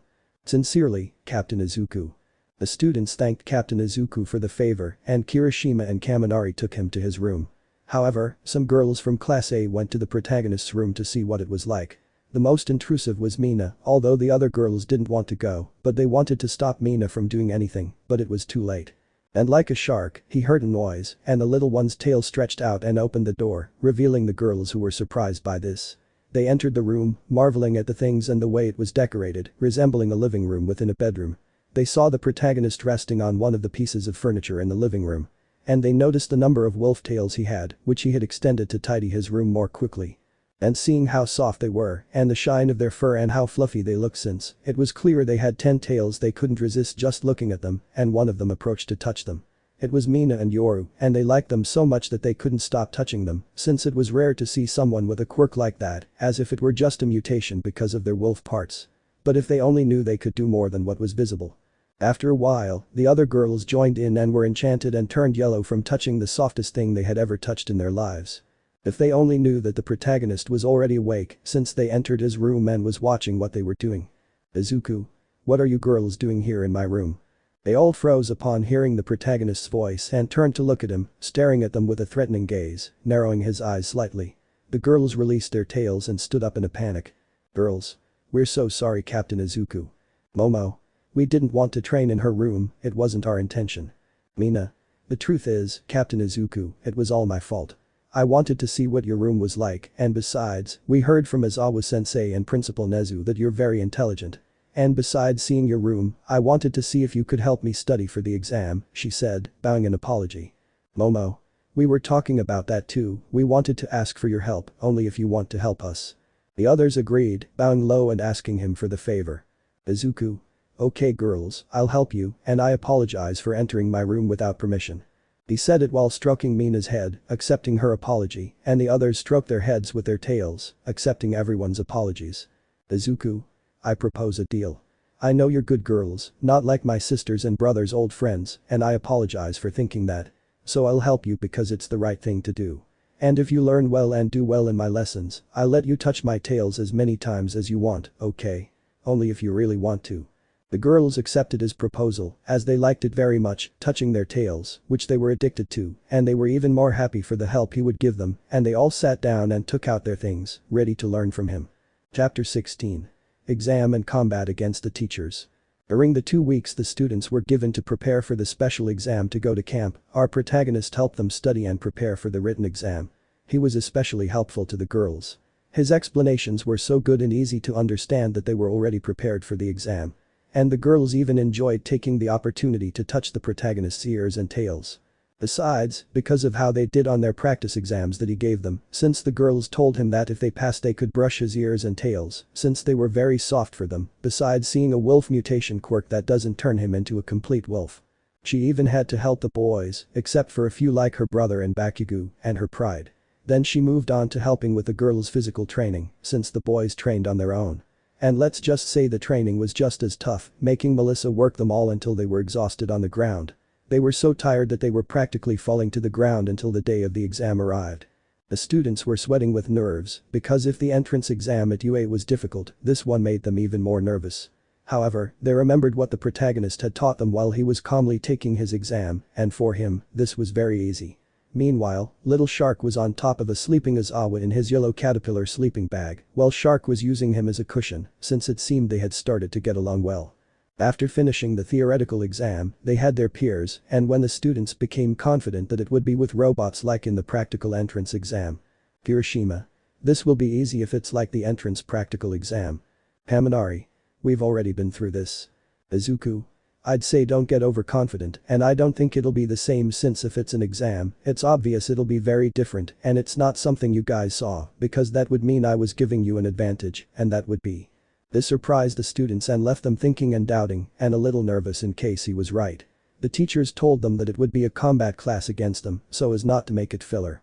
Everything happened like in the anime, only including those who are there, like Bakugo's sister and Izuku's sisters and brother, and leaving him out and putting him last. While the protagonist was alone on watch, observing all of this and seeing how their training had progressed, the class had achieved more than most, although some of the girls doubted their abilities. In the case of Momo Yaoi Rozu, the protagonist spoke to her in her mind, offering support and encouraging her to keep going, assuring her that she was strong and just needed to trust herself and her partner to succeed. In the end, everyone succeeded, and the protagonist was set to have a special match just for him. He was already there, waiting, wondering who he would fight, but they weren't too surprised to learn that he would be fighting All Smith. Although he frowned somewhat upon seeing him for certain personal reasons, he also saw Aizawa in Midnight. The protagonist knew this was the work of Nezu's henchman. Izuku Pav. Why do I have a feeling that that rat had something to do with this? I'll have no other choice, sighs somewhat annoyed. Midnight. Are you ready, Captain Izuku? Izuku. A police officer must always be ready for anything that happens. He said it with determination in his words. After the exam began, the purpose of which was to defeat or immobilize his opponents to reach a safe zone, the problem was that he had to be vigilant and not let himself be caught, otherwise he would lose. The advantage and disadvantage was that he was in a fake city, so he had plenty of room to create distractions and defeat his opponents. But he also had limited opportunities to cause too much damage, and there were places that could trap him, which was very bad for him. So he had to carefully consider the places he would go. First, he began to distance himself from All Smith and Aizawa, who could cause him some trouble. As he moved away, he planned to split them up, giving him more opportunities to eliminate them one by one. He first hid in the shadows of a building and managed to close in on Midnight, who tried to use her quirk to knock him out. But he was surprised that it didn't affect him, and he countered her with his own light whip. He managed to immobilize Midnight and knock her unconscious, leaving her to one side. Meanwhile, everyone watching the cameras was surprised to see how quickly he planned everything and how he defeated one of the teachers, but they noticed one of his ears twitching and he heard something. Izuku. I think I just heard Aizawa from the south and I can smell that he's alone. Now that he's not with All Smith, this is my chance to pass the exam. I'll leave All Smith for last. After saying that, he began to move and jump across other buildings, which surprised those who saw him with the ease and agility he displayed moving through the buildings and how he moved without making a sound until they saw where there was an alley where Aizawa was looking for the protagonist. He appeared in front of Aizawa, kicking him in the stomach, which knocked him away and made it difficult for the black-haired man to recover and attack with his bandages. He tried to catch the protagonist, but saw that he easily dodged him, although the black-haired boy tried to use his quirk, thinking he was using some kind of speed ability, but it didn't work because Izuku punched him in the face, which annoyed him a little. Izuku. Aizawa, do you still think I use my quirk all the time? This is just my physical speed. If I used my true speed, I would have circled the globe 7 times in 1 minute. But it's time to finish you off. Everyone was surprised by that, not expecting him to be so fast to do something like circle the globe 7 times, and everyone saw how he dodged Aizawa until he positioned himself above the black-haired boy, giving him an elbow strike that slammed him so hard it knocked him out instantly. Izuku. I think I went a little too far with him, he said, seeing how he left a crater the size of Aizawa's body, whose eyes rolled back from such force. He just hoped he hadn't broken more than 2 ribs. The others had a drop of sweat on their foreheads because of what he said and how the protagonist left poor Aizawa. Izuku. I should have looked for All Smith since I can smell him nearby. I'd better make him move away from here since I might run into Midnight, although I don't want to overreact. He started running and, by extending his wings, he caught All Smith's attention, drawing him away from where Aizawa and Midnight were. He then began to follow the protagonist. Bakugo. Ha ha ha ha ha ha ha ha ha ha. Without a doubt Deku's dog is a coward. He's escaping from Almouth knowing he's superior. Momo. Bakugo, I don't think that's why. He knows Aizawa-sensei and Midnight-sensei are there and doesn't want them to get hurt since he remembers they're immobilized and unconscious and he wants to do as little damage as possible to the city so they aren't affected. But before the blonde boy could protest what the dark-haired girl said, they heard the protagonist's voice interrupting the communication so that only they could hear him and not Almighty. Izuku. Kitsumi Bakugo, how many times do I have to hit you before you stop calling me Deku? That's not my name. And if you call me dog again, I'll do the same thing to you as I did at the sports festival. He said it with a serious and grumpy look because of what Bakugo said about him, adding that Bakugo should shut up because of the protagonist's words, since it gave him a chill remembering the beating he received for that reason. After that, he looked at the protagonist in a secluded area where he and Allsmith stared at each other. Allsmith. Young Midoriya, please surrender. You know very well that even if you try to fight me, I could hurt you. Izuku. Don't compare me to the kid from the past who admired you and whose dreams of becoming a hero like you shattered. Remember, it was me who defeated over 100 villains from the League of Villains while saving your students, and I defeated many high-end nomas when I saved Iida and the others from the hero killer, so don't underestimate me, because I don't intend to give up against you. Thus began the battle, although the blonde was surprised to see how the protagonist counterattacked tirelessly, and even more so when he clashed his fists creating gusts of wind, he could see that he was holding back a lot. The blonde with the headband wondered what strength the protagonist had and whether he had already grown bored of the fight and preferred to end it at once, increasing the speed of his attacks, making it difficult for the blonde to keep up. And everyone was surprised by the strength of the two of them and how the currents were so strong that they blew up one of the buildings in the fake city and how Izuku, using his instincts, was able to notice that Allsmith had a specific area that prevented him from touching it. It was a part of his stomach and he used an open palm stance and struck that specific area, being faster than the blonde boy, causing him to vomit blood and fall unconscious from the pain of the force of the blow to his weak point. Besides, it was better since he saw faint traces of smoke that he was about to detransform and it was better to end the fight quickly. Everyone couldn't believe that Allsmith, the symbol of peace, had won. After that, he carried the three teachers Allsmith and Aizawa had grabbed them with their tails and were carrying them like rags and then Midnight in his arms like a princess and took them to the infirmary. After that, the grades were given out. The protagonist got the best grade and some, like Mina and Mineta, and those who didn't do well on the exams, would go to the camp. Unfortunately, Bakugo and Todoroki would be constantly entering the camp because they didn't coordinate well as a team and that's why they lost points on the exam. Chapter 17 Camp. Okay, here's the mall part. I just wanted to mention Melissa, Bakugo's sister, and Izuku's brothers. He didn't go because he already knew about the camp and had his things ready. He didn't want to be near the girls for a while because, like most of them except Mina, they all asked him if, as a reward, he could let them pet his wolf ears and tails and things like that, which he didn't refuse because they were giving him puppy dog eyes. And she knew they wouldn't stop insisting, so she just sighed and agreed, though she let Mina touch him too, since she looked somewhat depressed, and told her she did her best, which wasn't much of an effort, since Mineta was the worst, for obvious reasons. The pink-haired girl happily hugged the protagonist, pulling him close and caressing his ears and hair. This made all the other girls jealous, and they tried to pull Mina away from the protagonist because of her enthusiasm and the position they were in. She was literally smothering him with her breasts. After a scolding and a slap from Mina for doing that kind of thing, the girl said goodbye to the protagonist to go buy things for the camp. Everything that happened there was like in the anime, just fill in the blanks with who I told you about earlier. The next day everyone was ready to board the buses, and since nobody was paying attention to Iida Izuku, he took charge of the situation, since as the only student and guard of classes A and B, he had to be in both for a certain amount of time. Although he had to admit it was annoying, having to keep an eye on Monoma, since the protagonist thought the blonde guy was very arrogant and whenever he got on his nerves, he'd give him a smack knocking him out instantly. Nobody said anything to him, and even less did they give him away for knowing what the blonde guy's attitude was like, and then they got on the buses, and it was a long trip of a few hours, until they reached a place where the buses stopped, and everyone wondered what was happening. Izuku Pav. Could this be another strange test from that rodent? He thought to himself while Shark was asleep on his master's tail.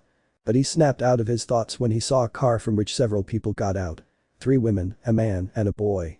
The boy had a serious expression, though to Izuku, he saw pain, sadness, and hatred in his eyes, which was strange for a child his age. The newcomers introduced themselves as rescue heroes. Mandalay. Pixie Bob. Ragdoll. Tiger. And they are the wild Hussycat, while doing some weird poses. And the boy is Mandalay's nephew, and the boy's name is Kota. Although Pixie Bob said she was 18 at heart while flirting with the protagonist, who only twitched one of his ears in response to what the blonde said, Mandalay gave her companion a smack and told her to behave and apologized to everyone for her companion's attitude, who seemed to be desperate for a boyfriend. Leaving that aside and properly finishing their presentations, they explained why they were stopped on the way to the camp. Mandalay. Okay guys, we stopped you because you're going to have a little test to try out your skills and teamwork. From here, you'll try to cross the forest to reach the camp, but it won't be easy. There will be obstacles along the way. If you arrive late, you'll have a small punishment, but if you win, you won't get punished.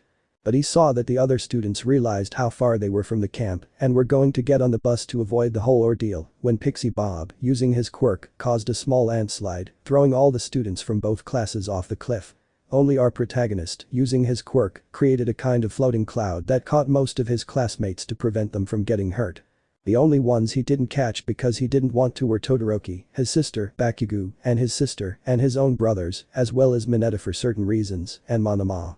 He did catch the others, and the hussy cats were surprised by the protagonist's control of his quirk, especially since he was floating in the same place, seeing that the blonde's collapse didn't even move him from his spot. Mandalay. You must be Captain Izuku, the principal told me about you. Pixie Bob. Wait, Mandalay, he's the captain of the Japanese police force. I thought he was a student since he's wearing the uniform, although he looks older. Izuku. I'm 18 years old, miss. I'm the first captain of the police force. Being so young, I'm a police officer, not a hero, and I'm only here to keep the classes safe. By the way, I wear this uniform on orders from Principal Nezu. Only my badge and cap make it somewhat clear that I'm a police officer. Do I have to go with them, or? Tiger. No, the director said that this time they had to do things without your help to see how they performed as a team. You can go ahead or we'll take you, Captain. Izuku. I won't walk, it'll be good for me to stretch my legs, besides I'll get there before you anyway. He said this while transforming into a black wolf with phosphorescent green parts while Shark was riding on his back. The transformation amazed the four heroes, especially Kota, who hadn't expected it. Well, see you at Camp Pussycat. They take a great leap and land delicately on a tree, then run through the trees and down to the ground, while Shark clung to the protagonist and waved goodbye with his little paw. Meanwhile, classes A and B had to deal with the forest and Pixie Bob's ground balls, and when the hussy cats arrived at the camp, they were surprised to see the protagonist leaning against a tree, waiting for them with closed eyes, while Shark played with his favorite ball. Part 18 Camp Part 2. When the protagonist arrived at the camp, he sat on the ground leaning against a tree and put on his cap, as if tampinating his face and eyes. Shark was lying on his lap, asleep as well, since he decided it was better to wait until everyone arrived. About 2 hours later, the hussy cats arrived, and he was surprised to see what he had brought, and the protagonist said. Izuku.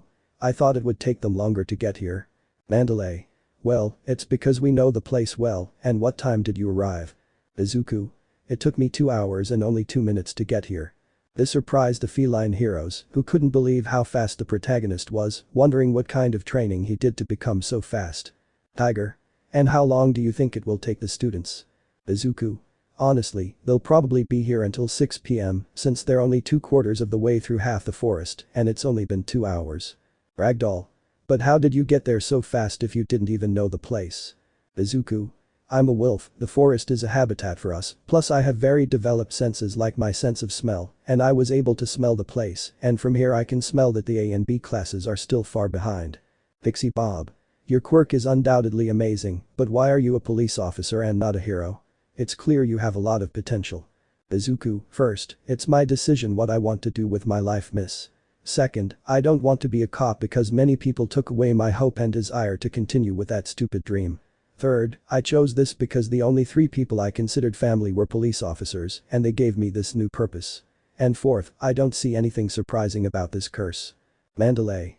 What do you mean by curse? Izuku. I consider my quirk a curse since it didn't awaken when it should have and I had already resigned myself to not having one and that I would accept those who thought of me as useless, who never bothered with such an impossible dream as being a hero, but at the moment that I was most facing death, this thing finally awoke. But it was too late. My grandparents, the only people who supported me even knowing I didn't have a quirk, never treated me the way my parents and siblings did. Only when I saw them die did this curse finally activate. I was utterly disgusted by this thing and by all the pain its existence caused me. Until a policeman saved me, he was the only hero for me. The others were fake since they let my grandparents die. And I will never forgive them for that, but my master also died for doing the right thing. The heroes who could have done something for him did nothing. They let him die. He was more of a hero than all of them put together. I have some resentment towards heroes, especially Al Smith, since he was the last thing I lacked and he was the one who extinguished what little hope I had of becoming a hero. The hussy cats and Kota were shocked by what he said. The protagonist didn't expect all that to happen to him and that he really felt that way. Izuku. Even though I don't like having this curse, I must learn to control it since I can't always rely on my physical abilities all the time. I could hurt someone because I don't know how to control it. Kota. And if you don't want to be a hero, why are you at UA? Izuku. You see, kid, I'm at UA to protect the students since they are the future heroes of this generation, especially from the League of Villains who have their eyes on them.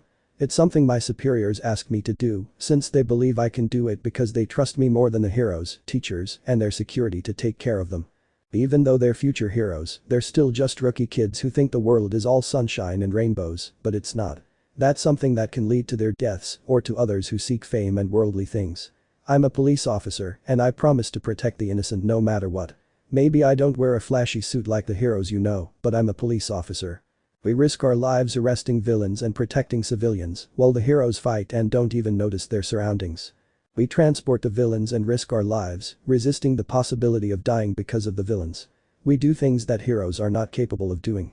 The boy remained silent after what the wolf said, and after that, Kota felt some reassurance from what the protagonist said, since he too had lost his family because of the heroes, just like him, but he kept going and did what was right, even though the protagonist suffered worse than him, having no one to love, losing his grandparents, awakening his power and having to control it, and more. He sat next to the protagonist while he played with a little shark. After a few hours, the protagonist was right. The students arrived married, and they were all dirty and surprised to see the protagonist. Melissa. Captain Izuku, since you're here now. Izuku. It's been 8 hours, seriously, they talked a lot since it only took me 2 minutes to get here. Mina.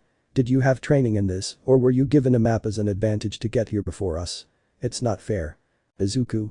They didn't give me a map, I just used my instincts and tracking skills since I'm a wolf because of my quirk, and second, I'm used to being in a forest since I live in one. Everyone was surprised by that detail except Melissa, who already knew it. Momo. What do you mean, Captain, who lives in a forest? Izuku. As an inheritance, my grandparents left me their song, which is in a nature reserve in a forest, and I am in charge of taking care of that place, so I know what it's like to be in one, he said it with simplicity. Mandalay. Okay, go get ready, guys. We'll make your food for today. It'll be your turn on the other days. All the students nodded and each went to the bathrooms to clean themselves up. Enki. Captain, aren't you getting off too? Izuku. Go ahead, I like to bathe alone. Don't take it the wrong way, even though we've only been roommates for a few weeks. Because of all this, I still don't trust you all, especially some of you I don't want to mention, he said, glancing sideways at Bakugo, Todoroki, and his former younger brother. The boys understood and went to the baths, and everything was fine. Mandalay told the protagonist to go to the baths and tell the boys to hurry up because dinner was ready. The protagonist nodded and went to the baths, but he saw a strange and comical scene. Mineta was floating on the ground like a corpse in the hot springs, with marks on his face from being hit with a bucket. And Shark was on Kota's head, noticing that they were the ones who left the little guy like that. Izuku. Can someone explain to me what happened here? Lita. Mineta wanted to climb the wall and see the girls on the other side, but Kota-kun is on top of the wall with Shark, and they threw pressurized water at Mineta and hit him in the face with the bucket, making him hide in the water. I explained this by making my robot movements. Izuku. I see, thanks for the explanation, Lita. The blue-haired boy nodded. Kota, Shark, well done. Get down from there before you fall. But because of how rough the wall was, Kota slipped and the protagonist appeared in front of Kota in the air, grabbing him and standing on the wall, and pulled him down to the ground with his tail along with Shark. Izuku. Estás bien, Kota? Kota. SC. Izuku. Be more careful next time. It's dinner time now, go join the others and if you can, please give Shark something to eat. I'll be there in a few minutes. The boy nodded and took the small shark pup in his arms, and they left the baths, and the protagonist jumped down into the girls' area without meaning to since he couldn't see much because of the steam, but when the girls were about to say something to him, he moved away, he said. Izuku. I know my team is in a bad place, but it doesn't matter anyway, I wasn't going to see them for 2 reasons. First, it's not good to see much because of the steam, and second, I'm not like Mineta to do something like spy on them and fix this to avoid more future problems. Then he touched the burning wall, making it bigger, closing the roof and preventing anyone from doing the same thing as Mineta in any case. Oh, and dinner's ready. I finished quickly, so go eat before the others leave you with nothing. After saying that, he teleported out of the place, the girls amazed at how gentlemanly he was with them, especially since he never looked at them and didn't try to take advantage of the situation like Mineta did, and even more so because of the gesture he made with the wall. He proved to be a gentleman and how he saved Kota from falling. The girls were grateful for what he did and they finished bathing to get ready for dinner. Afterward, everyone was eating when the protagonist saw Kota go somewhere else with his food and asked Shark to follow him. The little shark obeyed and followed Kota to a cave. Kota noticed the little shark and showed him the cave. After that, he returned to the camp with the others and the protagonist decided he would talk to Mandalay. But that said, they all went to sleep in their cabins. Some of the boys shared their cabins, but the protagonist had a separate cabin to himself. He settled into his bed and Shark climbed in and settled down near his master. Izuku. A lot has definitely happened in my life, Shark, although I feel like these kids are going to give me more trouble and headaches. I seem more like their babysitter than their personal bodyguard. He said with a sigh. I have a bad feeling. I hope it's nothing, but if it turns out to be something else, I'm ready for whatever happens, and your friend. He said it looking at his faithful pet and companion, the lone thief, excitedly confirming what his owner said, so the protagonist smiled and stroked one of the little shark's heads before turning off the lights and both of them falling asleep, waiting for what would happen tomorrow. Part 18 Camp Part 3. The next morning the students could be seen awake and getting up for a new day. They all went to the dining hall since they had to make their own food. The night before, the hussy cats had cooked for them and for the rest of their stay at camp they would have to do it themselves.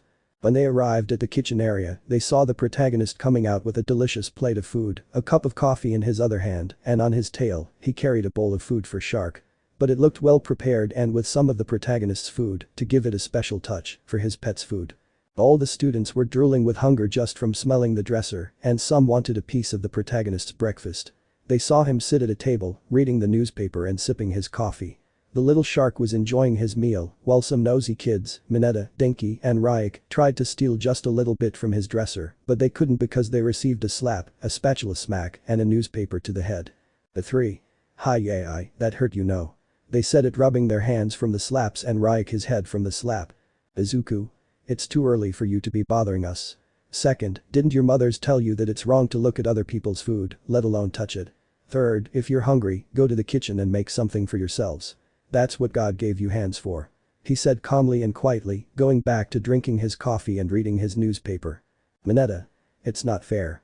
Even their pet eats better than us. While pointing at Shark, who was happily eating his food. Izuku. Does that sound like you want to eat Shark's food? Mineta, you're so hungry you'd want to eat puppy food. Ask if you want, but Shark doesn't really like to share. They saw how Shark protected his food from the perverted dwarf Mineta, as if telling him to get his own. Izuku gave another slap to a certain blonde because she tried to steal some of his breakfast. Izuku. Shield, that goes for you too, go make your breakfast, but don't touch anyone else's, but if there's so much of it, here, he picked up his newspaper and there was another plate of food and offered it to her which the blonde accepted with stars in her eyes, and the others were jealous of it. Melissa. Thank you Izuku-sensei. Izuku. You're welcome, I guess, since I knew you'd try something like that with my food. That's why I made another dish. Besides, after what you tried at my house, I don't want to see you near a kitchen. The blonde girl has a depressed aura because of what happened. Uraraka. What happened? Why did he say that? The others were curious about what the protagonist said, wondering what the blonde had done to make him not want to see her near a kitchen. Izuku. This girl was making breakfast at my house and she burned it down, almost burning my kitchen. If it weren't for Shark putting out the fire and the alarms, Shield would have burned down my whole kitchen and half the living room. Everyone had a drop of sweat on their forehead, while the blonde felt depressed about what happened. Izuku heard the others' stomachs growling. He already knew that since the others had arrived late to the camp after what happened yesterday, it was normal that they were still hungry after being in a forest, half lost, tired, and fighting earth goblins and other creatures that attacked them. Arriving late, cleaning up, eating dinner, and getting up late made it understandable that they were still hungry. He just sighed. Izuku. I'll only do this for today, since Mandalay asked me to anyway, knowing you'd get up late and cause trouble. So she asked me to make breakfast for you just this once, and you'll cook for yourselves later. And remember, you have to get up early to train. She'll let it slide this time, but she said she'd penalize you for training if you were late. The students were a little nervous when they heard what the protagonist said about the training, but they were happy when they heard that he had made them breakfast. They all went to the kitchen where there was a plate of food for each of them with what the protagonist had prepared for breakfast. All the students tasted it and were delighted by the flavor of everything. Mina. I proposed that Captain Izu cook for us, but she got hit on the head with a newspaper. Izuku. I never said I'd cook for you, Mina, and don't put words in my mouth and promises I don't intend to keep. You all have 2 hands, so you can cook for yourselves, and if it burns, you just have to deal with it and eat it. That way you learn to do something for yourselves. The day was serious, while Mina was rubbing her head from the slap, although no one reproached her for the slap she gave the pink-haired girl. They already knew how she was, so she deserved it for talking too much, so everyone continued with their breakfast to finish and prepare for the training activities that each Hussycat would give them, although the protagonist got hand-to-hand combat with Tiger, although Izuku admitted that Tiger was very flexible.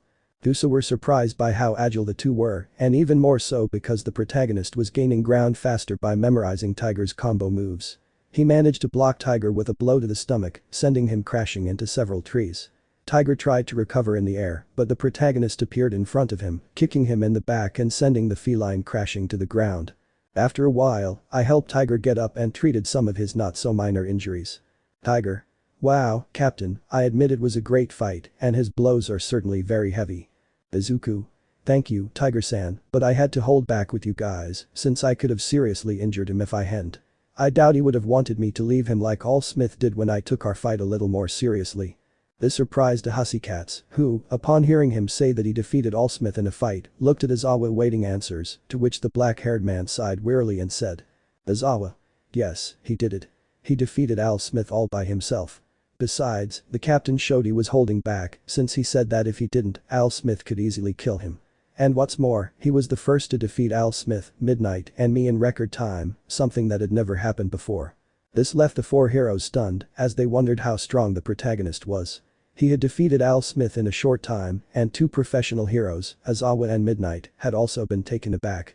Aizawa told them that he had only used physical strength against Al Smith, and this frightened them, as they realized it was better not to know what his strength would be like with his quirk activated. They undoubtedly believed that the captain had all the capabilities to be a great hero, perhaps even the #1 hero or the symbol of peace. Not just anyone possessed such potential. Had he chosen a career as a hero, his intelligence, his ability to frighten, and his quirk would undoubtedly have secured his future. However, they couldn't convince him to become a hero, since he had chosen to be a police officer. They knew from Aizawa that the principal had his eye on our protagonist and wanted him to become a hero, but the Hussycats felt the principal was taking a big risk by bothering him. They respected the protagonist's decision, since everyone has their own dreams, and if he gave up his dream of being a hero, it was for a reason that made him choose to be a police officer. He didn't reveal much about his past, but they knew from his attitude that it couldn't have been anything good. At night, the protagonist went to the cave, Koda's secret hideout, to talk to him about his attitude toward the students. The hostility he felt toward them was palpable, especially since they were future heroes. When some of them first arrived and tried to befriend the boy, he told them they were idiots for choosing that career, that only death awaited them at the hands of villains, and that they were fools who thought being a hero was a game and that they could die.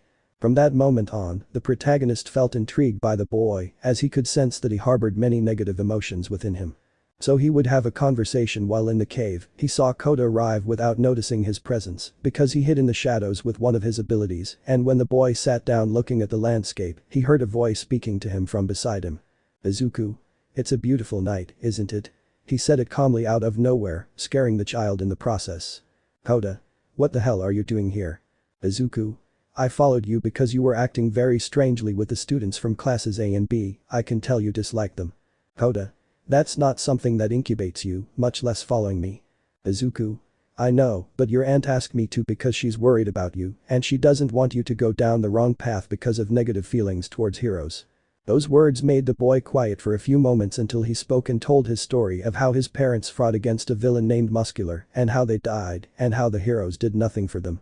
He hated heroes for that and harbored a little resentment towards his parents for choosing such a dangerous profession, knowing they could die and that they left him alone, a child who still needed them. Izuku. I understand, Koda.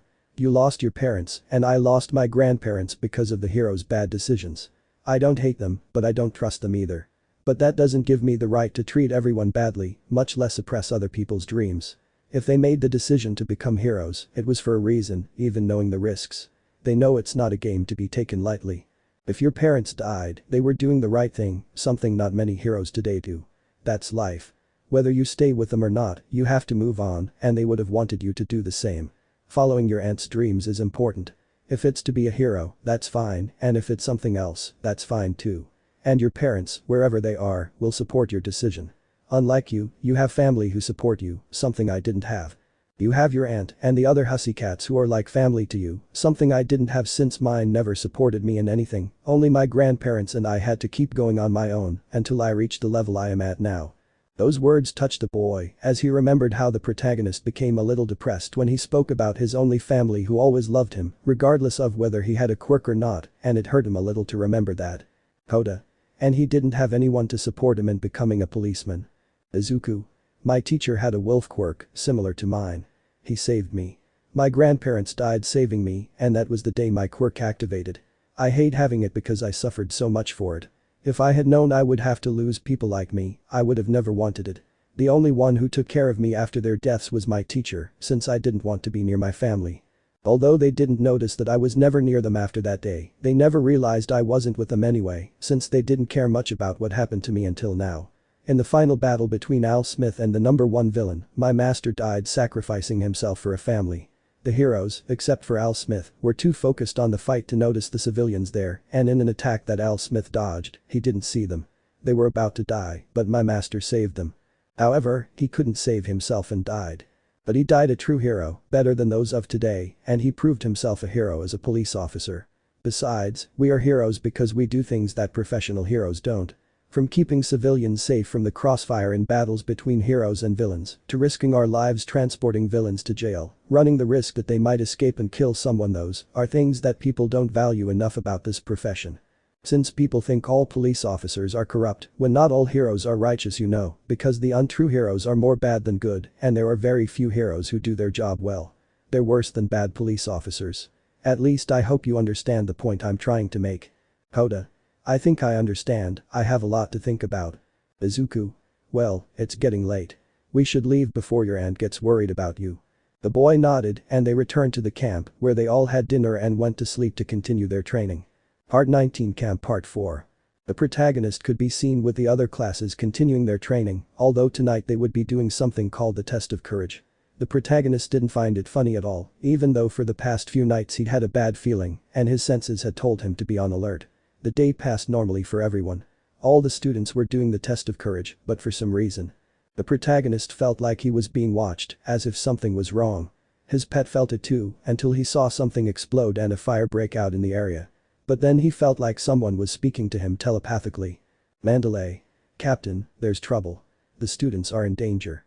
There are villains infiltrated in the camp. The others are doing their best to handle it. Foolish, your help to control the situation. Izuku. Yes. I'm on my way. Izuku severed his mental connection with the heroine and started running through the forest alongside Shark, who was keeping pace with him. Izuku. Shark, I want you to pay for every single thing on fire. The little thieving shark, nodding and also using his quirk, extinguished the fire with large amounts of water. Well, the protagonist found Tokoyami out of control due to his quirk, but he was no match for the protagonist, who summoned his whip of light that enveloped Dark Shadow, to the point that it was a whip due to its tightness and brightness. He knocked Tokoyami unconscious, deactivating his quirk. He carried the bird boy on his shoulder to the safe zone Mandalay had told him to go. Some of the students he encountered along the way wanted to leave and help their classmates, but he told them that in this form, they couldn't do much except regroup and put out the fire and do what they could to find the others.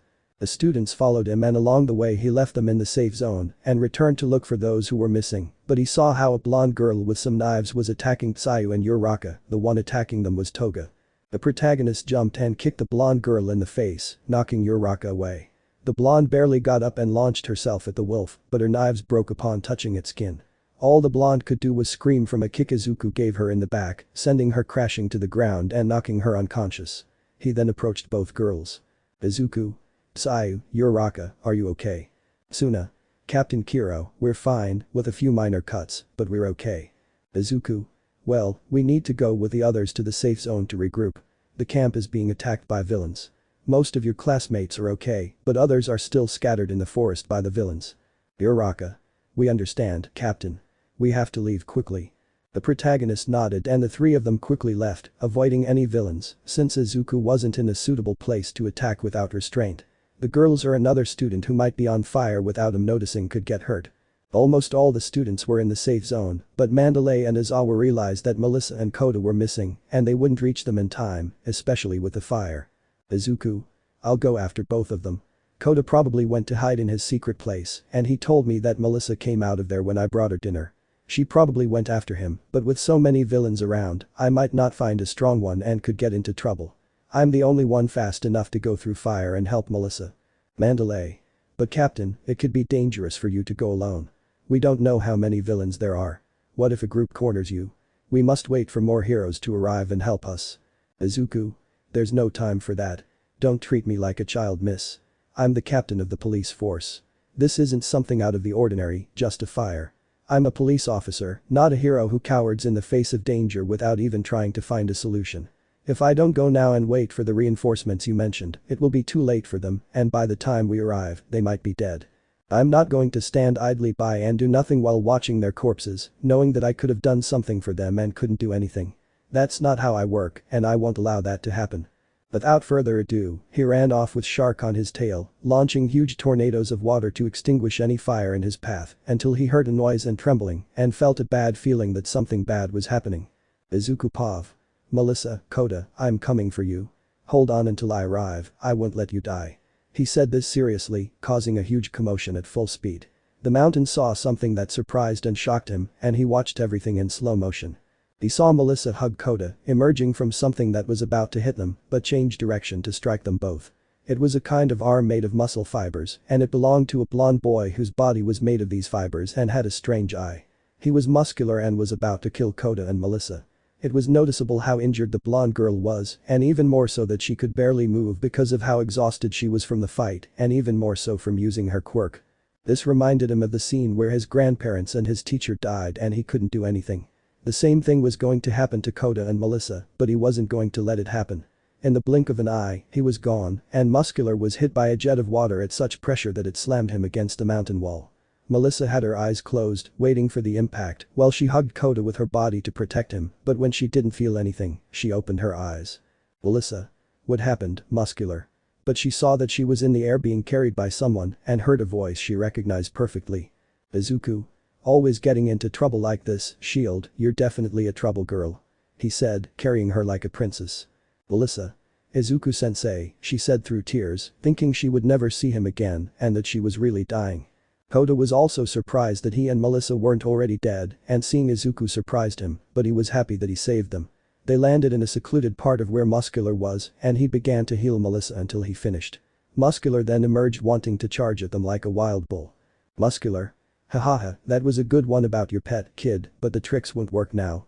I tried to hit Shark, who jumped while on top of Muscular's head. Muscular tried to get off him, but Shark jumped before Muscular could hit him. He covered his entire body in water, sliding under the big guy's feet to reach where the protagonist was with Melissa and Kota. Muscular. You certainly taught him some good tricks. I want to know your name before I kill you, kid, but first, why are you wearing part of a police uniform? Izuku. I am Izuku Wolf, captain of the Japan police force, and I will stop you, Muscular. I won't allow you to do anything to Kota and Melissa. Muscular. Oh, a cop. I never thought one would be capable of this. A hero. Come on Izuku, show me how your bones crack when I tear you to pieces. He said it smiling in a psychopathic way.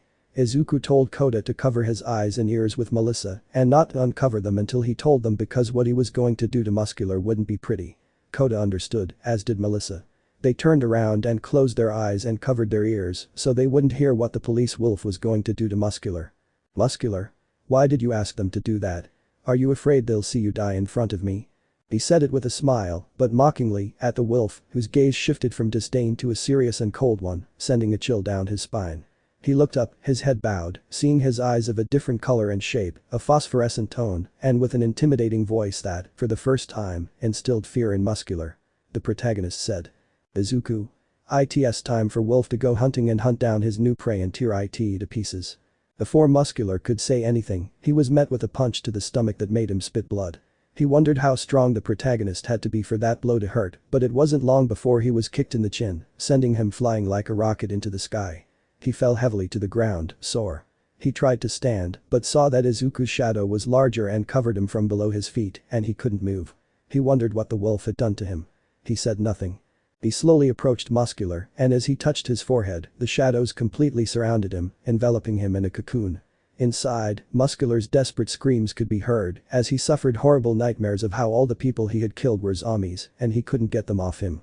He saw Kota's parents in the group of zombies and how the dead were tearing him apart alive. When he emerged from the cocoon thanks to Izuku, the boy touched Muscular's head. Since the guy wanted to kill him, what he did was humiliating and he didn't want to be intimidated by anyone. It's a shame he messed with Izuku and let him see how insignificant he is as a person and a villain. The villain heard Izuku say something. Izuku? Boom. Then Muscular exploded, leaving his body in pieces, but none of the damage affected our protagonist, who simply moved his hand and time rewound, bringing Muscular back to life with a deep panic and fear. But before he could escape her attack, the protagonist treated him like a toy. He broke all of Muscular's bones in painful ways or threw him with such force into the air that the force and speed caused Muscular's body to shatter into pieces. Or falling on sharp spikes of earth, impaled in a horrible and painful way, he controlled his body and the water to make him drown, or by controlling gravity to pulverize his body, tearing it to pieces in a very painful or hellish way, or by making roots grow out of his body in a grotesque way until his body was mutilated, turning into a tree with human remains. He also summoned shadow wolves who tore him apart alive, turning him into shredded flesh, and he was trying different methods of torture on Muscular, reviving and killing him over and over again, since he was angry about everything Muscular did and how he hurt Melissa and Kota and would make him pay for it until he crushed his spirit and desire to be a villain once and for all, until he got bored and let him fall with Muscular's body still alive, but with the face of someone traumatized to death. Until he opened a portal and took him into Tartarus and explained the situation, astonishing the police officers, and they nodded fearfully as they wanted to know what happened or what their captain did to Muscular to put him in that state. After that, he closed the portal and told Kota and Melissa that they could stop covering their ears and eyes, and they didn't ask what he did to Muscular, and even seeing the place as if nothing had happened, Izuku left with Melissa, carrying her princess style because of how weak she was. He still pressed forward, straining his muscles and carrying Kota. He had Shark in his arms and returned to the camp, to the safe zone, to see if all the students were already safe. Part 20. We could see our protagonist bringing Melissa and Kota to the others, who were happy to see them safe and sound. Mandalay happily hugged Kota. The others asked what had happened, why it had taken so long. Izuku? I'll just say that I faced a villain from the past, Kota's parents. Aizawa? And who was that villain? Izuku? A highly sought-after muscular guy. That surprised everyone. They didn't expect Muscular to be there, especially with a league of villains. Besides, he was the villain who killed Kota's parents, and he was the one Melissa was fighting to save Kota, but she almost ended up being killed by Muscular himself. If it weren't for Shark and Izuku's intervention, things would have ended badly for the blonde and the boy. Although they didn't expect the green-haired wolf to face Muscular and defeat him, they wanted to know more about how he did it, but the protagonist saw that there were people missing. Izuku? I want to know who else is missing here. Uraraka. Izumi, Eiko, Keiko, Ryu, Bakugo, Kitsumi, Todoroki, and Shoika are still fighting the villains over there. This worried the others, so Izuku and Aizawa moved to help, along with some students who formed small groups to avoid separation and increase their chances of surrounding the villains.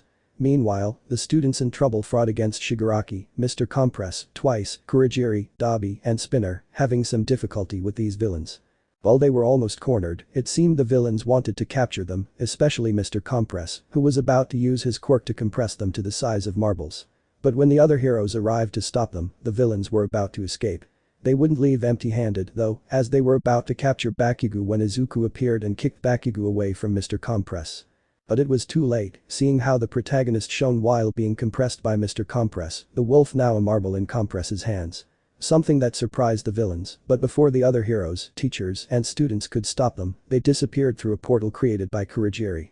While everyone else was in shock and devastated to see Izuku kidnapped by the villains, a fact that devastated all the students and even the Hussycat Yokota, the other teachers, heroes, and staff of UA, appeared to gather the students. It was best to take them to safety to prevent the villains from taking advantage of the chaos and attacking the camp again. The students felt sad and guilty for not having helped enough to prevent the green-haired boy from being kidnapped by the villains. Those who felt the worst were the wolf sisters and brother, as well as Bakugo and his sister, and Todoroki and his sister. But Bakugo was angry that Izuku had saved him. He felt it was Bakugo's fault. If he hadn't frozen when Shigaraki had him immobilized, he would have prevented Mr. Compress from trying to compress him, and Izuku wouldn't have been captured because of him. Some of Bakugo's classmates tried to comfort him, assuring him it wasn't his fault. It was understandable that some of them were unable to move in such a situation, as the villain's attack had taken many by surprise. It was difficult to prevent or predict what would happen. All they could do was pray that the green-haired boy was alright, even though they felt helpless, since he had been the one who had helped the most during the attack on the camp. And she helped them and saved them from the villains and the fire. Melissa also felt incompetent because if she hadn't been so badly injured when she fought Muscular, she could have helped Izuku save the others and prevented them from trying to kidnap Bakugo, so Izuku wouldn't have been captured by the villains. She blames herself for her weakness. If she had been stronger in controlling Ofa, she could have defeated Muscular without suffering so much damage and helped Izuku. The little shark was worried about his master, but he remained calm, knowing that the green-haired man must have some plan and would prevent any attempt at danger or threat of harm that the villains tried to do to him. The police are patrolling the area, searching high and low for the green-haired man, and the president is far from pleased that one of his best officers is in the hands of villains. The Commission of Heroes is nervous, as they know the wolf is the best officer the government could have and that the president trusts him so completely. Knowing he's in the hands of villains is dangerous, especially since the hero's inefficiency in improving security is the reason this happened. The president could only hope that the protagonist was alright and had some plan to escape this problem. Meanwhile, at UA, the teachers, pro-heroes, and Detective Namasa were devising a plan to find the green-haired boy. But thanks to Momo Rozu, a student from Class A, who managed to secretly attach a tracker to one of the villains, they were able to trace the signal back to his base and recover the green-haired boy. This was overheard by the students who wanted to help, but the heroes wouldn't allow it. They were students and inexperienced in the situation, and their presence could jeopardize the mission and complicate matters further. Furthermore, the villains might retaliate against the green-haired boy, something that couldn't be allowed. Even so, the students managed to infiltrate the villain's base, following their plan to help save the protagonist. While everyone thought they must be interrogating the green-haired boy or doing horrible things to him, well, that's what everyone else thought. But it was quite the opposite. He was fine, but we'll see about that now. A few hours before the heroes and students' plan, at the villain's base, it was like a kind of bar where some were sitting at tables and others, like Dabi, Toga, Twice, and Shigaraki, were sitting at the bar while Kurogiri cleaned a glass, acting as the bartender serving drinks to the others. Shigaraki. Damn it, we couldn't catch Katsuki Bakugo to make him join us. Manolo irritably scratched his neck while angrily breaking a glass, while Kurogiri gave him another glass to drink and calm down. Kurogiri. Calm down, young Shigaraki. Not all of the plan was lost after all. We were able to capture someone very important to UA. That caught the attention of the blue-haired one who stopped scratching his neck. Dabi. What Kurogiri says is true, I think he's a police officer who's the student's babysitter. Spinner. Isn't he the one who thwarted our plans at the USJ and defeated Nomu? Kurogiri. The same. Shigaraki. I remember him. That damn cop who ruined our plans to take down All Smith. I swore that lousy cop would pay. And where is he? Which one of you captured him? Mr. Compress. I have it compressed in this small marble. Showing a dark green marble with emerald and white highlights. Twice. Hahaha, he looks so small. You're trapped, you lousy cop. He certainly doesn't impress me much, and he claimed to be strong when he's captured. He said it with his dual personality as the light blue-haired boy approached and touched the marble, wanting to disintegrate it between his 5 fingers. But he hadn't counted on Izuku, in the style of Goku against Magic Buu, striking Shigaraki in the face and stomach. He tried to catch him, but only received blow after blow, as if he were being hit by a small, highly compressed bullet. Twice tried to catch him with his clones, but they disappeared when the green-haired guy pierced his head, then Spinner was knocked out and fell to the ground, with his swords broken by the protagonist who moved from side to side at great speed, leaving marks on the walls, as if they were bullets. Until Mr. Compress managed to catch him and stop him from causing any more chaos in the bar, where several members were seen who had been beaten up, and if someone saw them they wouldn't believe that a marble had beaten them up, something that would be very humiliating for them to admit that happened to them. After all, things will calm down, and some will wake up, although very sore. Shigaraki. How the hell could someone so small do that? Dabi. The question is how, being compressed by Compress's quirk, he can move like that and not forget his normal form. Toga. That's a good question, Dabi, and look at the state of the bar, it looks like there was a shooting. Izuku. That's because I used one of my powers, telekinesis, to hit them and teach them a little lesson for kidnapping me and for what their leader tried to do, referring to Shigaraki. And if I haven't returned to my normal form, it's because, even though it might not seem like it, being in this form is somewhat comfortable. Shigaraki. You're a damn compressor, decompress it. Mr. Compress. At your service. After a flash of green light, the marble that was the protagonist rolled away. He was seen returning to his normal form, with a bored and calm expression. Without any fear or worry, he walked to the bar and sat down. Izuku. Bartender, give me some whiskey. Kurogiri served him a glass, which the wolf accepted and took a sip while looking at the villains and their base, which was a bar. Izuku. Thanks. Interesting base. I didn't think it would be a bar, but for a base of villains like you, it must hide some things very well. Kurogiri. I'm surprised that he drinks at such a young age, even though he looks 22, and that he's a policeman and isn't afraid that he might have put something in his drink. Izuku. I'm old enough to drink, but alcohol doesn't affect me. It would take almost 1,000 bottles of a drink that strong to get me drunk. And I'm not afraid. My sight and smell are so sharp that I didn't detect any poison near you, much less from the drink you gave me.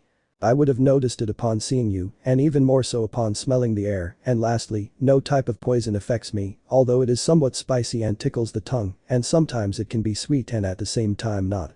This surprised the villains a bit, since the wolf wasn't someone easily drugged, let alone drunk, and certainly not poisoned. And he spoke of poison as if it weren't the first time it had happened to him. It threw them off, though it was to be expected. He was a police officer and must have had a mission or two involving that sort of thing. Spinner. Aren't you afraid of being in a place surrounded by villains like us? Knowing that we outnumber you and can do something to you? Izuku. It's not good to be calm, even for a little while. The number of you didn't worry me. And you don't scare me at all, especially not the fact that you're the most wanted villains in Japan. And I'm even less worried that you're the League of Villains. I could kill you and arrest you without even moving. Abi. You sound very confident and a braggart. Izuku. I only told the truth. It's better if you don't provoke me. I could do to you what I did to Muscular. Twice. You don't scare me, a cop. What did you do to Muscular and where is he since he didn't come back to us? Izuku. It's better if they don't know, I'll just tell him that I made him feel hell firsthand and he's already locked up in jail. This surprised the League, given how cunning and strong the wolf was, having faced Muscular and survived. He didn't even have a scratch on him while Muscular was in jail. If he took care of Muscular as easily as I described, then what he said about being able to handle them might be true, though some didn't want to believe it and thought the wolf was just bragging. Then a screen behind him on the wall lit up and a person unknown to the wolf was seen who was the leader of the League of Villains, one all for one, looking at the protagonist with curiosity. Afo. It's a pleasure to meet you, Captain Wolf. He said it in a deep dark voice that belonged to the villain. Everyone else saw his power and bowed down to him. Izuku. All for one, the #1 villain who faced Al Smith years ago and the terror of heroes, who has remained alive and hidden for generations. It's an honor to see him in person. He said it seriously and with a touch of sarcasm at the end, although it wasn't noticeable. The other villains noticed it, but Afo didn't take it seriously. Afo. I know you're the strongest police officer in Japan and the government and that the president trusts you so much. And that you're the youngest police officer in the country, besides being a great living promise with immense power, one could say greater than any professional hero, and that you could defeat the symbol of peace or stand up to him, right? Izuku. He's not wrong about everything he said, except that I am stronger than anyone and if I had to face him, I would easily defeat him, as well as the pro heroes and students of UA. Without showing any signs of fatigue. Afo. Fascinating. It's very fascinating, Captain, but if it were a matter of facing me and not Allsmith, I would be capable of facing me. Izuku. That's something I can't tell you, it would be bragging too much. I'll just say that when that moment comes, I'll show you many things that will leave everyone speechless. Afo. That sounds like you're very self-confident. Is that a good thing in the long run? Is it bad that it could harm you? Izuku. I know, but what I said wasn't meant to be arrogant, it was just the truth. Afo. I see, he's still an interesting person. Why doesn't he join us? He'd have everything he wanted if he helped us, Captain. Izuku. I'm a police officer, that's what I do, and I certainly don't want to join you. I just want peace and quiet, nothing more. And I won't be an ally to any of you. I'll just say that when the time comes to confront each other, I won't be lenient with any of you. Afo. I see, it's a shame, but at some point he'll change his mind, Captain, and we'll be waiting for it. He said it with a wicked smile and a very soft voice that hid his evil intentions. Izuku. We'll see about that, all for one. He said it with seriousness in his gaze and calmness in his voice. Afo. Courage Ire, can you help the captain leave? Our meeting with him is over. Kurogiri. As you say, master. The villain from the fog made a portal that the wolf fled from the place. Shigaraki. Are you sure, master, that it was a good idea to let him go? Afo. Yes, Shigaraki, it will be interesting to see our next encounter with Captain Wolf. It will be entertaining to know what will happen. He said it with a voice full of evil, wishing to see everything destroyed. At the top of a building, a portal opened and our protagonist emerged from it. He saw that it seemed to teleport him far away so he wouldn't find them easily. Part 21. Our protagonist could be seen in the building where Kurogiri left him, deep in thought, looking at the city. Izuku. This is truly my life now, Grandpa and Master. I promised you I would fulfill my dream of becoming a police officer and protect everyone.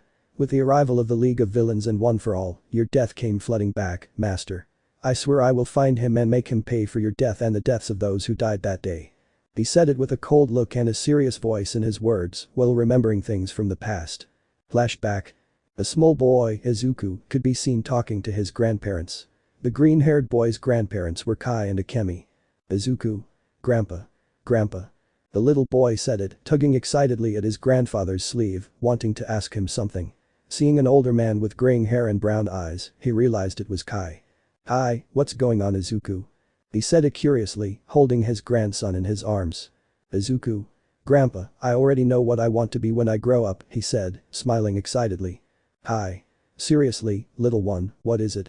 Do you want to be a hero like your younger brothers? The green-haired boy just frowned. He already knew he didn't have a quirk, but he didn't want to be a hero. His family had made him give it up, but he saw his grandfather with determination in his eyes. Izuku. No, Grandpa. That's not my dream anymore. I want to be a strong, brave police officer like you, because I like seeing how you protect people and make them feel safe, just like you did in the stories you used to tell me. His grandfather saw him and smiled affectionately, stroking his grandson's head. He was happy that he was following in his footsteps. Hi. Are you sure, Izuku? I know it's not the same as being a hero. Izuku. I'm 100% sure, Grandpa, I'll be a great cop and save people. I won't do it like a hero, I'll do it like a cop. He said it with determination in his words. His grandfather hugged him, giving him his support. Then Akemi, Izuku's grandmother and Kai's wife, appeared with tea and cookies for everyone. Akemi. What are you guys talking about? You seem so excited. He said it with a smile, leaving the tea and cookies on a table and sitting down next to the two of them. Izuku. We talked about how when I grow up I want to be a great policeman, just like my grandpa was when I was young, Grandma. He said it smiling, his words filled with emotion. His grandmother hugged him with love and affection.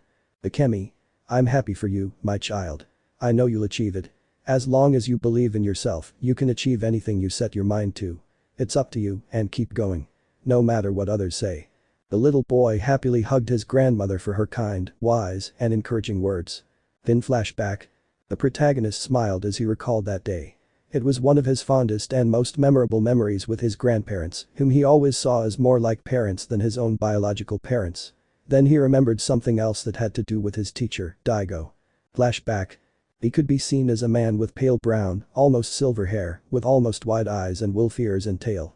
His police uniform was different from the others because it was more useless to him for the missions he had to do. This was Daigo, Izuku's former teacher who taught him to be a police officer. Daigo. Well, Izuku has already improved in physical skills and intelligence, and how are you doing with the use of your quirk? Izuku. Master, you know I don't like using that power because of what happened to my grandparents. He said it seriously, his words tinged with melancholy. Daigo noticed this and stroked his student's head. Daigo. I know, Izuku, I know it's not easy for you to accept a power that appeared late and caused you so many problems in your life. But remember, you're almost there, close to fulfilling your dream of becoming a police officer, something you've always wanted. Aren't you happy about that? Izuku. Yes, I am, Daigo-sensei, but I wanted my grandparents to be here. They were more like parents to me than my real parents. Grandpa Kai and Grandma Akemi will always be my family and parents. I wanted them to be with me to see me fulfill my dream. He said it dejectedly, his eyes sad, his fists clenched.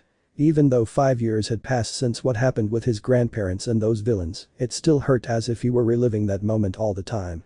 Daigo. I know it's difficult, Izuku. I know you miss them a lot. Your grandfather was my teacher. He taught me everything I know, and now I'm doing it with you. But remember, that power is yours and no one else's. Even if you don't like it or don't want it, it's your power, something that's already a part of you and your life. That power doesn't decide your life, much less what you do with it. You decide your path, your life, your destiny, and what you will do in the future. I know you are strong, intelligent, skilled in many ways, and always focused on achieving your goals. But I want you to remember that no matter what happens, you will use your power to help those in need. You can't always rely on your physical abilities. At some point, you'll have to use your power to save the lives of both civilians and your comrades. If, when you're in trouble, you don't use your full power because you don't want to, you'll be condemning yourself and many others to danger simply because of the past. You must keep that in mind.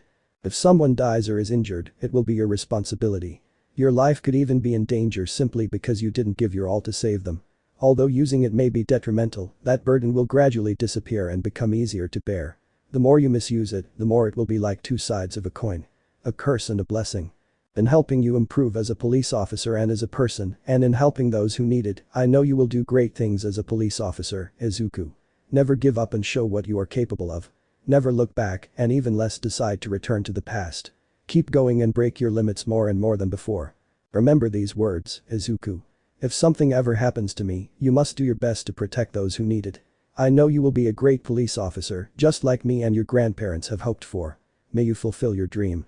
The green-haired boy perked up his wolf ears and hugged his master, for those words had touched his heart and he knew his master was right.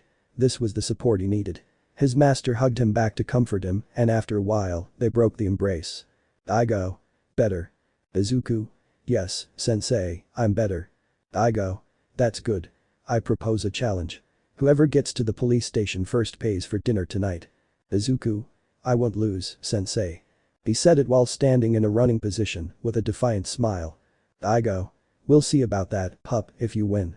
Then the two of them started running. End of flashback. The wolf chuckled softly as he remembered that day. Daigo certainly knew how to cheer him up and turn training into something fun. He appreciated his master's words. They gave him the support he needed, and he always remembered them fondly. The wolf gazed at the city as his fur was stirred by the cold night wind, and he felt as if his grandparents and his master were with him, offering their support in this moment. Izuku.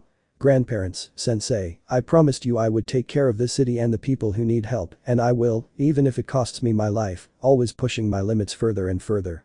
After that, the glow appeared dark with white parts, feeling cold in the environment, revealing itself in its wolf form, with a pair of bright green wings and its green eyes shining in the darkness of the night. The wolf began to fly through the air. He had to get to the police station. He didn't really know how long he had been with the villains, since being locked in that marble by Mr. Compress had left him confused, as he didn't have his cell phone or watch with him, and he felt that the people from UA must be planning a rescue for him. He arrived at the police station as fast as he could, surprising everyone. They had expected the heroes to rescue him, which surprised him when he learned he had been missing for 3 days because of the villains. He checked the messages and calls he had from various people, and especially from Gran Torino, and decided to call him to get a better understanding of the situation. Izuku. Torino, are you there? Gran Torino. Boy, I'm happy to hear your voice. I thought the villains might have done something to you. Izuku. Don't joke around, old man. You know very well I could have taken them on. Besides, they would already know if I had made a scene fighting villains. Gran Torino. Ha ha ha ha ha ha ha ha ha.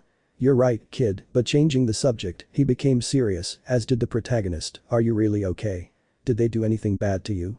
Izuku. No, Torino didn't do anything to me, I'm fine, although I had 1 or 2 problems with them, but nothing I couldn't fix. He said this while remembering how in his marble form, he gave the villains a tremendous beating and humiliation, leaving the bar as if there had been a shootout or gunfight there, something that the old hero had an idea of what Izuku could do to the villains, upon learning how his unexpected methods were. Gran Torino. I have an idea of what you've been up to, kid. Izuku. I'll give you more details, old man, but I need to talk to you, Principal Nezu, and the pro-heroes about what happened and avoid further trouble by trying to rescue me. Gran Torino. You'll have to run, because UA has a plan with several heroes to rescue you from the League of Villains, and they're already putting it into action. At this rate, I don't know if this can be stopped. Izuku. This got more complicated than I expected, dude. Go to UA right now. I feel like Melissa and the others from Class A just did something, and I need to confirm my suspicions. He said it seriously, feeling that his instincts told him Melissa and the other students were in danger. But he needed to be sure to confirm it. The old hero nodded. He knew that when the protagonist had those strange premonitions, they really did come true, and he too felt that something was wrong, and felt that Melissa was in danger. Part 22. Previously. He arrived at the police station as fast as he could, surprising everyone. They had expected the heroes to rescue him, which surprised him when he learned he had been missing for 3 days because of the villains. He checked the messages and calls he had from various people, and especially from Gran Torino, and decided to call him to get a better understanding of the situation. Izuku. Torino, are you there? Gran Torino. Boy, I'm happy to hear your voice. I thought the villains might have done something to you. Izuku. Don't joke around, old man. You know very well I could have taken them on. Besides, they would already know if I had made a scene fighting villains. Gran Torino. Ha ha ha ha ha ha ha ha ha ha. You're right, kid, but changing the subject, he became serious, as did the protagonist. Are you really okay? Did they do anything bad to you? Izuku. No, Torino didn't do anything to me, I'm fine, although I had one or two problems with them, but nothing I couldn't fix. He said this while remembering how in his marble form, he gave the villains a tremendous beating and humiliation, leaving the bar as if there had been a shootout or gunfight there, something that the old hero had an idea of what Izuku could do to the villains, upon learning how his unexpected methods were. Gran Torino. I have an idea of what you've been up to, kid. Izuku. I'll give you more details, old man, but I need to talk to you, Principal Nezu, and the pro-heroes about what happened and avoid further trouble by trying to rescue me. Gran Torino. You'll have to run, because UA has a plan with several heroes to rescue you from the League of Villains, and they're already putting it into action. At this rate, I don't know if this can be stopped. Izuku. This got more complicated than I expected, dude. Go to UA right now. I feel like Melissa and the others from Class A just did something, and I need to confirm my suspicions. He said it seriously, feeling that his instincts told him Melissa and the other students were in danger. But he needed to be sure to confirm it. The old hero nodded. He knew that when the protagonist had those strange premonitions, they really did come true, and he too felt that something was wrong and felt that Melissa was in danger. A few days before the kidnapping of the green-haired wolf, Melissa looked scared and worried about what had happened a few moments ago when the villains took our protagonist away. Melissa knew. Her scream brought the shock of what had happened back to everyone present. Then the teachers and pro-heroes arrived, after recounting the details and revealing that the missing wolf was Izuku, who had been kidnapped. This alarmed those present, as someone so important had just been kidnapped, knowing the trouble it would cause with the police. And with the green-haired officer's superiors, and especially with the president, for allowing his best policemen to be kidnapped by villains. His former siblings were alarmed upon hearing the news, and they knew his former parents would be equally alarmed. His former family had been working hard to reconnect with him, trying to be the family they should have been from the start. They knew Izuku had inherited his grandfather's temperament, as that man never forgave easily unless it was backed by actions, not empty words. UA tried to keep this incident a secret because they knew the potential consequences. If it were a regular police officer, it would be easier to handle the pressure, but since the green-haired man wasn't a regular police officer, much less just anyone, it was difficult to keep everything under control. If this became public, chaos could erupt in the city and throughout Japan. Since all the parents knew what he did during the villain's attack on the USJ, and that the wolf saved them and they were very grateful for that. But if they were to find out that he was kidnapped, I wouldn't trust them anymore. If they can't guarantee the safety of someone important, how can they guarantee the safety of their children? Oh, they assumed no one would find out. But somehow, the press did. They only knew he was a police officer, not who. Even though they knew, the government wouldn't take long to realize that UA had allowed their best officer to be kidnapped. Besides witnessing Shark and Gran Torino's anger, Naomasa was furious at having just lost his master student partner friend and was unhappy with what had happened. Little Shark almost flooded UA with a gigantic tsunami, but Gran Torino and Naomasa intervened, narrowly preventing it. Furthermore, Little Shark continues to pursue Nezu, Al Smith, and Aizawa. The little boy understood that if those three had been more attentive to the situation, the villains wouldn't have kidnapped his teacher. Meanwhile, Aizawa was in his sleeping bag with Shark, who was trying to bite him and then started chasing Nezu. The little three-headed shark didn't know how the rat escaped him. It was like a mole, but it was easier to catch Al Smith because of its skeletal form. That's how Shark used him as a toy bone. Besides receiving a whack with a cane from Gran Torino, who scolded the blonde skeleton for acting like a teacher when he couldn't be with his students and taking care of them, leaving all the work to Aizawa, who's kind of lazy, Izuku. His duty should be to do other things and not be the number one of some teenagers who should be protected by their teachers. The three of them were facing the top 10 students and the UA professors. Gran Torino. Let me see if I understand correctly. You sent my student, who's a police officer, to do your student's work when he should have been doing more important things, not doing your job. And what's more, you claimed you should have considered the possibility of a second attack by the villains and devised a security plan to prevent the USJ incident. You couldn't prevent it at the camp, and you left him to handle almost the entire situation alone, to the point that he had to risk his life to do what you should have done at that moment, but didn't because you weren't there. And you ended up causing him to be kidnapped by villains who we don't know what they're doing to him right now. And he said more than once that he shouldn't be involved in these kinds of problems or situations, and he said more than once that he doesn't want to be a hero and isn't interested, and yet somehow they ended up dragging him into these things. He shouldn't be with hero students doing these kinds of activities, and if they can't even guarantee the safety of their own students, they certainly can't guarantee his own safety. He's risking his life for you all. The veteran hero said this seriously, striking Nezu and Aizawa with his staff. Naomasa grabbed him to prevent the old man from hitting all the heroes, criticizing their lack of prudence, responsibility, and common sense in these situations. Midnight. I didn't know I was so close to him. He said it trying to save his boss, but it didn't work. Gran Torino. He's my student, it's very obvious we're close. He's the best student, responsible, he never complained about his training, and whenever he has free time he visits me, and we can talk about life and old times. But don't change the subject. Now rather bear or whatever you are. Naomasa's hand arrived just in time to save Nezu before the veteran hero could harm the mouse. He also calmed Gran Torino, telling him that getting angry wouldn't help them find Izuku. Naomasa. At least they know how to find him. I asked seriously, the detective said. But again silence filled the room, not a word from anyone, making the detective sigh. Naomasa. I imagined it. He said it with his hand on his face because of the situation. But then Gran Torino had an idea. Gran Torino.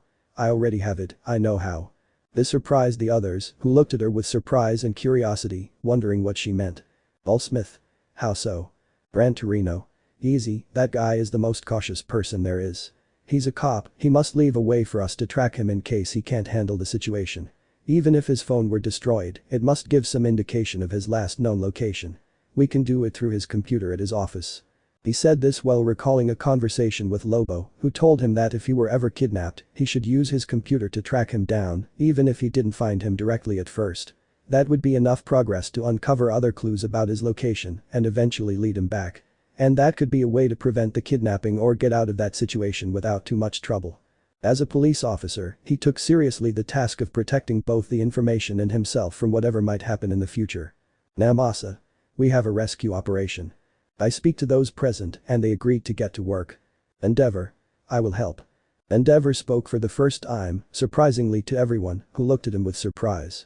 He had always refused to work in a team, especially with Al Smith. This was before the Endeavor camp. She thanked him for saving Shoto and Shauka from what happened with Stain. Like Izuku, she always got along well with Fuyuki. And since she was her friend, she always made sure she got home safe and sound. Besides, Fuyuki had invited Izuku to dinner at her house recently. She knew that Izuku's relationship with his two beautiful bi-colored girls wasn't exactly stable. But at least he wanted to share a pleasant moment with his family and friends. And celebrate that his mother's health was improving, since he always accompanies her to visit her in the hospital. Izuku and Fuyumi became friends after the sports festival when he apologized for the harm the bi-colored boys had done to the green-haired wolf in the past. Izuku told her she shouldn't apologize for things she didn't do, especially since others were the ones causing the problems. From then on, the two became friends and Izuku even helped her with her quirk. She needed to learn to defend herself because she wouldn't always be safe on her own. Endeavor. The brat promised to have dinner with my family this week, I'll make sure he does. I speak without giving further explanation on the matter, causing everyone to sweat a little. Everyone starts to get going with the plan, well with a certain blonde and training student of our green-haired wolf. She was in her room, depressed. She hadn't spoken to anyone since they returned from camp. All she could think about was her friend and sensei and her possible love interest. Though the poor girl shook her head, blushing, she said she couldn't think about that now. The wolf's well-being was more important. Since what happened, she'd been taking care of Shark until Izuku returned and the little shark, seeing her sad, comforted her. She thought he was in danger, suffering. Meanwhile, the green-haired boy was playing cards with the villains to pass the time, either until they released him or until they decided to attack him, forcing him into a battle and an escape from his kidnappers. Izuku. I won again. He said this while taking the money from a man with a reptile-like head, resembling a turtle, Dabi. Although for them it was money, for the wolf it was evidence and DNA. Then, because the wolf wears gloves, the money had fingerprints on it. He could use them to track the villains after he left that place. While enjoying humiliating the villains at their own game of cards and at the same time obtaining important evidence. Dabi. I seriously think you're cheating. The wolf shrugged. And he explained that it was simple logic and he had a talent for playing games, like how he used to play with his grandfather betting on grandmother's cookies and how he used to bet with Gran Torino and the old man would lose and now he bets with villains. Then they continued playing cards, while some villains wondered how he wasn't afraid of being surrounded by them. He explained that playing cards was just a way to kill time until he was rescued or until they did something to him and he had to fight to escape. Whichever came first. Since he had everything coldly calculated, even though he knew he could easily defeat them and escape, being a police officer with detective skills, this was a great opportunity to gather information on the villains, which he would then use to capture them once he got out of here. He felt these villains were more than just a simple organization and it was best to make the most of the time he had before he had to flee. He knew these villains wanted him for a reason. Otherwise, they wouldn't have him alive. Although he certainly had the urge to kill them, arrest them, or at least stop them. Part 23. Previously. Izuku. I won again. He said this while taking the money from a man with a reptile-like head, resembling a turtle, Dabi. Although for them it was money, for the wolf it was evidence and DNA. Then, because the wolf wears gloves, the money had fingerprints on it. He could use them to track the villains after he left that place. While enjoying humiliating the villains at their own game of cards and at the same time obtaining important evidence. Dabi. I seriously think you're cheating. The wolf shrugged. And he explained that it was simple logic and he had a talent for playing games, like how he used to play with his grandfather betting on grandmother's cookies and how he used to bet with Gran Torino and the old man would lose and now he bets with villains. Then they continued playing cards while some villains wondered how he wasn't afraid of being surrounded by them.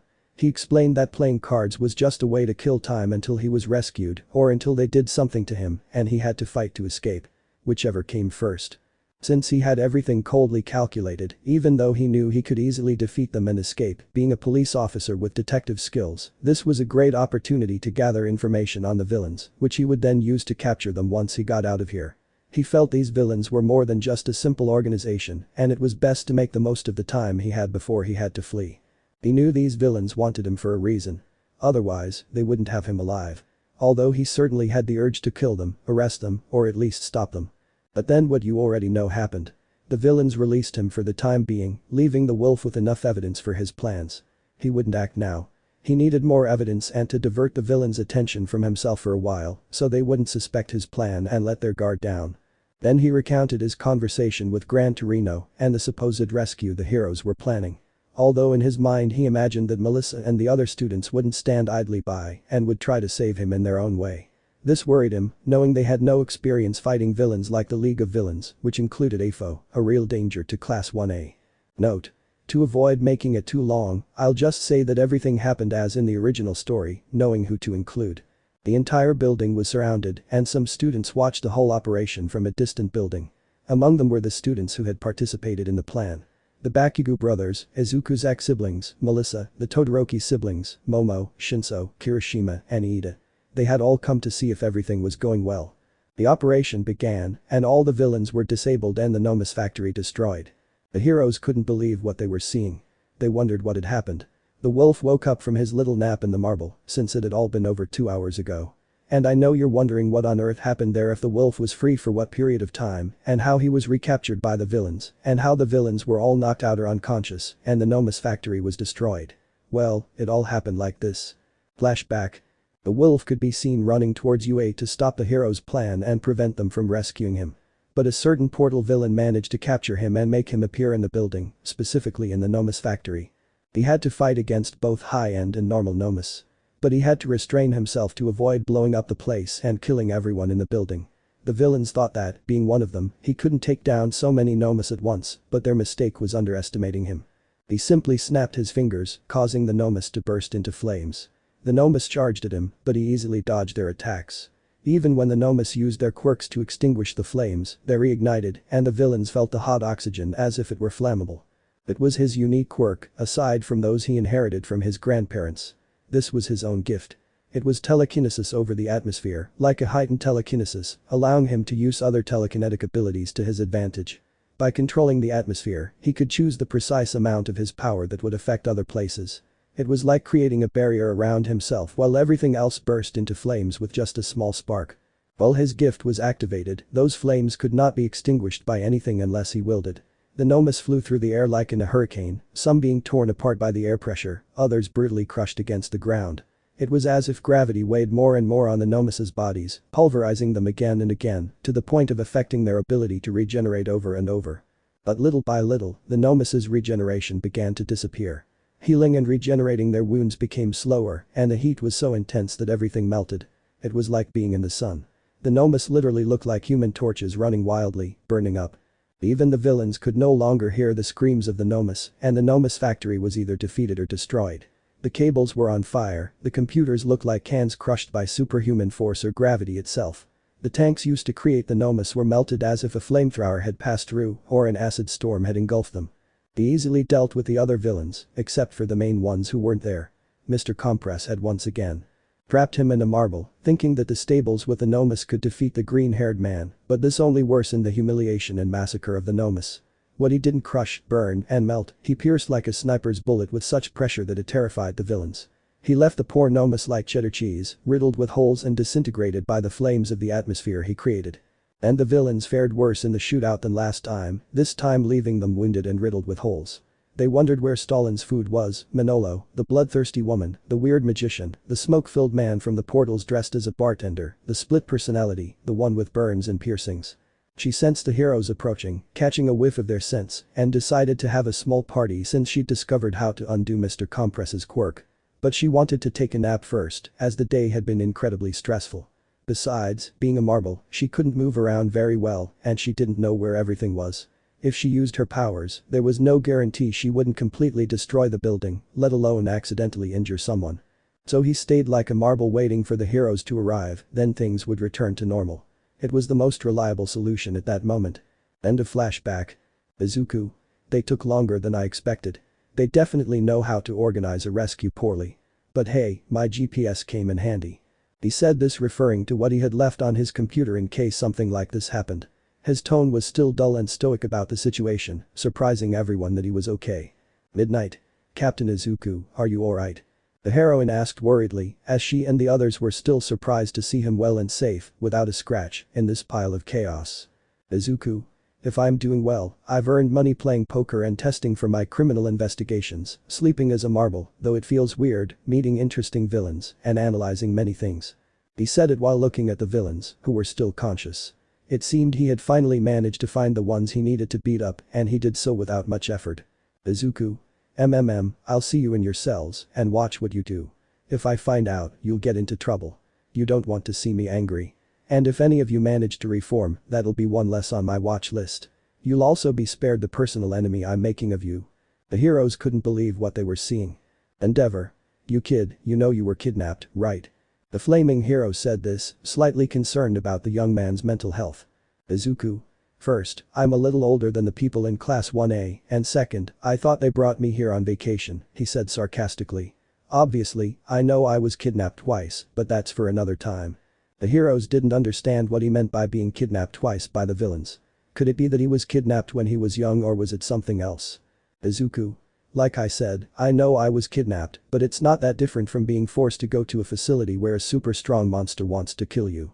Or going to a camp where a muscle-bound guy with a robotic eye full of muscle fibers wants to tear you to pieces. Anyway, you should be more worried because now the leader of the villains is coming. No sooner had he finished speaking than a liquid of some kind appeared, reaching the green-haired boy and the villains. Before the hero's eyes, the blonde symbol of peace tried to grab the wolf but couldn't, which caused him to let out a cry of anger. Immediately, more gnomes appeared, and the other heroes dealt with them. The blonde hero went to confront his enemy, although several heroes were nearly unconscious from the attacks of Villain 1. These heroes were Mirko, Ryukyu, and S-Genist. Afo brought his villains and spoke to them. Afo. Tamura, our paths diverge here, make me proud. Without saying more, I looked at the green-haired wolf speaking to our protagonist, who was looking seriously at the strongest villain. Afo. Whatever you decide, I'm sure you'll be doing the society a favor. The two, with serious expressions, shook hands, surprising everyone, especially the almost unconscious heroes. Izuku. Don't doubt it, Afo. I know that even though it wasn't your intention to hurt my former master, I know the only ones to blame for his death are the heroes who did nothing to help him and let him die. But I tell you, I will bring peace to this world in my own way. Don't doubt it. Even if you don't win, give a good punch to a certain bleached blonde guy you and I know. He owes me for some unfinished business from the past. He looked at the heroes and then at Afo, understanding what he meant. Using one of his quirks, he healed them.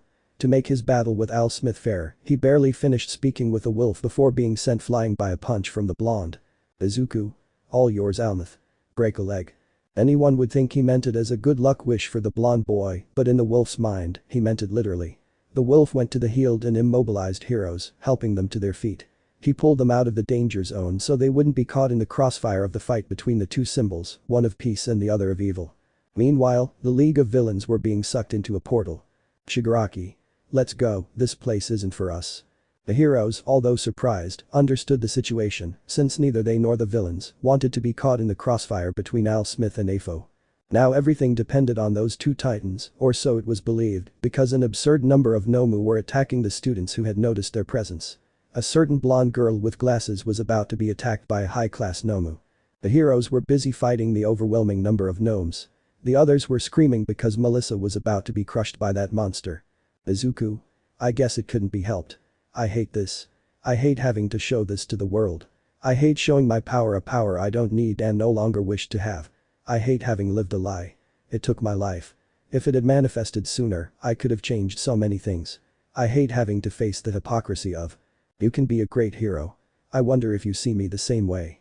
I hate the fear of rejection. I hate all of this. I hate giving that bullshit reason to force me to do hero activities. It can't be helped. But I hate losing someone more than anything. Silence fell over the place as the smoke cleared. The blonde wasn't where the gnome had hit. Everyone saw that she was being carried by a certain green-haired wolf policeman. He had black wings with bright green markings on his back that emitted beams of light and dark green, red, black, and white light. Izuku. Congratulations, you fool. You forced me to reveal my power. You certainly know how to get yourself into trouble, Shield. I hope you're prepared for the consequences. When this is over, I swear the training Torino and I will put you through will be 100 times worse than the last. It will be your punishment for this, for being so trusting and putting yourself in danger like this. Nothing in this world will save you from this. He whispered it in Melissa's ear, who at first blushed from feeling his breath on her ear, but then turned pale and broke out in a cold sweat when she learned of her punishment. Without another word, the wolf disappeared from the scene, and when they saw the gnome, it was charred beyond recognition. The green-haired boy appeared in front of the surprised heroes and left the young woman on the ground, trying to process what had happened. Izuku. It's been a long day, let me take care of the rest. No one answered, but to his dismay, thousands of spears of earth, rock, lightning, fire and ice appeared in the air near him. He moved his hand, and the spears were launched, flying towards the gnomes and tearing them apart, instantly rendering them useless. The spears moved like a storm, falling again and again, piercing the gnomes more than 1,000 times, drastically slowing their regeneration until they were completely annihilated. The spears were already moving faster than lightning. The wolf touched the ground, creating a light green shockwave that instantly healed the wounded heroes. Meanwhile, Allsmith and Afo concluded that Afo had lost against the symbol of peace. The heroes who knew Almighty's secret tried to take him away before he was seen in his true form. But it was too late. Everyone saw Almighty weakened and nothing could be done, but at least it was all over. Let me know in the comments below if you guys want the next part. Also check out my other video that has been shown and left. Thank you for watching. If you enjoyed this video please like and share this video. And have a fantastic day. Bye. What Deku turned his back on Hero's son and chose justice over fame. This is the justice of the lone wolf.